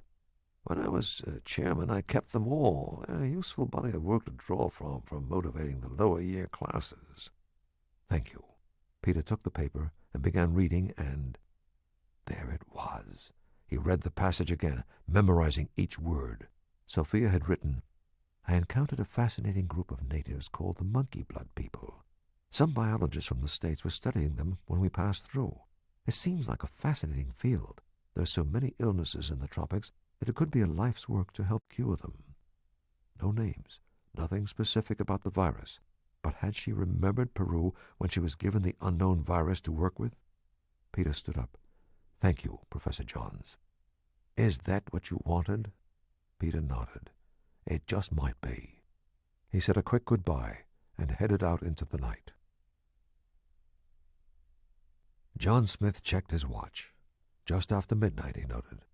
The firefight in the desert had bridged the moment from Wednesday night to Thursday morning. John wondered if it was the last day he and Randy would live to see. The Iraqi desert was cold and menacingly silent now. At the tailgate of the canvas-covered truck, they listened for more gunfire, but the noise of battle had ceased.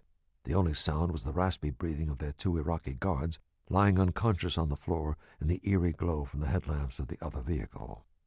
Tense and alert, their Kalashnikovs at the ready, they peered outside through cracks in the canvas. In the glaring headlights, John could see a trio of black silhouettes, their guns aimed at the truck where he and Randy hunched. There had to be others, he knew, and only the truck's canvas walls and their confiscated AK-47s stood between them and whatever peril waited outside. He took a deep breath. "We'll open fire. We've got no choice." Randy nodded. "As soon as they're close enough." He slid the nose of his AK-47 out. He rapped his finger over the trigger, prepared to shoot, and suddenly a voice boomed in English, very American English. "Russell, is that you?"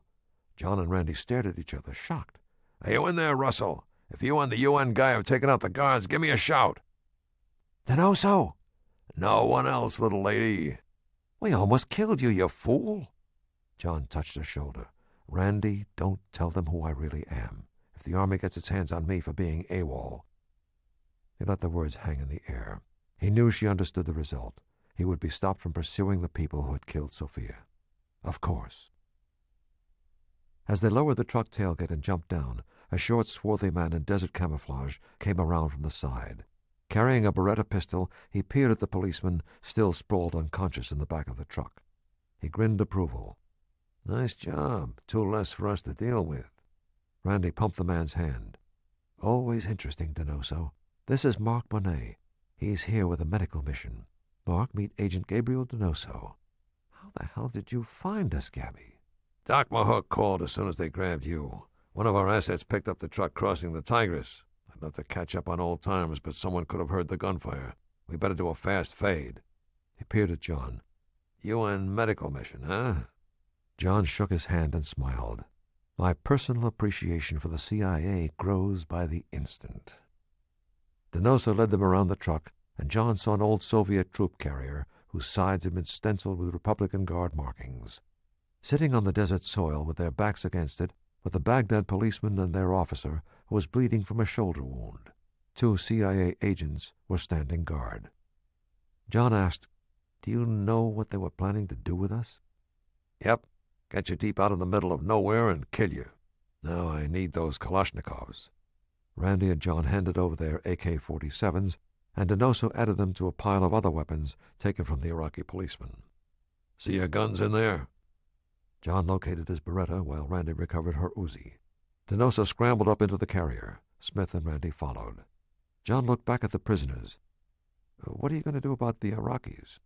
"Nothing. If they so much as hint about being out here on their own in a police truck, they'll get a fast trip to Saddam Hussein's gallows. No way are they going to breathe a word about what happened." Smith understood. "Which means they'd better have their own guns when they get back to headquarters." Denoso nodded. "You got it."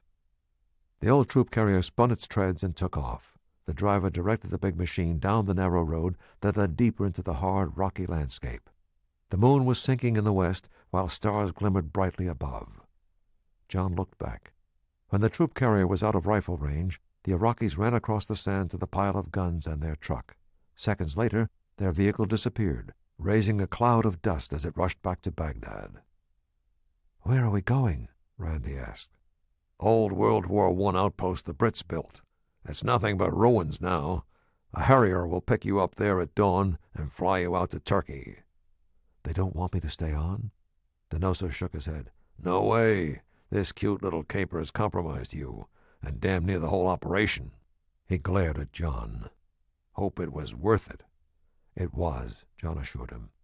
"You have a family?" "Matter of fact, I do. Why?" "With luck, you've just saved their lives." Denoso looked at Randy. When she nodded, he said, "Works for me, but you'll have some fast talking to do at Langley." Nearly an hour later, the troop carrier pulled in among the old British ruins, the remnants of stone walls emerging like worn gray teeth from the desert. Denoso posted guards, and the rest of the crew settled down, wrapped in lightweight blankets to wait out the starry night. Some quickly fell asleep, but not Randy or John.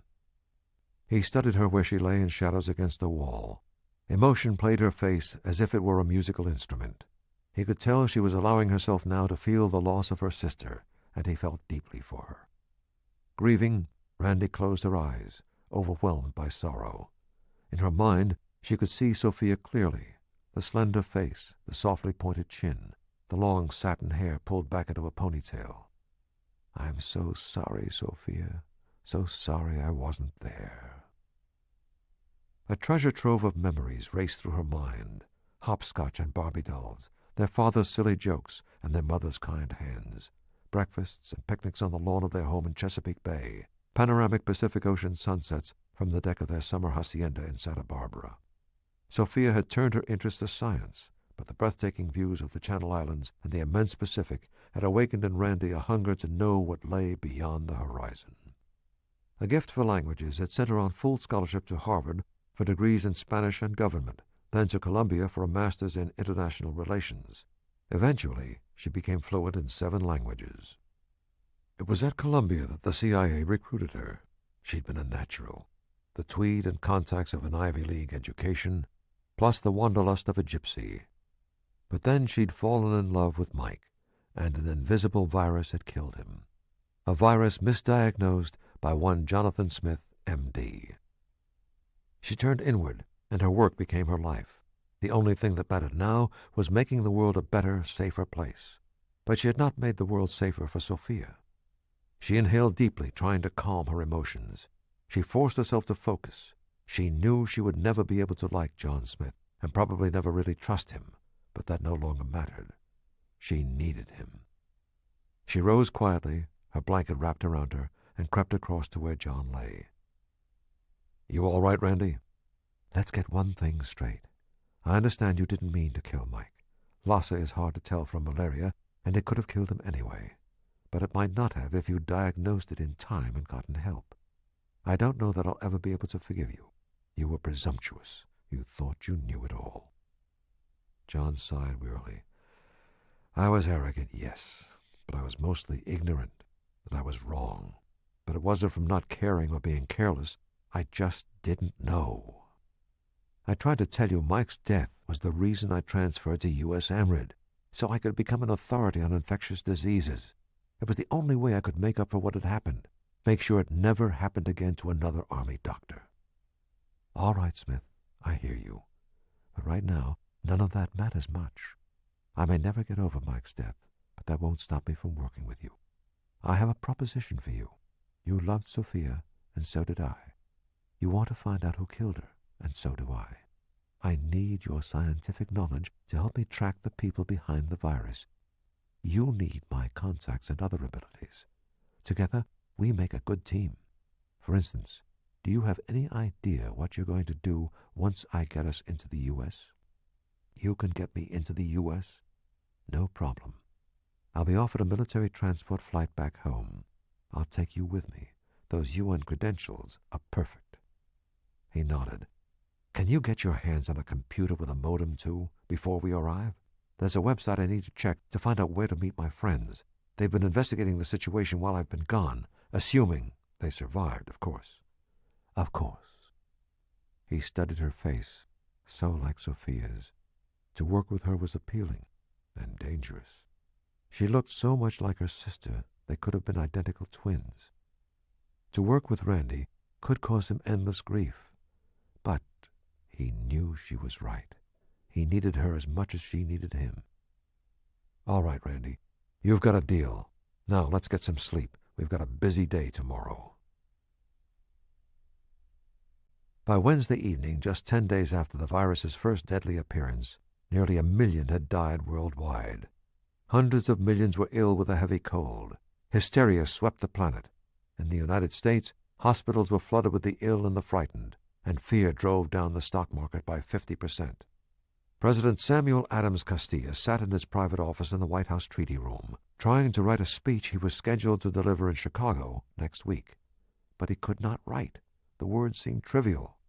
Would any of them even be alive next week? Then a knock sounded on the closed door. "Come in." Surgeon General Jesse Oxnard entered, followed by Health and Human Services Secretary Nancy Petrelli and Charles Urey, the White House Chief of Staff. Oxnard was quivering with excitement. "They are out of danger, sir. The volunteer virus victims. Blanchard's serum cured them. Every last one." Nancy Petrelli was triumphant. "They're recovering rapidly, sir. It's like a miracle." Thank God. The president slumped back into his chair as if he'd suddenly gone weak. "Jesse, what's the status of Blanchard?" "Victor Tremont is waiting to be told to start shipping the serum." Charles Urey said, "Technically, he needs the FDA to approve it, but Director Cormano over there is on board. He's ready to bypass all the regular testing procedures and sign off on the serum." "Very well. Jesse, when can they ship?" "Tomorrow afternoon." Nancy Petrelli pointed out, "Sir, they need to pay their costs, plus a reasonable return on investment." The president nodded. "Money will be wired tomorrow, right after the first batch leaves their lab."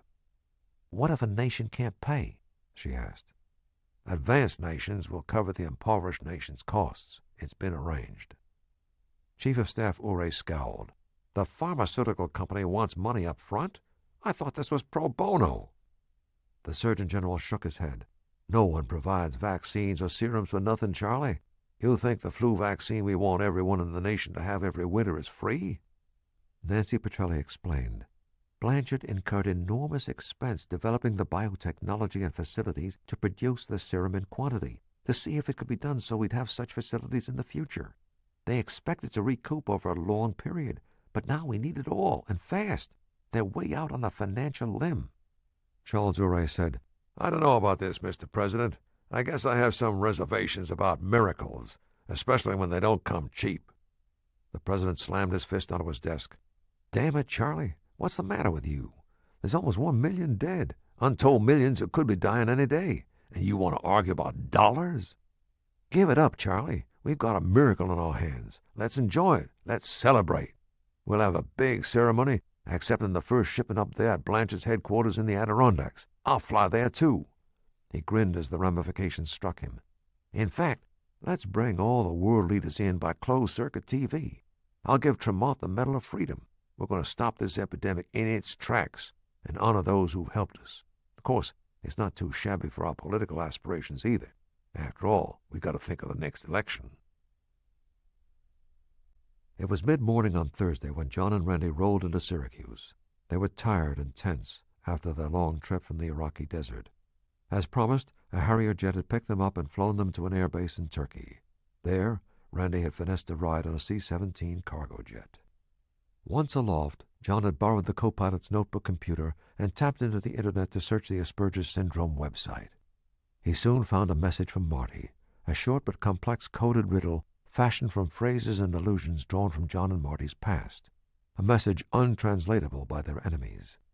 That message had led them from Andrews Air Force Base, where the C-17 had landed, to Dulles Airport. There they ate breakfast and bought new clothes, dark trousers, turtlenecks, and jackets. Then they boarded a commercial flight to Syracuse. At Hancock International Airport, they rented a car and began following the clues Marty had left them. Those clues led them towards Syracuse, to Route 5, the vicinity of Green Lake State Park, and finally to a mammoth lot crammed with a variety of new and used RVs. Randy drove past the lot, turned the corner, and parked in the shade of a large flaming maple. She shook her head in admiration. "Hiding in plain sight. That's just dumb enough to be brilliant. I love it." They got out of the car and walked back toward the lot, alert for anyone watching. Everything appeared normal. A salesman sat in a lawn chair in front of the lot's small sales office, reading a newspaper. He paid them no attention. They moved toward the rear of the facility and stepped over a loose chain that fenced the lot. They went up and down the rows and rows of vehicles until John let out a long, shocked breath and said, "Jesus, there it is." Peter's RV was in the very last row, backed up to a stand of trees among a group of dusty used vehicles that appeared to have been for sale a long time. Its metal sides had been ripped up by gunfire, and several of its windows were shot out. Randy just stared. "Wow, what happened?" John shook his head worriedly. "Doesn't look good." Weapons in hand, they approached the vehicle. John reached to try the door, and it fell open at his touch. They jumped back, weapons ready. The door swung back and forth in eerie silence. No one appeared. They climbed inside. John called, "Mart? Peter?" There was no answer. A box of Cheerios stood beside a bowl on the table. The spoon was still in the bowl, as was a puddle of congealing milk. One bunk had been slept in. The computer was on, but opened only to the desktop. "I don't like it, Randy. Marty was here not long ago. He hates to go out in public or to risk contact with strangers. Where could he have gone, and why?" "What about your other friend, the MI6 person?" "Peter Howell. No sign of him either." Randy studied the bullet-riddled interior. There was one hell of a battle from the looks of it. John nodded. Peter must have had armor plate built in. Look at where the shots landed. The only way the bullets got inside was through the windows. And the firefight obviously wasn't here. We'd have seen signs outside. Agreed. Marty, Peter, or both escaped in the RV and were hiding out here. Okay, but what? And then she saw it. Marty must have downloaded and printed it from the web. The text of the front page of that morning's New York Times with its banner headline, "Blanchard Pharmaceuticals has cure." "Look, John, now we know who has the serum." She read aloud, skipping through the text. "New serum cured victims originally developed to cure a monkey virus found in a remote area of Peru. Serum, the result of a decade-long R&D program at Blanchard, initiated by CEO and Chairman Victor Tremont. Ceremony 5 p.m. this afternoon. President Castillo will honor Tremont and Blanchard at the company's headquarters in Long Lake Village, New York." John stared at the paper. "A decade-long project." "You're thinking about Desert Storm?" "You bet I am. 1991. And it takes them until exactly now to come forward with a serum? Very convenient." "Too convenient, John. In fact, suspicious as hell. But how did the epidemic break out? Awfully good timing that Blanchard happens to have a serum that works on monkeys and people. How could Blanchard or anyone know it'd break out now? Or ever?" "I've been wondering the same thing." That was when they heard a faint sound behind the RV. A twig snapped. Randy swept up her Uzi, and John pulled the Beretta from his waistband. They listened intently. A light rustle of something moving among fallen leaves. "One," Randy said. "No more." "Yes, but it could be a scout, the rest watching. Maybe from the trees back there." "Or a diversion, and the others out in the lot." "You take the back, Randy. I'll take the front." They moved into position and studied the RV lot in front, the woods behind. Nothing. Suddenly there was a loud click and a scraping of wood on wood between them. They whirled, weapons ready, and watched, astonished, as 4 squares of the large geometric pattern on the vinyl floor swung up, instantly followed by a Heckler & Koch MP5 submachine gun. "Peter!" John relaxed his trigger finger. "It's okay, Randy." The lined, leathery face of Peter Howell emerged. He wore a trench coat over his black commando clothes. Seeing Randy, Peter instantly aimed his weapon at her. "Who?" "Randy Russell, Sophia's sister. She's CIA. It's a long story." "Tell me later. They've got Marty." In the basement of Victor Tremont's lodge at Lake Magua, Marty gazed around the windowless room, with its dank smell and single cot. He sat tied to a chair with thin nylon rope, but his mind was floating in a cloud above everyone's heads, dazzling and airy and all-knowing. Part of him knew it had been too long between doses of Midorol, but the rest of him did not care. He was annoyed. "All this is absolutely ridiculous. Cops and robbers, really. I assure you I have much more important matters to attend to than sitting here answering your stupid questions." Nadal al-Hassan stepped close to him. "Mr. Zellerbach, we will know where John Smith is now. No one can know where John Smith is. The world cannot contain him or me. We fly through a different time, in another universe. Your puny world does not have enough gravity to hold us. We are infinite. Infinite! Al-Hassan raised his fist, but Victor Tremont held out a hand. No, not yet. The medicine he got at the pharmacy where Maddox found him is Midorol. I'd say he's off the medicine and irrational. Administer a dose. He will soon come back to reality. He'll then be able to recognize he's in danger, and we should be able to get what we need from him. Marty was singing loudly. Al-Hassan popped the Midorol pill into his open mouth and clamped his jaws shut to force him to swallow. As Marty choked slightly, Al-Hassan brought a glass of water to Marty's lips, and he swallowed. In minutes, his vocalizing faded, and his bright eyes turned quiet. Al-Hassan walked around to face him. So, let us begin again, eh? Cowering, Marty looked up at the Arab. He appeared evil. So did the other man, the tall one. Strangers. He wanted to make them go away. Where is John Smith? Iraq. Good. He was in Iraq, but now he is back in America. Where will he go now? I don't know. The Arab cursed and swung his fist. Pain exploded in Marty's head, and a great wave of black rolled over him. His head fell forward, and he slumped in the chair. Victor Tremont scowled. Damn, he's unconscious. But I did not strike him with that much force. We'll have to wait until he comes to and try something less physical. There are ways. But with him, it will be tricky not to kill him. You saw how excitable he is. Then Victor Tremont began to smile as he thought, or I may have a better way to find what we need to know. Yes, a much better way. As Peter Howell peeled off his trench coat, John asked, what happened to Marty? They spotted him at a pharmacy a few blocks from here. There were 3 of them. The leader was that short, heavy fellow we saw back at the ambush in the Sierras. Randy said, that means the people with the virus have him? John grimaced. That's what it means. He's not strong. He'll break sooner or later. That little fellow is a lot tougher and shrewder than one would imagine, John. He'll find a way not to crack. Do we know where he is? Randy asked. Peter shook his head. I was on foot, unable to follow the car they took him away in.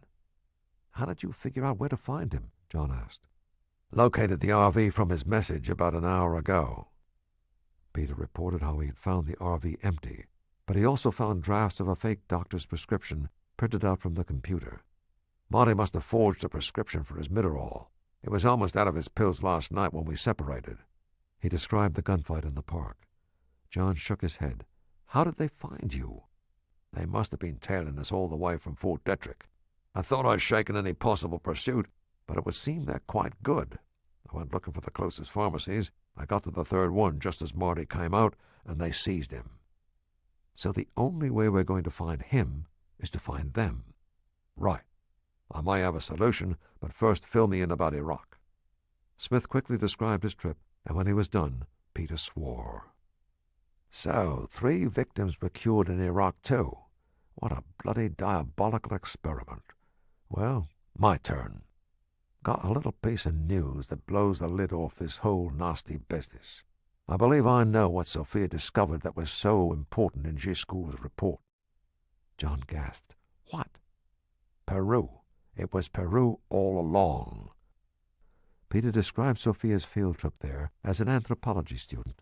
He'd also contacted a former associate in Lima, who had secured and faxed him a list of scientists who trekked into Peruvian Amazonia that same year. He pulled out a folded sheet of paper filled with the scientists' names. The 14th one on the page leaped out.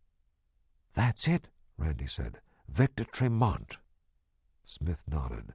The president's going to give him a medal today for saving the world with his serum. The great humanitarian working his company around the clock to produce it while he sells it only at cost. Randy said, We knew Blanchard had the serum. Now it seems Tremont himself brought the virus from Peru. John nodded, and he could have recognized the potential of a serum for such a deadly virus, and somehow managed to infect a few people during Desert Storm. He must have known it wasn't very contagious, and it was slow-acting, lying in the body for years like HIV. Good God, Peter breathed. So he started his secret testing on humans in Iraq 10 years ago, when he had no guarantee he'd ever develop a serum to cure them when the virus went into its last fatal stages. He's a monster. Maybe it's worse than that, John said. It's very convenient for the virus to break out now. Somehow he made the pandemic start so he could cure it and make a fortune in the process. For a long moment, shocked silence filled the RV. Randy finally said, "How?" "I don't know," John admitted. "We've got to check Blanchard's records. Damn, I wish Marty were here." "Perhaps I can substitute," Peter said. "I'm pretty fair with a computer, and I've been watching him use his own special programs for days." "I tried earlier, but he was using a password." Peter smiled. "That I know, too. Typical of Marty's odd sense of humor. The password is Stanley the Cat." "Your mountain lion?" Peter flexed his fingers and sat at the keyboard. "The very same." In the deep recesses of whatever honesty and integrity he had left, Mercer Haldane suspected what Victor had never admitted. Somehow he had caused the pandemic that was sweeping the world. Now Haldane sat looking down through his office windows at Blanchard Pharmaceuticals, and what met his gaze were the platform and giant TV screen that were being assembled for this afternoon's ceremony honoring Victor Tremont, and he realized he could keep silent no more. Once he had taken great pride in his integrity, but somewhere along the line of building Blanchard into a pharmaceutical giant, he had lost his way. The result was that Victor Tremont was to receive America's revered Medal of Freedom for what could be the most despicable act the globe had ever seen. Mercer Haldane could not tolerate that. No matter what would happen to him, even though he would probably have to take the blame, so be it. He reached for his phone. "Mrs. Pendragon, please get the Surgeon General's office in Washington." "Of course, sir." Mercer Haldane leaned back in his executive chair to wait. He rested his neck against the cool leather and put his hands over his eyes. He could go to prison. He could lose everything, his family, his position, his fortune. But in the end he knew he was going to tell the Surgeon General everything. He would pay any cost to know he had done the right thing. Then the door opened and a familiar voice said, "Lost your nerve, Mercer?" He swung around to see Victor Tremont standing in the office. He was a towering figure, radiating self-assurance. Haldane looked up at his former protege. "Found my conscience, Victor. It's not too late for you to rediscover yours. Let my call to the Surgeon General go through." Tremont laughed. "I believe it was Shakespeare who wrote that a conscience was a luxury that made cowards of us all. But he was wrong. It makes us victims, Mercer, losers, and I have no intention of being either. Neither does your secretary." "For God's sake, Victor, we help people. Our goal is to relieve suffering. The oath says first, do no harm. We're in the healing business." "The hell we are. We're in the money business. Your call's never going through, Mercer." He slid his hand inside his jacket and withdrew a Glock 9mm pistol. "Nadal?" A tall, pockmarked Arab entered the room. He, too, carried a large pistol. Paralyzed with fear, Mercer Haldane stared from one to the other, speechless. After his encounter with Mercer Haldane, Tremont drove to his Lake Magua lodge, where, an hour later, he found himself confronting another adversary, Bill Griffin. Griffin sat in a leather club chair near the giant fireplace in the immense living room. He appeared relaxed as he crossed his legs and lighted a cigarette. He smiled a slow smile at Victor Tremont and Nadal El-Hassan and explained calmly, "The trouble was, all of us were working at cross purposes. Ever since you gave me the order to eliminate John Smith, I've been watching 3 places at once: his house in Thurmont, the Russell woman's condo in Frederick, and Fort Detrick. No wonder you had a hard time contacting me." It was all a lie. He'd been hiding in an old friend's walk-up apartment in Greenwich Village. But when he'd seen the story about the president's honoring Blanchard Pharmaceuticals and the orders that were rolling in for the serum, he knew he had to return to make certain he received his fair share. "I expected to take out Smith when he left Detrick," he explained. but I couldn't get a decent opportunity. And after that night, he never showed up again at any of the other places. He vanished into thin air. Maybe he went somewhere to grieve for the woman. No, he hasn't taken leave to mourn. In any case, Al-Hassan said, it is irrelevant now. We know where he is, and he will soon be no more problem. Griffin's cheeks widened in another smile. Hell, that's a relief. Maddox on him? Tremont said, Actually, Maddox has captured one of Smith's friends, a computer geek named Martin Zellerbach. We'll soon make him divulge where Smith is hiding in Syracuse.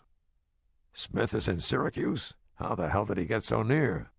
By checking back through Russell's life and education.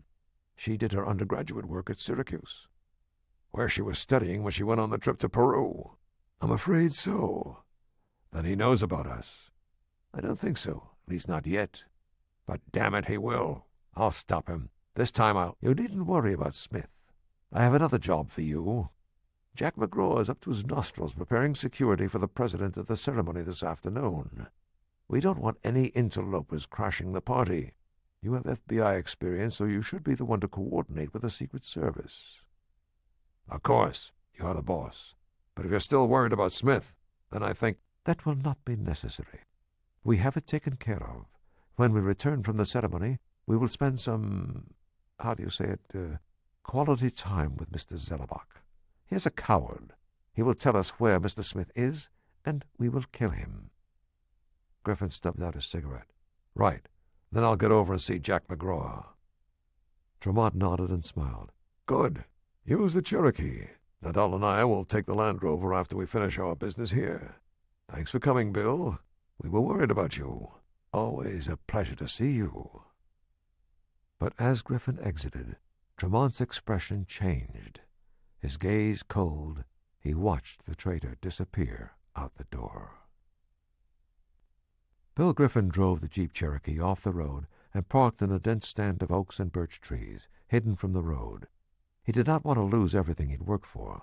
He was entitled to his share of the good things, along with all the other thieving bastards who ran this world. More than entitled, after his years of service to the ungrateful cheats and liars who ran the bureau and the country. But he would not let them kill John. That far he would not go. He waited, watching the lodge. After 15 minutes, the Land Rover passed and disappeared southeast. Tremont and Al-Hassan would reach the main country road after a few more miles and drive on into Long Lake Village to prepare for the ceremony. That did not give him much time. He drove back to the lodge, parked behind the staff wing, and hurried to a cyclone-fenced enclosure at the edge of the woods. He unlocked the gate and whistled softly. The large Doberman appeared silently from inside a wooden doghouse. His brown coat shone in the mountain light. Griffin stroked the dog behind his ears. Ready, boy. Time to go to work. He headed out of the enclosure, the big dog trotting softly behind, and moved swiftly toward the lodge. The 3-man outside security team should be no problem, since they knew him. Still, he would rather not take the chance of encountering them. He entered the lodge through a side door. The house was quiet. Almost everyone had left for the celebration at Blanchard headquarters in Long Lake Village, with the exception of a few technicians in the lab on the second floor. He bent to the Doberman. Sweep the area, boy. The Doberman silently vanished among the corridors. Griffin waited, listening to the relaxed chatter of 2 of the security men who had paused outside a window as they made their rounds. The Doberman was back in 2 minutes, circling and eager to lead Griffin to what he'd found. Griffin followed the animal along a hallway lined with doors to guest rooms, through the kitchen to a locked door at the back of the house. He drew a small case from his jacket pocket and extracted a set of picklocks. Working quickly, he unlocked the door, then drew his pistol and turned the knob. The door opened to a long flight of stairs down into the cellar. Griffin gave a hand signal, and the Doberman raced down to continue its mission. In seconds he was back, beckoning Griffin to follow. He led Griffin through a large cellar with open storage rooms filled with boxes. One door at the rear was locked. That was where the dog led him. Using his tools again, Griffin unlocked the door. The room was a dark, shadowy cell with no windows. A rectangle of light spilled in from the hallway. A figure lay on a narrow cot, shoved against the far wall. Zellerbach? Marty opened his eyes. What? Who? Are you all right? Griffin supported his shoulders until Marty was sitting upright. Bill Griffin, Marty. Remember me? Where have you been? I've been searching for you everywhere. John wants to speak to you. And I want to speak with him. How long have you been here? I don't know. Seems like a long time. What did you tell him? Tell? Marty remembered the questions, the blow to his head, and the blackness. I was unconscious. I don't think I told him anything. Griffin nodded. I don't think you did either. I'm going to get you out of here, Marty. Then you can take me to John. Marty's round face was anguished as he admitted, I'm not sure where he is. Think, Marty, where could he be? You must have arranged somewhere to meet. Marty was suddenly suspicious. How did you find me? He had never liked Bill Griffin. Bill had been a loudmouth and a know-it-all back when they had been in school together. He cringed back against the wall. You could be one of them. I am one of them. By now, John knows it too, but he's in a lot more danger than he thinks, and I don't want him killed. I gotta help him. Look, I'm gonna get you out of here safely. Will you believe me then, and tell me where you were supposed to meet John? We'll go there together. Marty cocked his head. All right. Good. But before you get up... Griffin whistled low for the Doberman. The dog padded toward them, his back high and nose sniffing. Friend, Griffin said to the dog and touched Marty. Good. Protect. With amazing patience, the usually nervous Marty swung his legs off the cot and sat quietly as the powerful Doberman smelled his clothes, hands, and feet. Does he have a name? Samson. Suits him. A big bruiser of a dog. That he is. Griffin ordered, Scout. Samson trotted out into the corridor, looked both ways, and angled off toward the stairs. Come on, Griffin said. With Griffin in the lead and Marty following, they moved quickly up the stairs and through the deserted corridors to the rear door where Griffin had parked the jeep. They let one of the security guards pass by on his rounds outside, and as soon as he turned the corner of the lodge, Marty, Bill, and Samson raced for the Cherokee. As Griffin turned the key, he said, Get down on the floor. Marty crouched on the floor in the back. Samson sat above him on the seat. Marty reached out a tentative hand. When the dog dipped his head and slipped his nose under it, Marty smiled and patted the warm muzzle. Griffin drove swiftly away. Another security guard waved as he sped out of the compound, and he waved back. It had been less than 20 minutes since he'd returned, and he felt confident no one would remember his earlier departure. Now he concentrated on one goal, reaching John before Nadal al-Hassan. Okay, Marty, we're out. Now, where do we go? Syracuse. I'll tell the rest when we get there. Griffin nodded. We'll have to fly. Rent a car there. But as they sped down the road, the third guard, hidden in a stand of trees by the road, was speaking quietly to a cell phone. Mr. Tremont, he's taken the bait. He's busted that Zellerback guy out, and they're driving out of here. Yes, sir. We planted the tracking device. We've got the airport covered, and Chet's waiting at the country road.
Damn it all.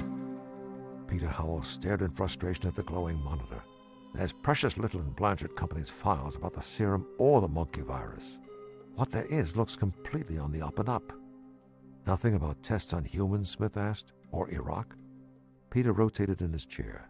Not a syllable. There must be another set of records. Unless they just didn't keep written records, Randy suggested. Impossible, Smith disagreed. Research scientists have to keep notes, results, speculations, every piece of paper, each bit of an idea, or they can't move forward in their work. Couldn't they do it by hand? John shook his head. Not today. Computers have become a research tool in themselves. No. There have to be real records on a computer somewhere. I'm convinced, Peter agreed. But where, eh? Randy said, we can try other ways. Let's drive to Blanchard, break in, and search their files on site. If there's anyone around, we'll convince them to talk nicely with us, too. Suddenly there was a frantic knocking on the RV door. Randy and John drew their weapons, and Peter snapped up his H&K submachine gun. Must be getting old. Missed hearing anyone approach. The voice outside was familiar and commanding. John, open the darn door. It's me. Marty. Smith jumped and opened the door. Marty leaped inside and hugged John, then stepped quickly back, embarrassed. I was beginning to think I'd never see you again. Where in heaven's name have you been? Bill rescued me, so I decided it was safe to bring him to you. Is that okay? Trap, Peter barked. He swung the MP5 around so it pointed at Griffin, who had stepped quietly inside. The ex-FBI man stood with his back against the closed door, his arms hanging loosely from his broad shoulders. His stocky body was rigid and alert. His brown eyes had an empty look that chilled John. No, Smith yelled. Hold it. Put down the guns. Are you alone, Bill? We're alone. After the ceremony at Blanchard this afternoon, Tremont was going to do unpleasant things to Marty to get him to reveal where you were. I had to get him out to save him and you. There are no good guys anymore, John. No one believes in right and wrong. It's get what you can for yourself. So now I'm going to get mine. I'm owed that much. But I couldn't let them kill you. I owe you that much. As he spoke, Bill Griffin had a strange feeling, almost as if he'd missed some important piece in the puzzle of life.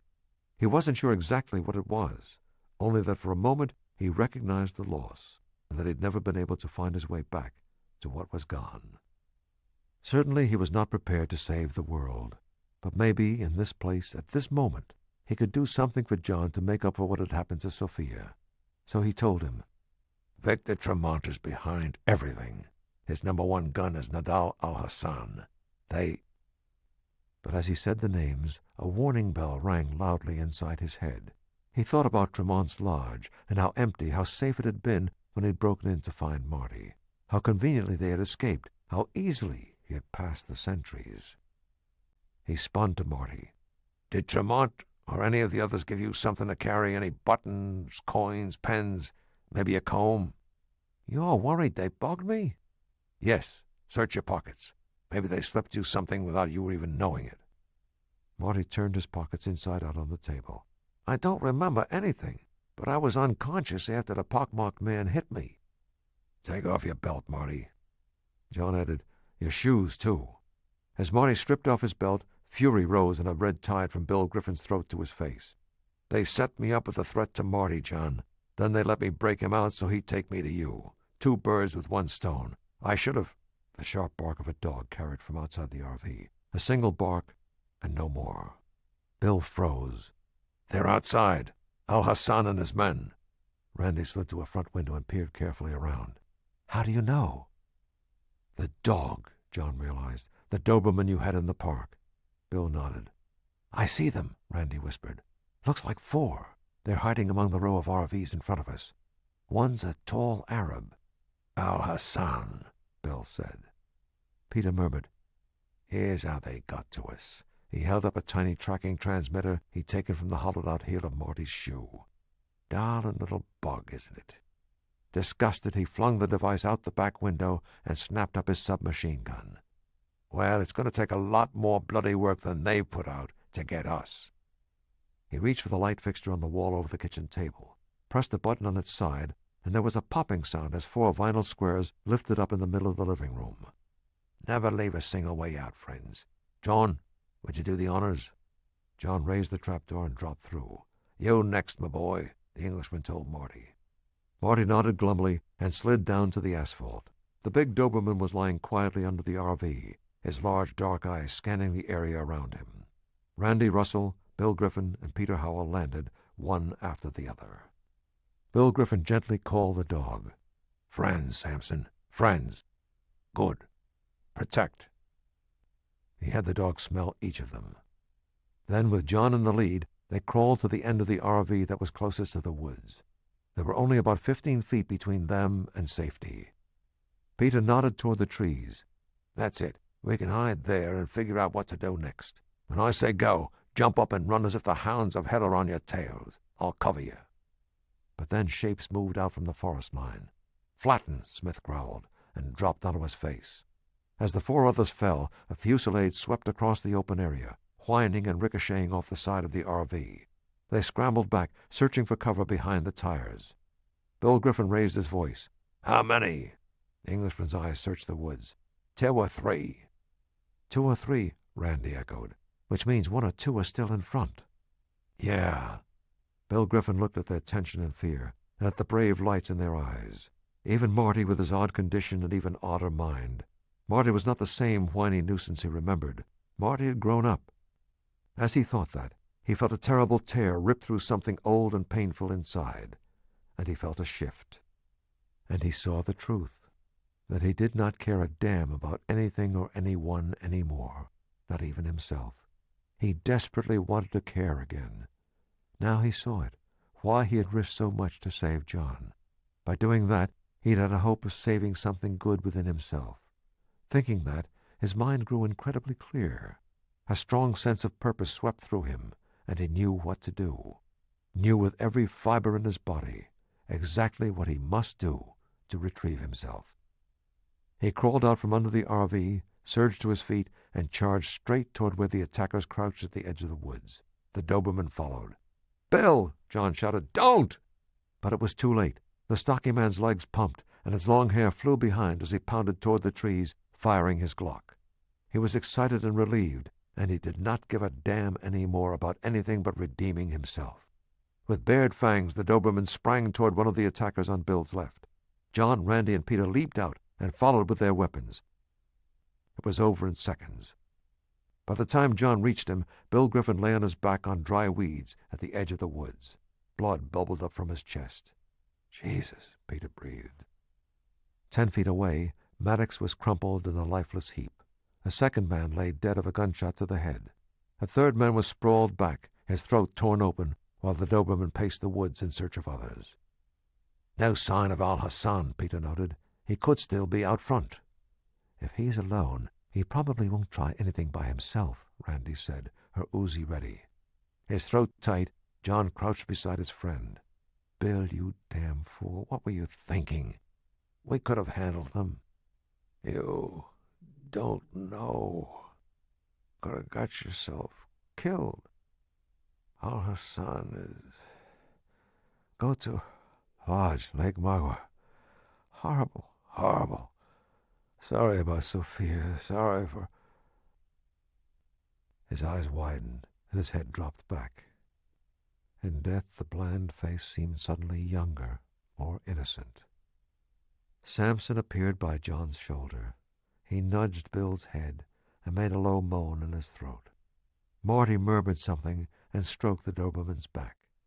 Peter said, "We've got to leave, John. I know he was your friend, but more of them or the police will be here soon." Smith stood and gazed around at the battered RV and the bodies.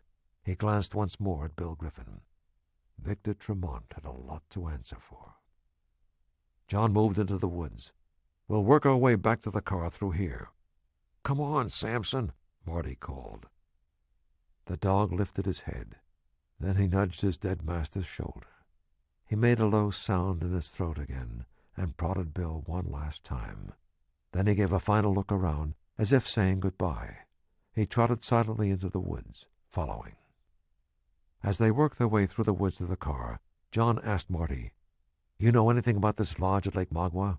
"Of course. It's where they held me. I can take you there." Suddenly Peter said, "Bogey's at 6 o'clock. I'll keep 'em busy. Go." "Not without you," Smith said. "Don't be stupid. You've got Tremont to finish off. I can take care of myself." At the sounds of feet approaching through the trees, the big Doberman stopped its loping trot and spun back to join Peter. He spoke low to the dog, then looked back at Smith. "Go on, now. Samson and I will cover your tails and buy you time." He gazed down at the dog. "You understand hand signals, boy?" He lowered his hand to his side and made a swift motion. Instantly, the dog raced off into the woods to scout. Peter nodded, satisfied. "Say, I won't be alone." "He's right," Randy agreed. "It's what Bill would have wanted." John nodded. "Okay. Good luck, Peter." "Right." Already the Englishman had turned away, his gaze totally focused on the forest. John, Marty, and Randy sped away through the timber. Behind them a burst of gunfire sounded, followed by a cry of pain. Grimly they continued on, not looking back. The woods were quiet, shocked with the sounds of sporadic gunfire. At last they emerged on a quiet residential street. They hid their weapons inside their clothes and trotted to the street where John and Randy had parked their rented car. They climbed in and headed for the thruway. An hour later, they arrived at the Oriskany, Utica airport, where they rented a light plane to fly them into the vast wilderness of Adirondack State Park. The long light of the mid-afternoon sun cast dark shadows across the wooded slopes behind Victor Tremont's enormous timbered lodge. John, Randy, and Marty took in the view from a rise in the forest behind the lodge. They lay on their stomachs under dense pines as they carefully studied the lodge's layout and the bored actions of the trio of armed guards. One of the guards circled the log and frame building regularly, checking doors and visually sweeping the grounds. The second relaxed in a chair, an M16 assault rifle in his lap. The third sat in the civilian Humvee near the helipad. "Marty, what do you remember of the layout inside?" "Not much. They questioned me in a basement. A big living room and a lot of small rooms. A sunroom, kitchen, and there were some people in white coats and pants, like doctors. They were going upstairs to the second floor." "A laboratory?" Randy wondered. John nodded. "A secret lab for research and development. The records of the experiment on the 12 victims from the Gulf War, and whatever else they've been doing, should be here. That's probably why nothing showed up on the Blanchard Company computers. They never put anything there." "Some other company name and password, maybe," Randy theorized. John said, "We'll find out. Marty, stay here. If you see or hear anyone, fire a single shot to warn us." Randy and John waited until the guard left on his next circuit, after which they guessed he'd joined the second guard at the front of the house for a smoke. That left the third one alone, half dozing in the Humvee. Randy worked her way behind him, and when John saw that she was in position, he broke cover and started loping straight toward the vehicle. The guard saw him when he was halfway across the clearing. He grabbed for his M16, but before he could bring his weapon to bear, Randy had sprinted out of the woods, leaped over the back of the Humvee, and was pressing the muzzle of her Uzi into the back of his head. "Release the rifle." Without a word, the guard placed it on the seat beside him. "Good decision." They marched him back to where Marty waited and bound and gagged him. Smith took his keys. "The two others out front won't expect us from inside the lodge." They left Marty guarding the disabled sentry and trotted to a side rear entrance.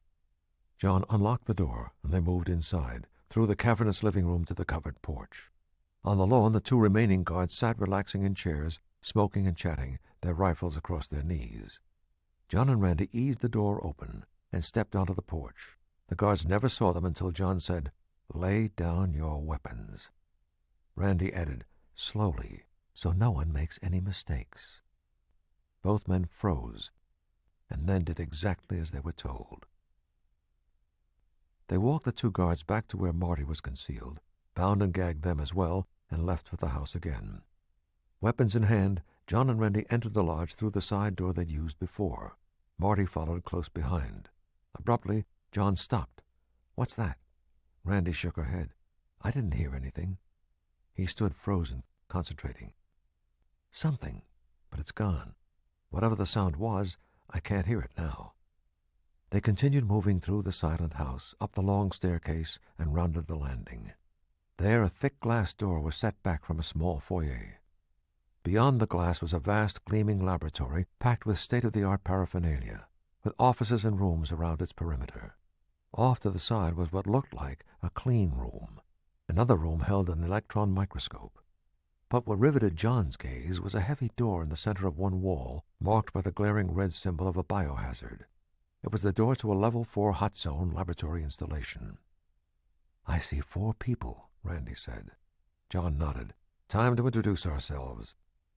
They pushed in through the door, their weapons in front of them. The technicians looked up. As they saw the guns, fear shot into their faces. "Don't shoot," begged the oldest of the 2 men. "Please, I have children," said the younger of the 2 women. "No one's going to be hurt if you just answer a few questions," Smith assured them. Randy pointed her Uzi at what looked like a small conference room off the lab. "Let's go in there and have a warm and friendly chat." In their white uniforms, the 4 technicians filed into the room and took chairs at the conference table.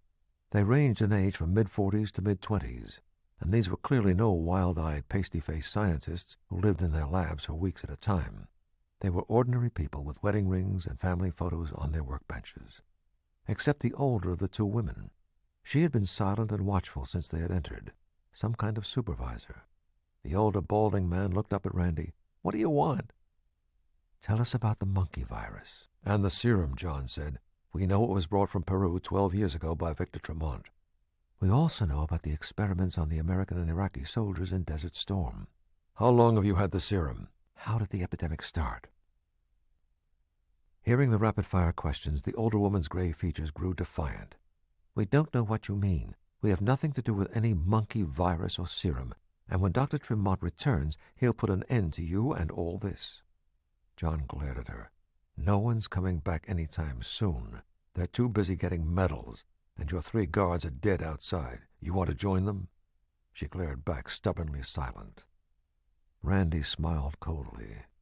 "Maybe you think because we've been polite so far that we won't kill you.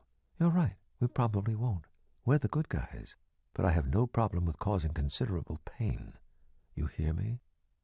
That got the attention of the other 3. They nodded. "Good. Now we need to see your records, fast. Which one of you is going to tell us the computer passwords?" "And," Smith added, "why you need a Level 4 lab." The supervisor's face paled, and her hands trembled, but she intensified her glare of intimidation at the other 3. The older man ignored her. "Don't try that, Emma. You're not in charge here any more. They are. I'll tell you what you need to know." Randy gave a brisk nod. As she held her Uzi on the 4 lab workers, her mind was on Sophia. She was closing in on Sophia's killers, and she was going to make them pay. "Talk," she told the older lab technician. "Talk fast. Start with the password." "Hades," the man said. "Hades." Marty made a beeline to the nearest terminal. His face was almost relaxed, so happy was he to be returning to a world he understood. He sat, flexed his fingers, and went to work.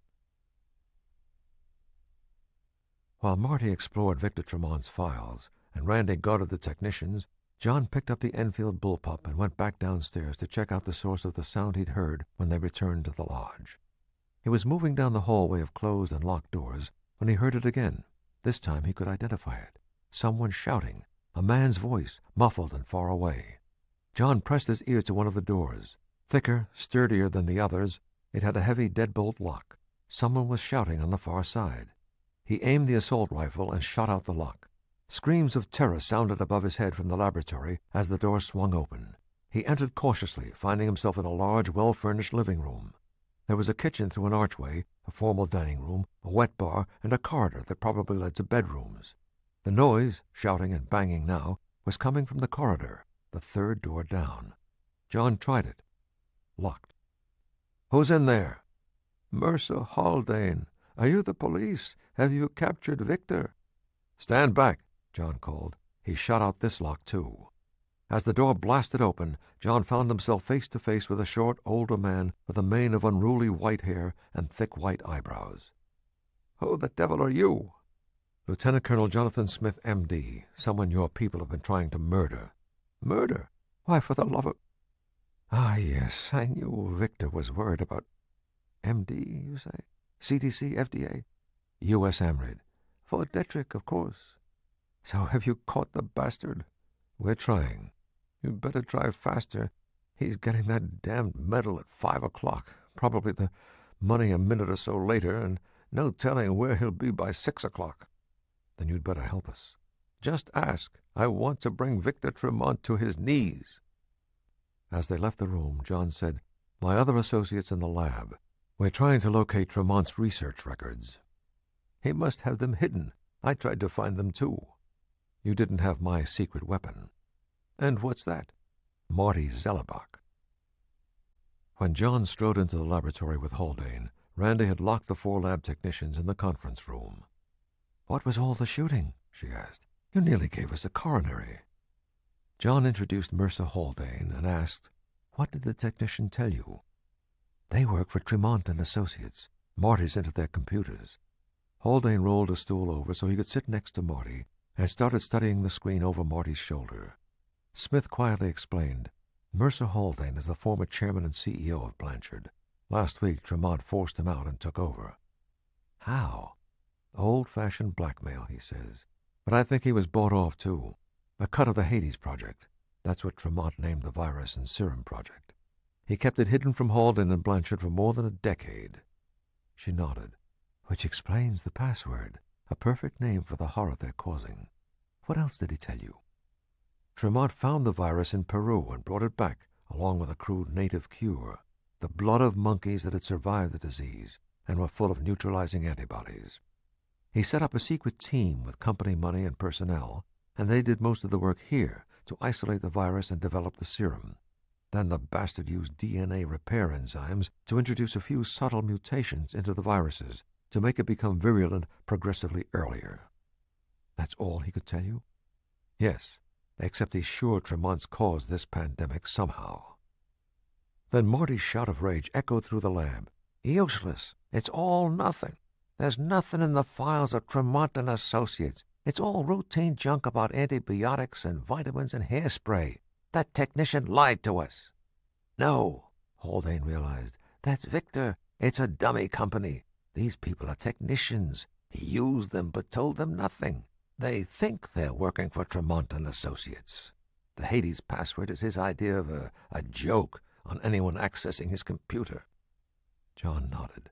"The real stuff has to be in there somewhere, Mart. Keep hacking. We've got to know." "I'll try, John. Only I really need my own—" They heard a sudden sound outside the windows of the laboratory. John dashed to look out. A car was approaching on the mountain road. John yelled, "Mort, Haldane, watch those technicians." John and Randy tore out of the laboratory down to the main floor landing. Side by side, they dropped flat, where they could see anyone who passed through the corridor from the living room or the side door. Randy looked over at John. "Now what?" "We'll know soon." A car door closed. Footsteps rapidly approached the house. A voice spoke low and urgent. Rapid footsteps, soft and light, padded swiftly toward them along the corridor from the back door. They turned to see the big Doberman Samson at the bottom of the stairs. He looked up, bared his fangs, and bunched his powerful muscles to attack. Smith stood up, his Beretta behind his back. "Samson, sit." Puzzled, the dog cocked his head. John repeated the command, and suddenly the animal seemed to identify him as one of his new friends. Slowly, he sank back on his haunches. John raised his voice. "Peter!" Howell appeared from the front, again wearing the trench coat buttoned over his black commando suit. "Who else? You don't think Samson would go over to the enemy, do you?" Randy jumped up. "Perish the thought. Good to see you, Peter." Smith's smile was broad. "We've been worried." "No sentries outside. That's your handiwork." "Yes, everyone else is at the ceremony." Randy added, "Except the 4 lab techs we've got locked up, and the former head of Blanchard, who's helping Marty at the computer." They climbed the stairs to the laboratory, and as they entered, Randy called out, "Marty, Peter's here." Marty spun in his chair as Peter walked in. A smile of welcome wreathed his round face, and his green eyes twinkled. The Englishman allowed himself a return smile. Marty gave a short nod and returned to his work. As he told Mercer Haldane about Peter, the Doberman appeared at Marty's side. Marty patted him, and the dog sighed and laid at his feet. Peter tiredly took off his trench coat and laid the H&K submachine gun on a lab bench. "So, tell me what you've found." "This is where Tremont and his associates did most of the actual work. Marty and Haldane are trying to bust into the records now. Tremont pushed Haldane out only last week. Blackmail, he says. but I suspect he also settled for a big cut of the billions they'll all make. Then his conscience started bothering him. It'd be pleasant if conscience bothered more people. What progress have they achieved? Randy shook her head. Not a damn thing. Marty still hasn't found a way in, and this system's unconnected to Blanchard's mainframe. So Haldane's stumped. Marty's trying to get into his own system and software now. Tell the boy he had best hurry. Samson and I injured the enemy, but we by no means put them out of action. That Arab we saw back in the Sierras escaped unharmed with at least 2 of his men. The rest won't be active any time soon, if ever. Could they have followed you? Randy asked. I think not. But they'll eventually decide that Griffin or Marty informed us of this lodge, and that we're here. They could arrive any minute. Someone better go down and watch, Smith realized. Samson, he'll be a better lookout than any of us. As Peter sent the dog off, Marty shouted, I'm connected! John walked to him. All right, let's start a search for the company that operates this computer. Marty worked the keyboard, and finally on the screen appeared the logo and name of Blanchard Pharmaceuticals Incorporated. Haldane said, That means Victor registered the machine to us, and we pay for it. An unexplained extra computer system was one item the accountants found. The screen continued to flicker through a series of computations. Finally, a name flashed on. Vaxham Corporation. V-A-X-H-A-M? What the devil is that? Haldane wondered. Marty clicked on Vaxham, and it lit up with a long series of directories. One was Laboratory Reports. He scrolled rapidly through the dated entries all the way back to the very first one, January 15th, 1989. Wow, John breathed. A report of the first mapping of the monkey virus. Now we're getting somewhere. He studied the map of the virus and in his mind compared it to the one that had killed Sophia. That's it. They're identical. Each year listed a summary of the technical findings for virus and serum. They showed a steady lessening of the incubation time in victims before the final fatal outbreak and the steady increase in serum effectiveness on the virulent stage. But Marty could find no data about how the virus had suddenly spread across the world. The last directory is blocked by a password, Marty announced. Complacent fools. They think they can keep out Zellerbach the magician. He raised his hands as if he were a concert pianist and attacked the keyboard. Using his own software, discovering the password took only a matter of seconds. There, Marty chortled. How absurdly commonplace. A single short phrase appeared on the screen. Lucifer at home. Hades, John groaned. Marty entered the password. A meticulous series of financial spreadsheets and summary reports appeared, covering every year from 1989 to the present. The corporate officers were listed. Victor Tremont, with some 35% of the stock, and George Hyam, Xavier Becker, Adam Kane, and Jack McGraw, with 10% each. Marty saw the connection instantly. Vaxham, with Tremont, an acronym of first and last names. Victor, Adam, Xavier, Hyam, and McGraw, with an extra A to make it look like a word. Haldane was aghast. Those are some of the best people in the company. All of them head departments, and McGraw is security. No wonder they could get away with so much for so long. Major stockholders were listed. Major General Nelson Casper, Lieutenant General Einar Salonen, retired, Nancy Petrelli, Secretary of Health and Human Services, Congressman Ben Sloat. Marty kept searching. These seem to be year-by-year statistics of progress on the project. Reports of operations, I guess. And here are data about antibiotic shipments. Haldane was surprised. Those are Blanchard antibiotics, all of them, and the figures appear to be our total shipments for each year. Smith inhaled sharp and hard. My God, that's it! Suddenly he was radiating pure rage. What is it, my boy? Peter asked. Marty, print it out, all of it, and do it fast.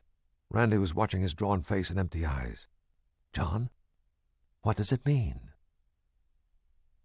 He spoke carefully, making sure of each word. Those antibiotic shipments of Blanchard's tell the story. The virus isn't contagious, so that led me to the question of how so many millions of people could get so terribly sick and die at about the same time.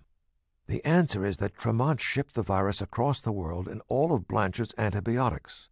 antibiotics that were meant to cure people were also infecting them with an untreatable, deadly illness.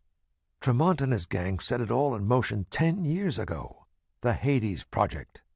For a decade he's been contaminating Blanche's antibiotics to infect millions, even though he knew he might never have a cure when the virus went into its fatal stages. Bloody hell, Peter said.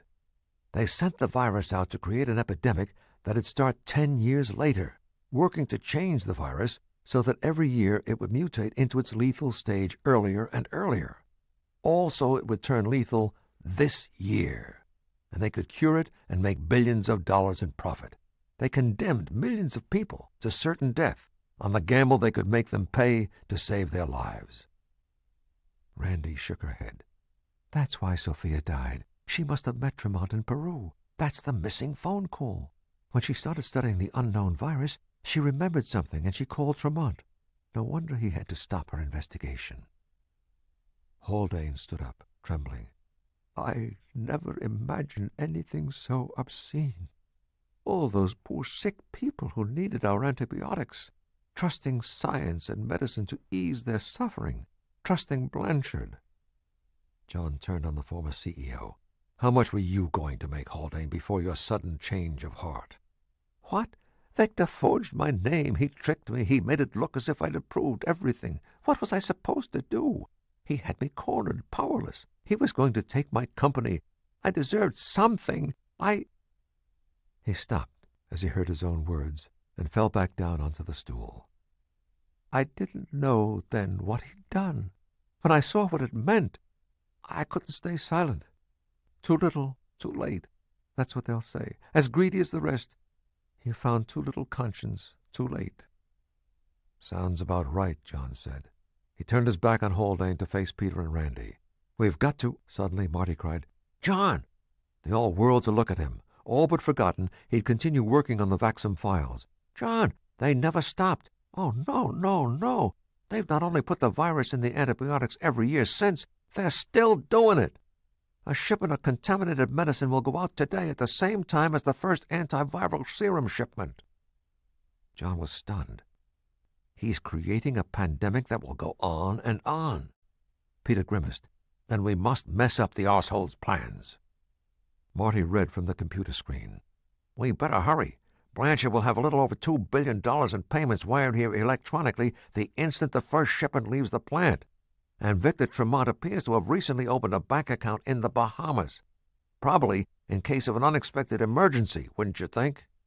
So, Randy said, if we don't stop him today, another shipment of the virus goes out, and Tremont probably flies the coop with $1 billion or so. But how? Haldane groaned. Victor gets the medal and the shipment goes out in an hour. And the president will be at Blanchard with the Secret Service, FBI, and every policeman the state and village can spare. John nodded. The president. That's how we stop Tremont. We show the president what he's done. If we can get to him, Randy said. With the proof on paper, Peter added. And someone whom he'll believe, John finished. Not a discredited scientist like me, AWOL from the Army and wanted for questioning. Or a CIA agent who's probably been branded as a rogue by now, too, Randy added. Then Marty said, May I suggest Mr. Mercer Haldane, former chairman of Blanchard Pharmaceuticals, who, at least on paper, appears to be one of the heinous conspirators. Everyone stared at the white-haired executive. He nodded enthusiastically. Yes, I like that. I want to tell the president everything, but Victor would never let me get close. I'm not sure anyone could personally reach the president today, Randy agreed. John pursed his lips, thinking, which leaves us back where we started, but we've got to stop Tremont some damn way. Who else will be at the ceremony? Randy wondered. The Surgeon General, Secretary of State, the President's Chief of Staff? They'll be just as well guarded, Smith knew. Besides, Tremont's people will see to it we don't get close. But if we can get to them by remote control... Marty, can you break into a closed-circuit TV transmission? Sure. Once I broke into CNN. Of course, that was only a local cable station. I don't know about a national company. What's the company? What are the computer codes? Of course, I need a TV camera, too.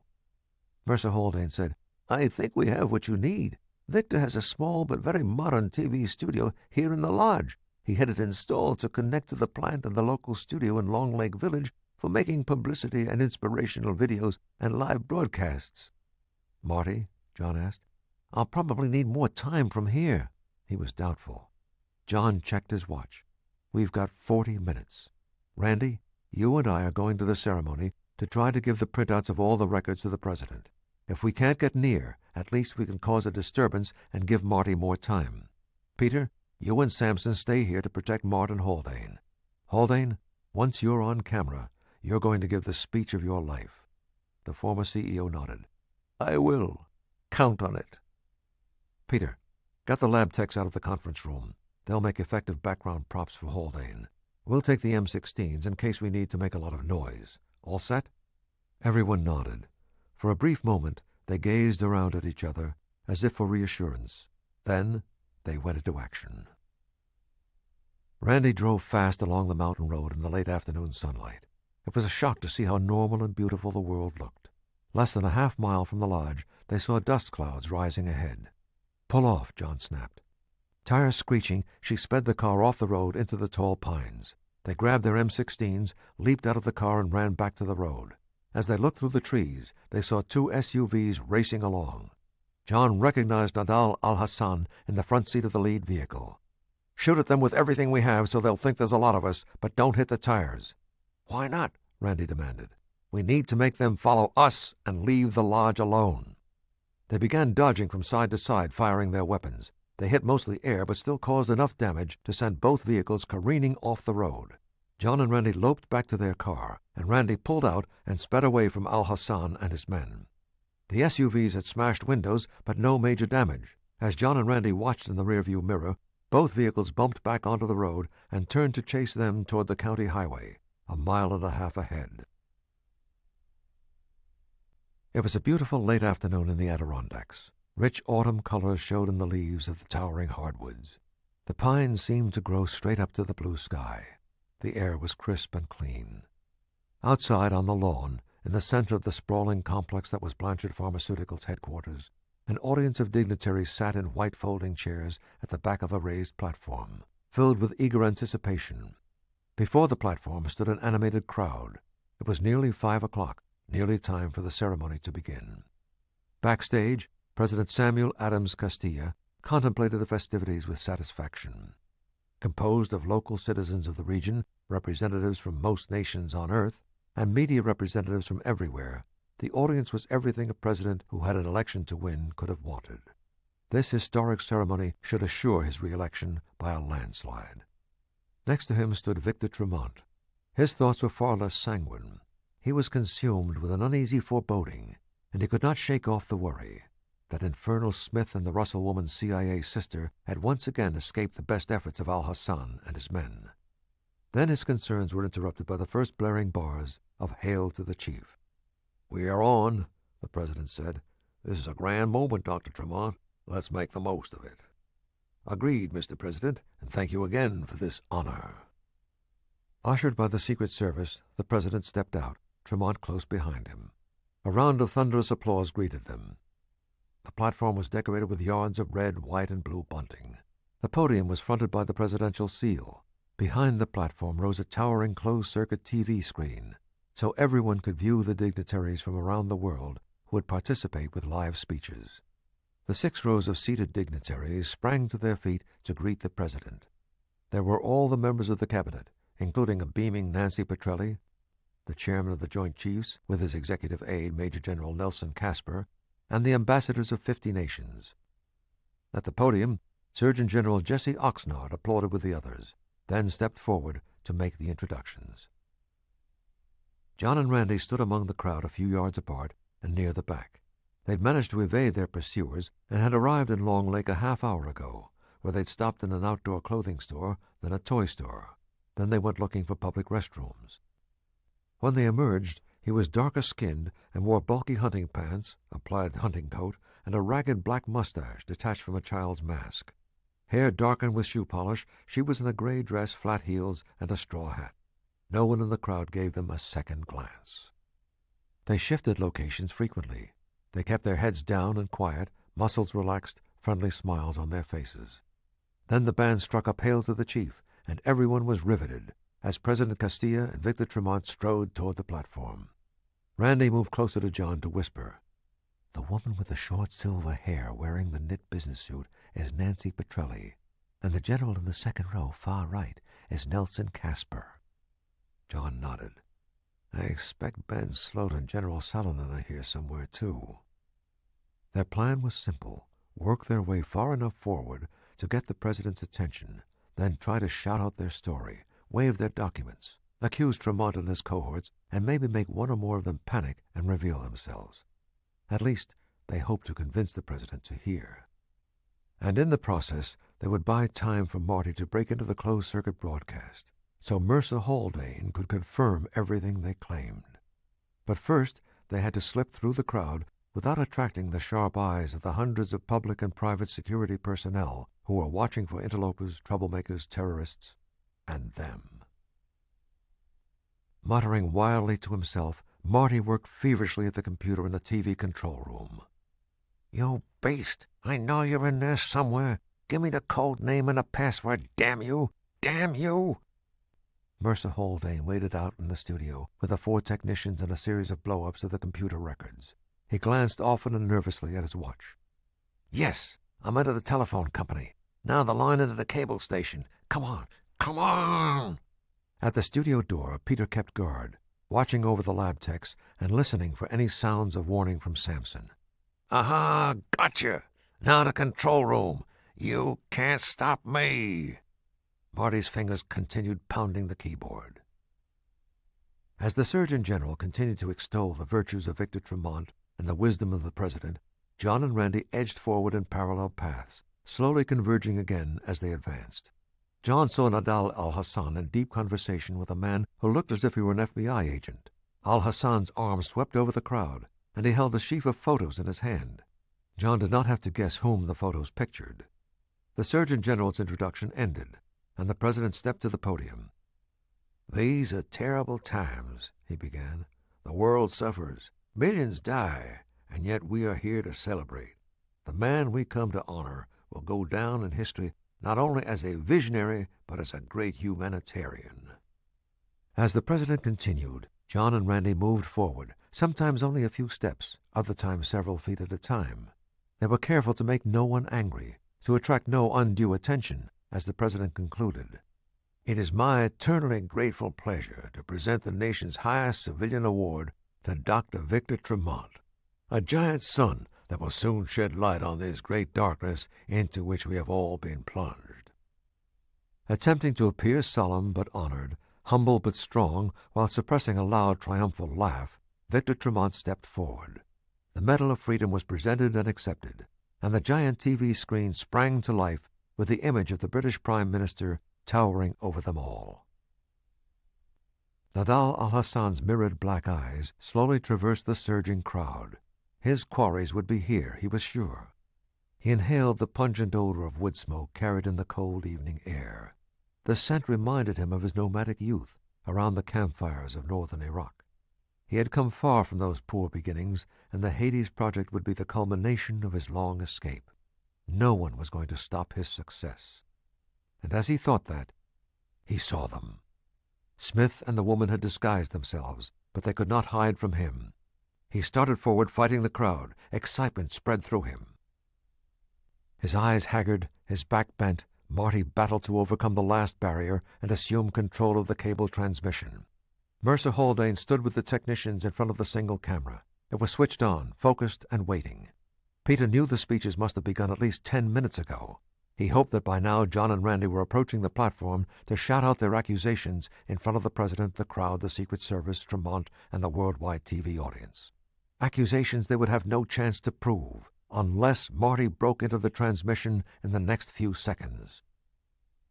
John and Randy had reached the second row of spectators. Just ahead was the raised stage. The entire throng was staring up at the giant image of the British Prime Minister, heaping praise and gratitude on Victor Tremont.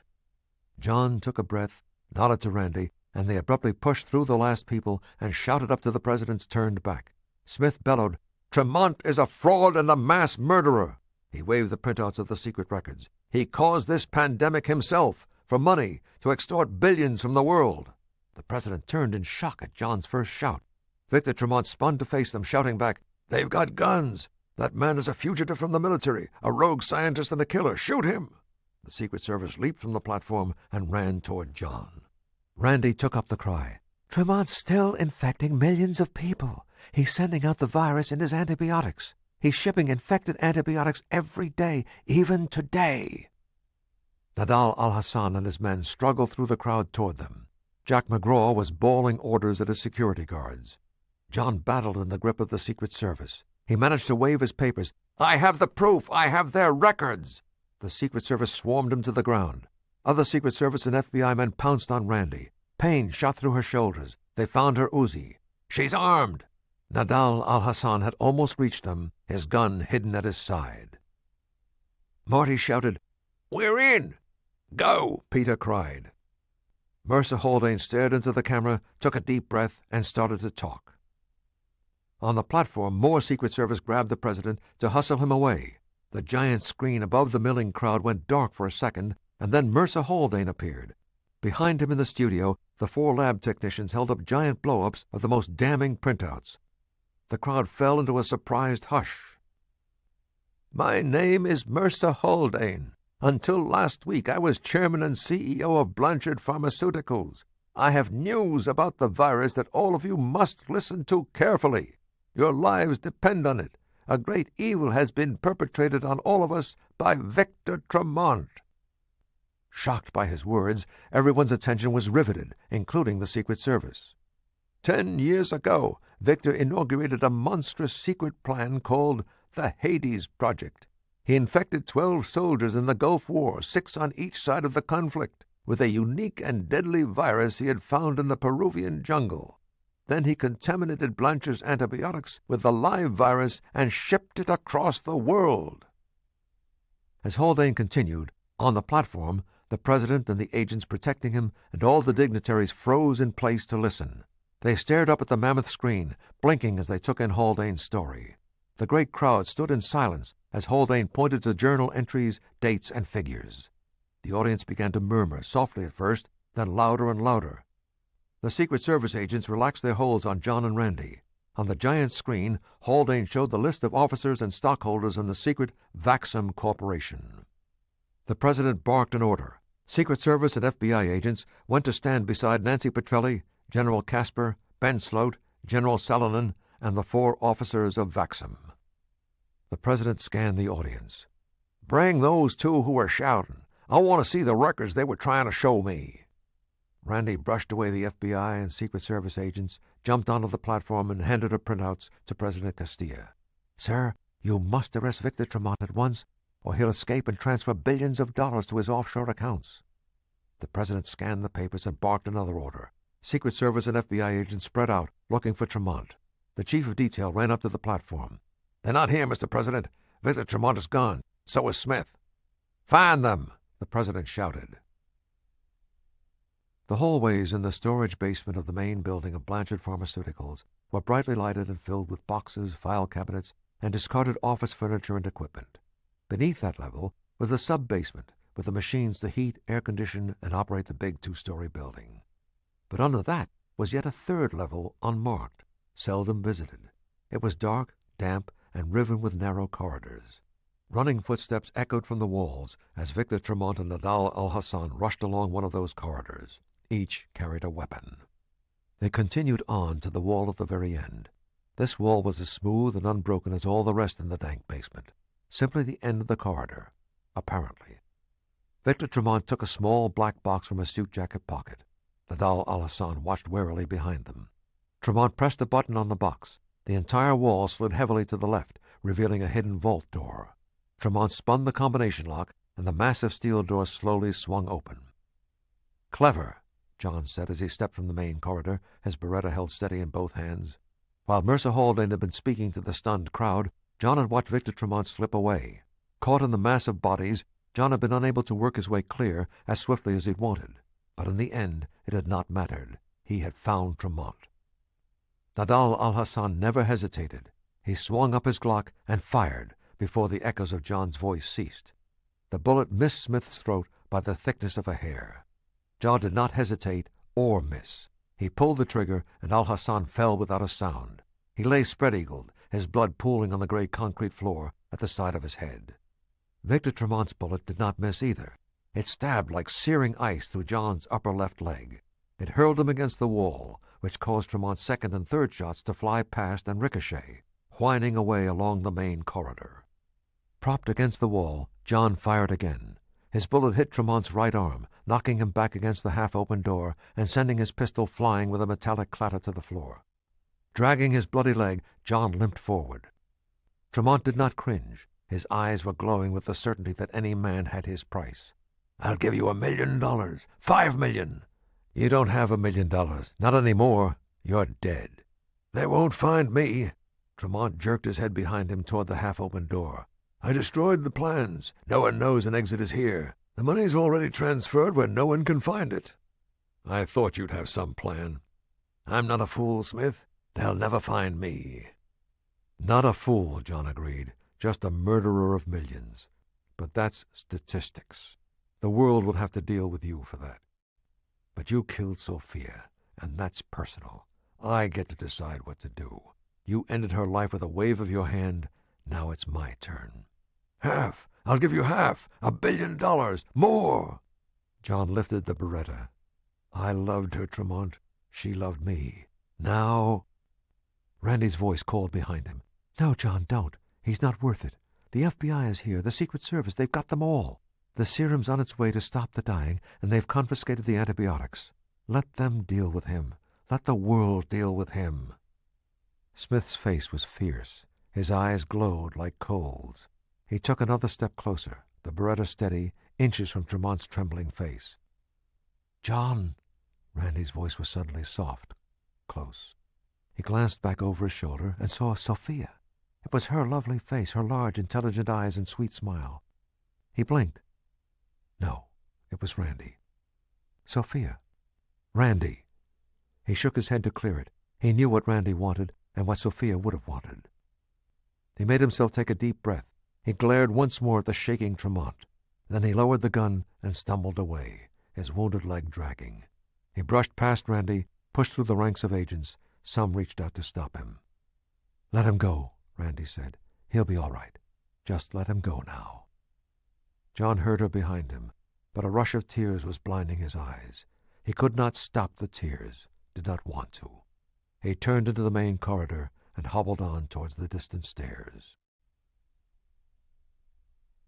Santa Barbara, land of palms and magenta sunsets, of glossy yachts with white sails afurl, of lovely young women and handsome young men. John Smith, M.D., formerly of the U.S. Army, tried to occupy his mind with the languid beauty of this soft paradise.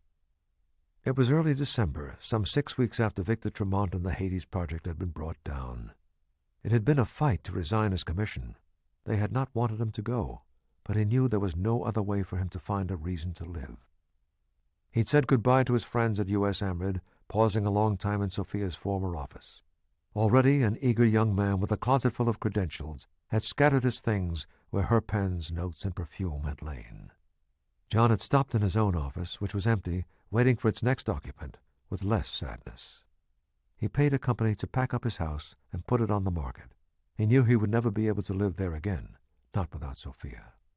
The Hades Project had occupied the news media for weeks, as more and more revelations of Victor Tremont's plans surfaced, and more arrests of once respected private and public officials were made. Legal charges against John Smith, Randy Russell, Martin Zellerbach, and a mysterious Englishman were quietly dropped. All refused interviews or any official gratitude for their roles. Details were swept under the mantle of national security. John had stopped for a day in Council Bluffs, Iowa, to see once again the river town of his birth. He walked through the downtown park and drove by Abraham Lincoln High School, remembering Bill and Marty and the days of their youth. It had all been so much simpler then. The next day he flew on to Santa Barbara and rented a beachside cottage in Montecito. He ate at local restaurants, walked the breakfront, and never struck up a conversation with strangers. He had nothing to say. Today he was sitting on his deck, barefoot in shorts. Although the day was cool, the beaming sun seemed to warm him to the bones. The phone rang and he picked it up. "Hi, soldier." In the beginning, Randy had called nearly every day. There was the business of disposing of Sophia's belongings and condo, which the two of them had worked through as quickly as possible. But then she'd continued to phone a couple of times a week, and he had realized she was checking on him. "Hi, spy," he retorted. "Where are you now?" "D.C., working away at my lowly, boring job here at the think tank." "Oh, for a life of adventure. Why don't you visit for Christmas? All that sunshine and good weather must be getting on your nerves." "On the contrary, it suits me just fine. It's going to be just me and Santa. We'll have a jolly old time." "You'll miss me and Marty. I know you will. I'm having Christmas dinner with him. Of course, there's no way to blast him out of that little bungalow of his, so I have to go there." She chuckled. "He's made Samson part of his fortress routine. You should see them together." "Who's cooking?" "I am. I want something edible. What do you like? Traditional turkey, maybe a standing rib roast? How about a Christmas goose?" It was his turn to laugh. "You're not going to talk me into going back, at least not yet." Their conversation continued about 5 minutes longer before they said goodbye. As they hung up, John thought about Peter, who had returned to his California eyrie as soon as he had gotten permission to leave Washington. Last week, John had called to see how he was, but a machine had answered. He left a message. Within the hour, someone had phoned to inform him that Mr. Howell was on an extended vacation and could not be reached for a month or more, but he would be in touch as soon as he was available. Translation: Peter was off on some operation. John crossed his arms and closed his eyes. A warm offshore wind ruffled his hair. In the distance, a dog barked. Children laughed. He felt himself grow drowsy, until behind him a voice asked, "Had enough peace and quiet yet?" John jumped. He had not heard a door open or footsteps. Automatically, he reached for his Beretta, but it was locked in a safe deposit box in Washington. For just that instant, he was back on the trail of Victor Tremont, wary and alert, and alive. He turned. "Who the hell?" "Dr. Smith, good afternoon. I'm an admirer of yours. My name is Nathaniel Frederick Klein." In the sliding glass doorway between the house and the deck stood a man of medium height, dressed in a rumpled charcoal suit. He held a calfskin briefcase in his left hand. He had a receding hairline, wire-rimmed glasses, and pale skin. "Just get in from Washington?" Klein gave a short smile. "Yes, came straight here from the airport." "Care to keep guessing?" "I don't think so. You look like a man with a lot to say." "Do I?" He sat in a deck chair. "Very astute of you. But then, from everything I've learned, that's one of the characteristics that makes you most valuable. Dr. Smith, I'll come right to the point. You're what we call a mobile cipher." "A what?" "Mobile cipher. You're at loose ends. You've just had a terrible tragedy that has irrevocably changed your life. But you're still a doctor, and I know that's important to you. You have training in arms, science, and intelligence, and I'm wondering what else is important to you. You have no family and only a few close friends." "Yeah, and I'm unemployable." Klein chuckled. "Hardly. Any private investigative agency would welcome you. However, one look at your resume is enough to convince anyone that you're something of a maverick, which means that, despite your years in the Army, you're really a self-starter. You like to run your own show, but you still have a strong sense of patriotism and a commitment to principle, and you won't find that in any business. I have no plans to start a business." "Good. You'd probably fail at it. Not that you wouldn't enjoy starting one. You've got an entrepreneurial nature, but you couldn't keep it going successfully. Entrepreneurs, by definition, make lousy managers. They get bored too easily." "Mr. Klein, just who the hell are you?" "We'll get to that in a minute. As I said, mobile cipher. I think we've established the mobile part. The cipher refers to how the unfortunate events in October altered you. The external changes are easy to tally. Quits job, sells house, goes on a pilgrimage to the past, is living clear across the country." John nodded. "And the internal changes?" "We don't know, you probably don't either, how much this has changed you inside. You are, in effect, at this moment, a cipher to yourself as well as to everyone else. If I'm right, you feel at odds with the world, as if you've lost your place in it. Also, you feel that you can't seem to find a reason to go on living. That's why I'm here. I've been authorized to offer you employment that should interest you. I don't need or want a job. This isn't about a job or money, although you will be well paid. This is about helping people, governments, environments, wherever or whatever is in crisis. You asked who I am, and I can't completely divulge that information unless you're willing to sign a secrecy agreement. I will tell you this. There are parties, high up in government, who have taken a personal interest in you. They are forming a very small, elite group of self-starters like yourself, mavericks who have strong ethics but few encumbrances. It might mean occasional hardship, travel certainly, and danger. Not everyone would be interested. Even fewer would be capable. Do you find this idea at all appealing? John studied Klein. What's this group called? At the moment, Covert-One. Officially part of the Army, but really independent. John turned away to gaze at the ocean, as if he could see the future. He still carried the pain of Sophia's death, but as the days passed, he was learning to live with it. He could not imagine ever falling in love again, but perhaps someday he would think differently about it. He remembered the brief moment when Klein had surprised him. He had reached for his Beretta. It had been a completely automatic response, and he never would have guessed that he would have done that. You've come a long way for an answer. We think it's an important question. Where do I get in touch with you if I decide that I'm interested? Klein stood. He reached inside his jacket and pulled out a simple white business card. On it was his name and a Washington phone number.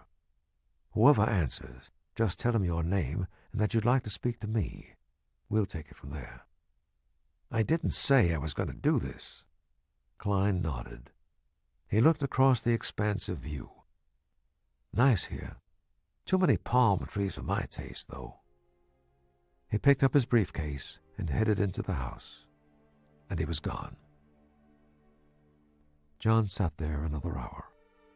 Then he opened the gate on his porch and walked down onto the sand. It was warm on his feet. Automatically, he turned east for his daily walk. The sun was behind him, and ahead, the beach seemed to stretch into infinity. As he strolled, he thought about the future. He figured it was time.